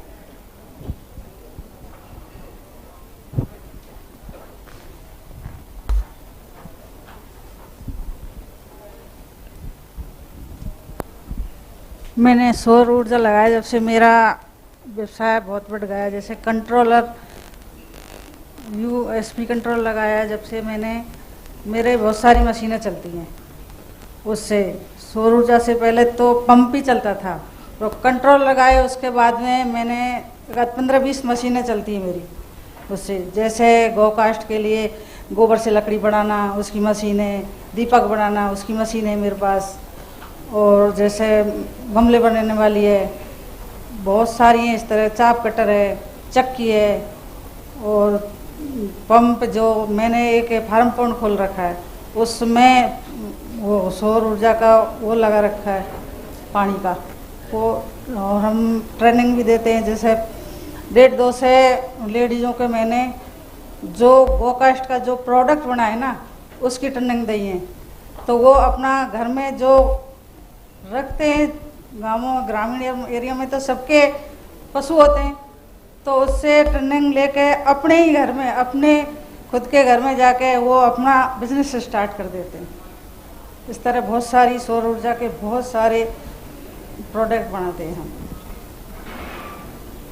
और organic खेती करते हैं, जैसे biogas का लगा रखा है मैंने उसमें, उसी से हम गो का जो वो जैविक खेती करते हैं, तो सौर ऊर्जा का पानी उसमें जैविक खेती में घर पे ही खाद बना के उसमें घोल के जैविक खेती में देते, उसमें ही देते हैं खेत में ही। आप बहुत अच्छा काम कर रहे हैं, बट आपको लगता है कि क्या सपोर्ट और आपको होना चाहिए सो दैट कि आप और अच्छे से काम कर सकते हैं? प्रैक्टिकली हम तो घर पे ही प्रैक्टिकली कराते हैं और ट्रेनिंग देते हैं, तो इससे कि और जो कंट्रोल लगा हुआ है उसमें और एक्टिविटी लाए, जो उसमें उससे और भी हम कुछ रोजगार निकाल के दें पब्लिक को। ठीक है, या प्लीज। मेरा कोई क्वेश्चन नहीं है, लेकिन मैं अब ट्रेनिंग के बारे में अपना एक्सपीरियंस शेयर करना चाहूँगी। तो हमारा सब्जेक्ट ही ऐसा है कि हम वो क्लासरूम ट्रेनिंग हम करेंगे तो उसका फ़ायदा हमको कुछ भी नहीं होगा, करनी भी चाहिए और नहीं भी करनी चाहिए। तो हम लोगों ने अभी सेवा में ऐसा शुरुआत किया है कि हम फार्मर फील्ड स्कूल बोलते हैं उनको, और जो हर एक जगह पे जो टेक्नोलॉजी है अलग अलग, तो हम टेक्नोलॉजी का डेमो वहाँ खेत में ही रखते हैं। तो टेक्नोलॉजी का किस तरह से यूज़ करना चाहिए तो हम फील्ड में ही सबको बताते हैं, और क्लासरूम में हम मॉड्यूल तो बनाते हैं, लेकिन मॉड्यूल का तरीका भी अलग होता है, और वो किस तरह से इस्तेमाल करना वो जब तक देखेंगे नहीं, हम यूज़ नहीं करवाएंगे तो पिक्चर देख के कोई नहीं सीख पाएगा। हम छोटे छोटे वीडियो भी बनाते हैं, लेकिन वीडियो का इम्पैक्ट भी इतना अच्छा नहीं होता जब तक वो पूरा मॉडल नहीं देखेंगे और यूज़ करना नहीं सीखेंगे। तो हमको ये करना चाहिए कि गांव में या ब्लॉक लेवल पे हमको ऐसा डेमो करके एक फील्ड स्कूल जैसा बनाना चाहिए। मैं ऐसा सोचती हूँ। Thank you. Thank you.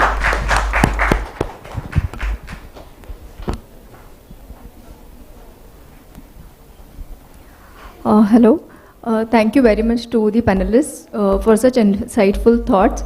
It was very nice to know several thoughts, including mobile training centers, hybrid modules for better trainings and everything. Okay, I'll also introduce myself. I'm Aditi Pathak from India Energy Storage Alliance from Customized Energy Solutions based out of Pune. And I have a question where I would like to know thoughts from Dr. Parveen as well as from Mr. Vinay. How this is a global question, not just for women, but has been lingering for quite a while. So I thought I'd bring this up. How do you think do the undergraduate and postgraduate present curricula should evolve to accommodate and prepare people ready for the continuously evolving clean and green sector? Because what you mentioned about the qualification packs is wonderful with what the Skill Council is doing, but how should the mainstream curricula work around it is my question. I think the entire education policy is being reframed. The certification framework has come up, which is going to be a uniform course system across the entire universities and all the colleges. So that we are into it. Like we have a credit of 30 hours. 30 hours is one credit. So our courses are structured around that. Now all courses right from the kindergarten, KG first, they will be structured around that, and they will be a different, this will be a national certification credit framework under which the education policy is being framed. So this is one revision which is being taken, which is being taken up by the Ministry of Education, and all the universities, colleges, the skill councils, all of them are involved. Second is that we also feel that learning begins in school. If you go around and see the ITI's curriculum, you see the engineering colleges curriculum, you will not find renewable energy.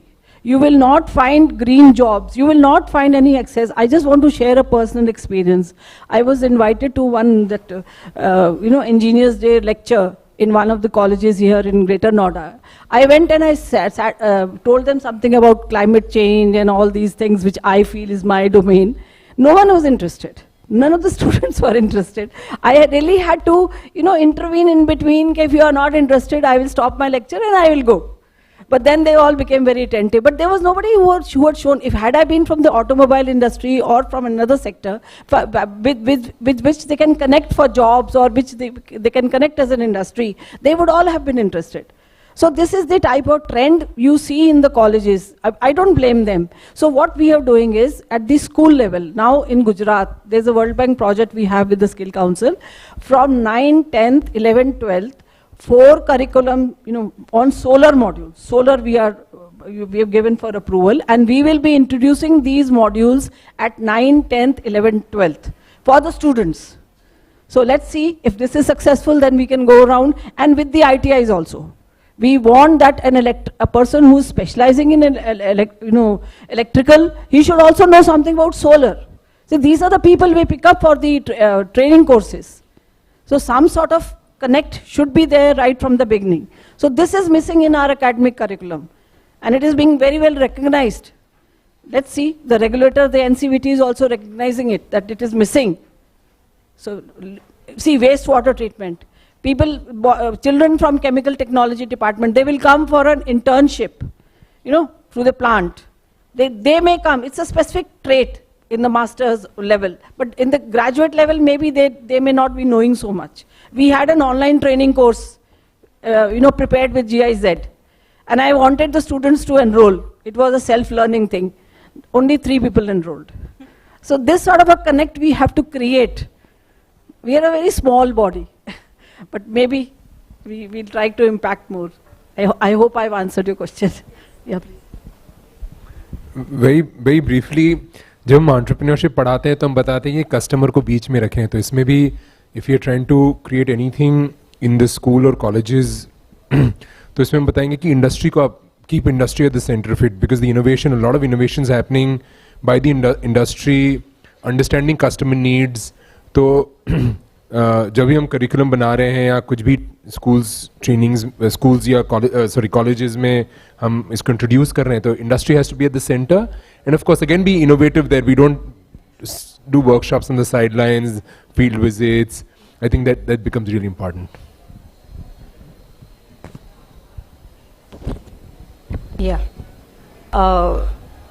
Please, ma'am. Please. Hi, good evening, everyone. So actually, I have kind of 2 questions. If you don't mind, please. May I? So the first one is like, how can we make it a mass movement? And first, I thank you so much for this wonderful panel and all the discussions I heard here. It was quite enlightening. So now my first question is, how can we make it a mass movement? Because sooner or later, we are going to run out of this fossil fuels and this energy. So everybody needs renewable energy. So is there any kind of plan or something we can make it a mass movement and everybody is familiar with this thing, renewable energy and all this climate change and plastic, no use of plastics, these things?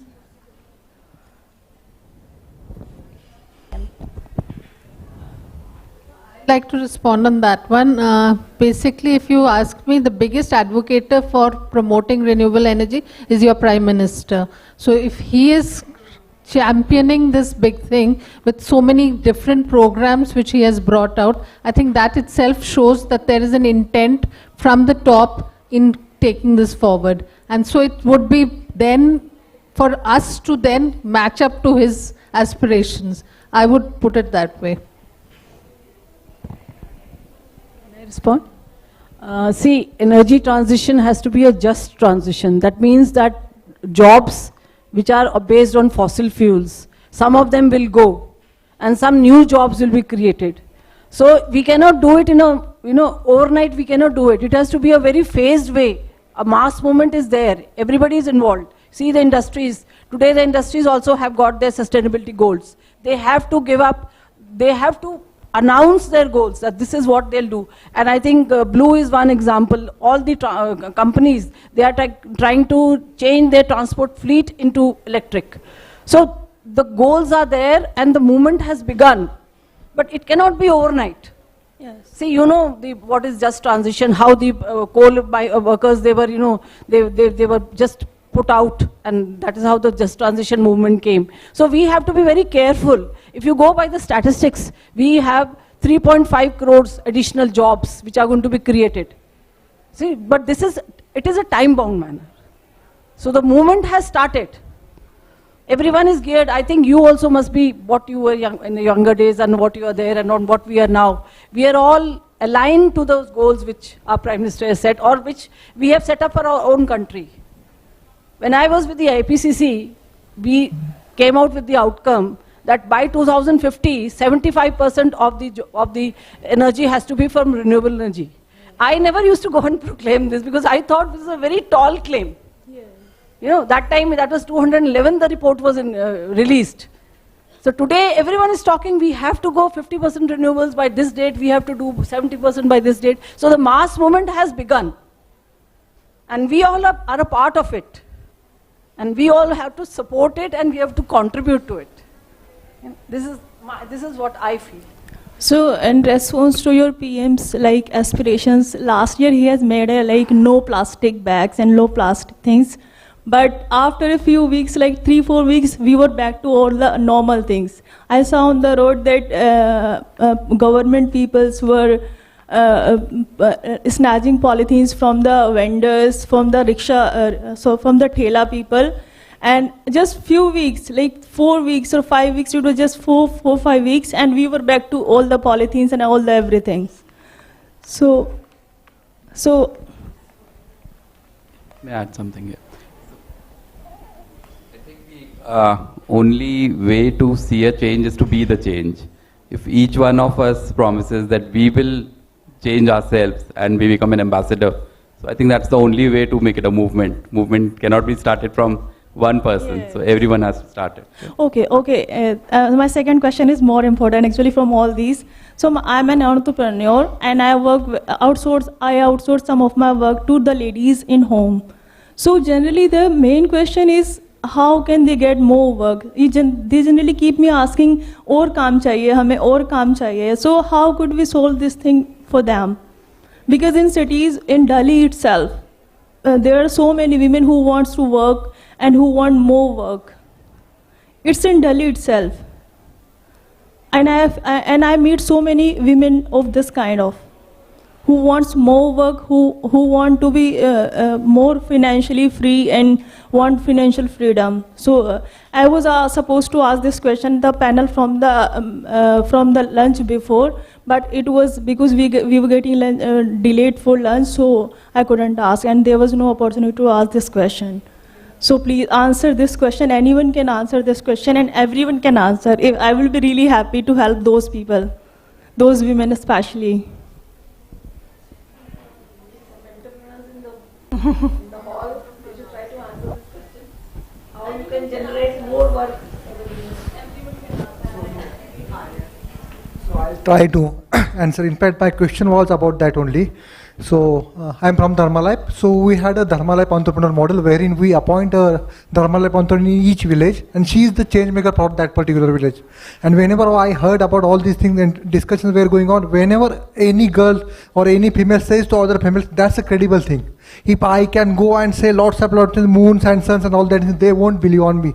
But if this Didi goes there in that vicinity, in that town, and do some kind of mohalla meeting, says that man ye hoga, acha hoga, then all of them will be agree to her whatever she is saying. So that's what Dharmalap is currently working on. So I think it's all about teamwork. So currently, if women starts engaging the Seva model, the famous Seva model, wherein all women started a journey, and with a group they have make a change. So I think women should be starting some kind of association so that they can train other things. Coming back to my question, which I wanted to ask to the panelists and showcase, it's all about upskilling and training. So with me is Vimla Batola. She has come all the way from Uttarakhand. So I just wanted to showcase you the train the trainer model, which currently we are doing in hilly sites. So this is the very new model wherein we give a demo kind of product to a beneficiary entrepreneur, dairy product. She uses it and she gives training to other members. And the way this model works, so she will explain. बताइए आपने कैसे चालू किया और फिर बाकी लोगों ने कैसे ले लिया? सबसे पहले मैं आप सभी को हार्दिक धन्यवाद देता हूँ जो आज मुझे इस मंच में बोलने का मौका मिला। मैं बिमला बटोला उत्तराखंड जनपद पौड़ी से हूँ। मैं सबसे पहले तो मैं अपने ये खेती तक ही सीमित थी। जब से मैं 4 साल से धर्मा लाइफ की टीम से जुड़ी, हमारे गांव में एक डीएलए बहन थी, उसने मुझे इनसे मिलवाया। तो उस समय इन्होंने मुझे कोरोना काल में, कोरोना उससे 2 दिन बाद हमें कोरोना से सब लोगों से मिलना जुलना बंद हो गया था। उससे 2 दिन पहले ही इन्होंने मुझे ट्रेनिंग दी धर्मल आयोग की टीम ने। उसके बाद मैंने जो भी काम किया वो फ़ोन के द्वारा ही उन्हें पूछा कि क्या कैसे ये मशरूम में जो परेशानियां हो रही है कुछ भी, वो इन्होंने फ़ोन के द्वारा मुझे बताया। उसको मैंने अपने मार्केट में ही पहले थोड़ी यूनिट लगाई, उसके बाद मैंने अब उस समय से 4 साल से मैंने 8-10-12 बार ये यूनिट लगा रही हूँ। फिर जब गांव में जितना भी बिकता था उसके बाद बच गए, जो बिक्री नहीं होता था वो फालतू रह जाता था, धूप में सुखाने से काला पड़ जाता था। फिर मैंने इस टीम से अनुरोध किया कि मुझे सोलर ड्रायर चाहिए। तो इन लोगों ने मुझे 1 साल पहले मैंने इनसे अनुरोध किया कि मुझे ड्रायर चाहिए, तो इन्होंने वो ड्रायर मुझे दिया। आज मैं उसमें दूसरा प्रोडक्ट भी तैयार कर रही हूँ, वो है दाल बड़ी का। क्योंकि हमारे यहाँ पहाड़ों में दाल, जो हमारे अपने खेतों की दाल होती है वो दाल होती है, उससे बड़ियों का काम कर रही, वो भी मेरे उसी इलाके में बिक्री हो जाती है। उसको जो ग्राहक मेरे बने उन्होंने जब खाया तो उन्होंने भी मुझे, मेरे क्लस्टर में मेरे 15 ग्राम सभाएँ हैं, उसके 5 संगठन हैं, 5 संगठनों से 5 समूह चुने मैंने, उनको भी परसों मैंने इस ड्रायर लेने के लिए प्रेरित किया और आज उनकी भी डिमांड है कि हमें भी ड्रायर चाहिए। तो परसों ही उनके लिए भी ये बुक करवा रखे हैं कि ताकि वो भी अपना कार्य अच्छी तरह कर सकें। तो मैं धर्मल आयोग को भी धन्यवाद देना चाहती हूँ और कि जिन्होंने मुझे ये रास्ता चुना और दिखाया। धन्यवाद। धन्यवाद आपका एक्सपीरियंस शेयर करने के लिए हमसे। With this we close our session today. Thank you Ms. Thakur and all the speakers for sharing such critical insights on how we all can together further this cause that we all are working on. In this session we have also highlighted how holistic skilling ecosystem can nurture entrepreneurship and generate livelihood opportunities for everybody who's associated with this ecosystem. With this, as we close this session, I would like to invite Mr. J.K. Jethani, Senior Director, MNRE, to give closing remarks. And session photo, please, before that.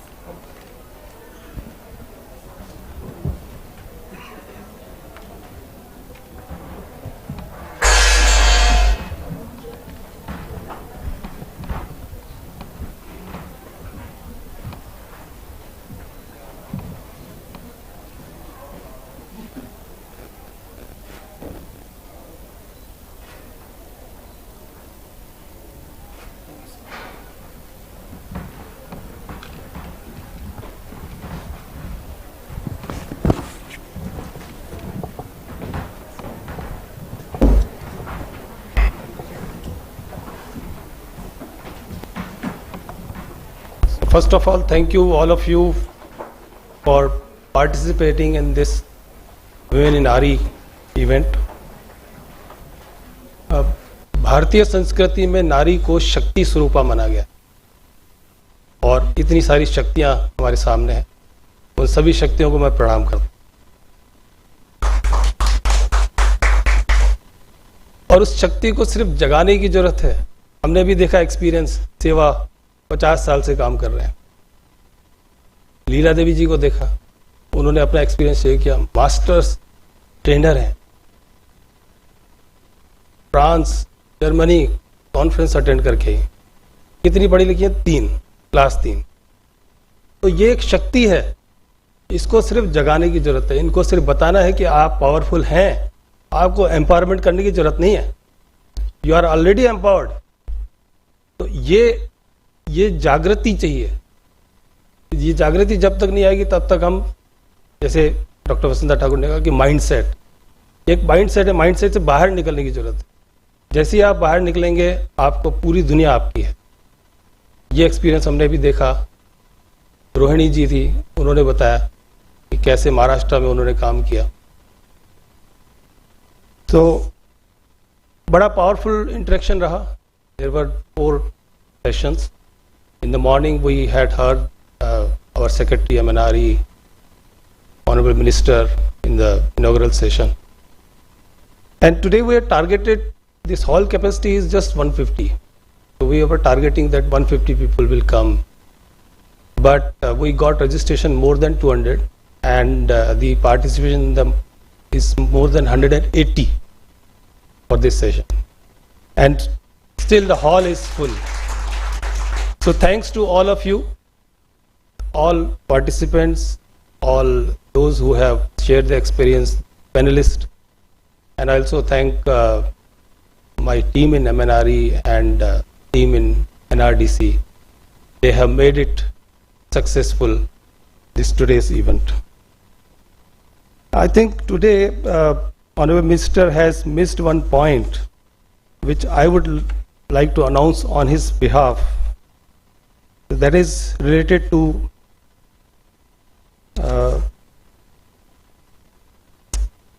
recognizing the women in different categories.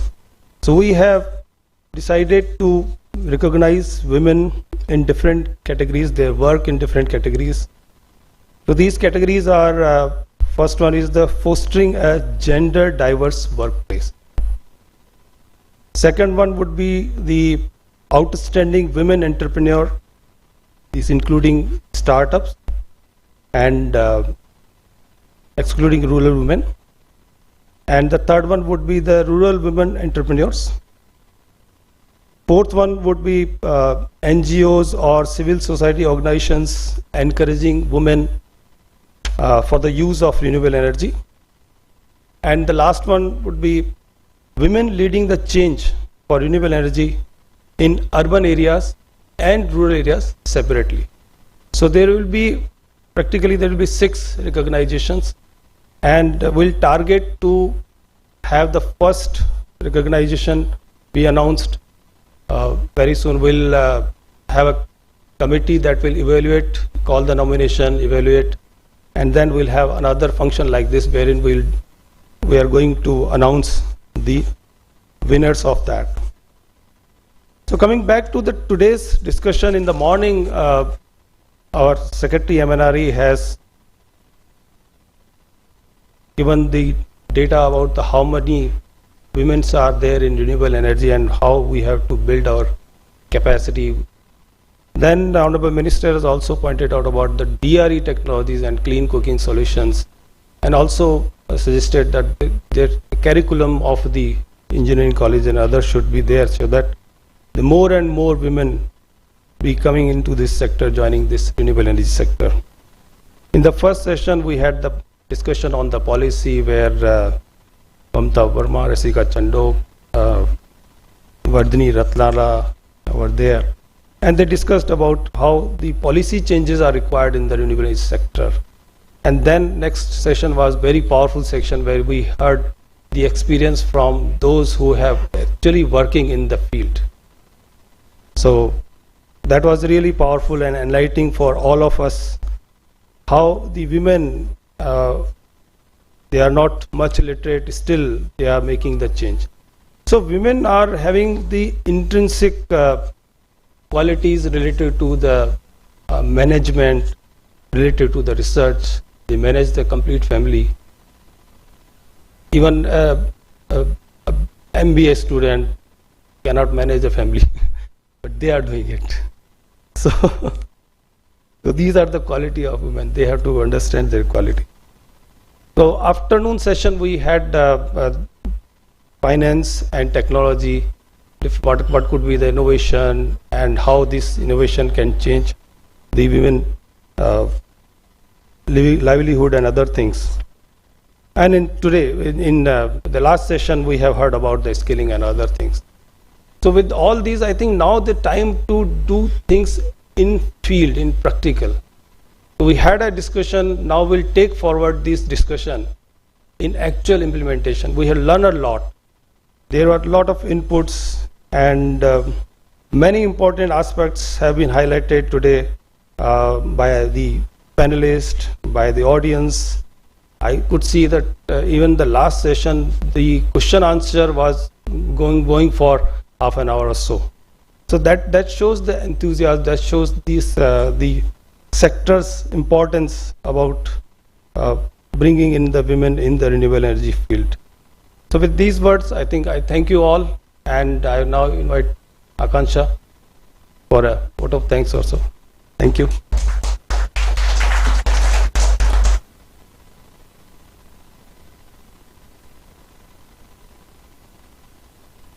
I don't think anybody else could have summarized today's proceedings more precisely than what Jethani sir has just done, and I don't have a lot more to add to it, but I would really like to thank you all for staying with us. On behalf of Ministry of New and Renewable Energy and NRDC India for joining us, traveling on Monday morning to be with us and contributing in the dialogues today. With all your inputs, we are sure that we will take these conversations forward. And I look forward to interacting with you on various occasions going forward. We have tea outside. Please join us for tea and continue these conversations. Thank you so much.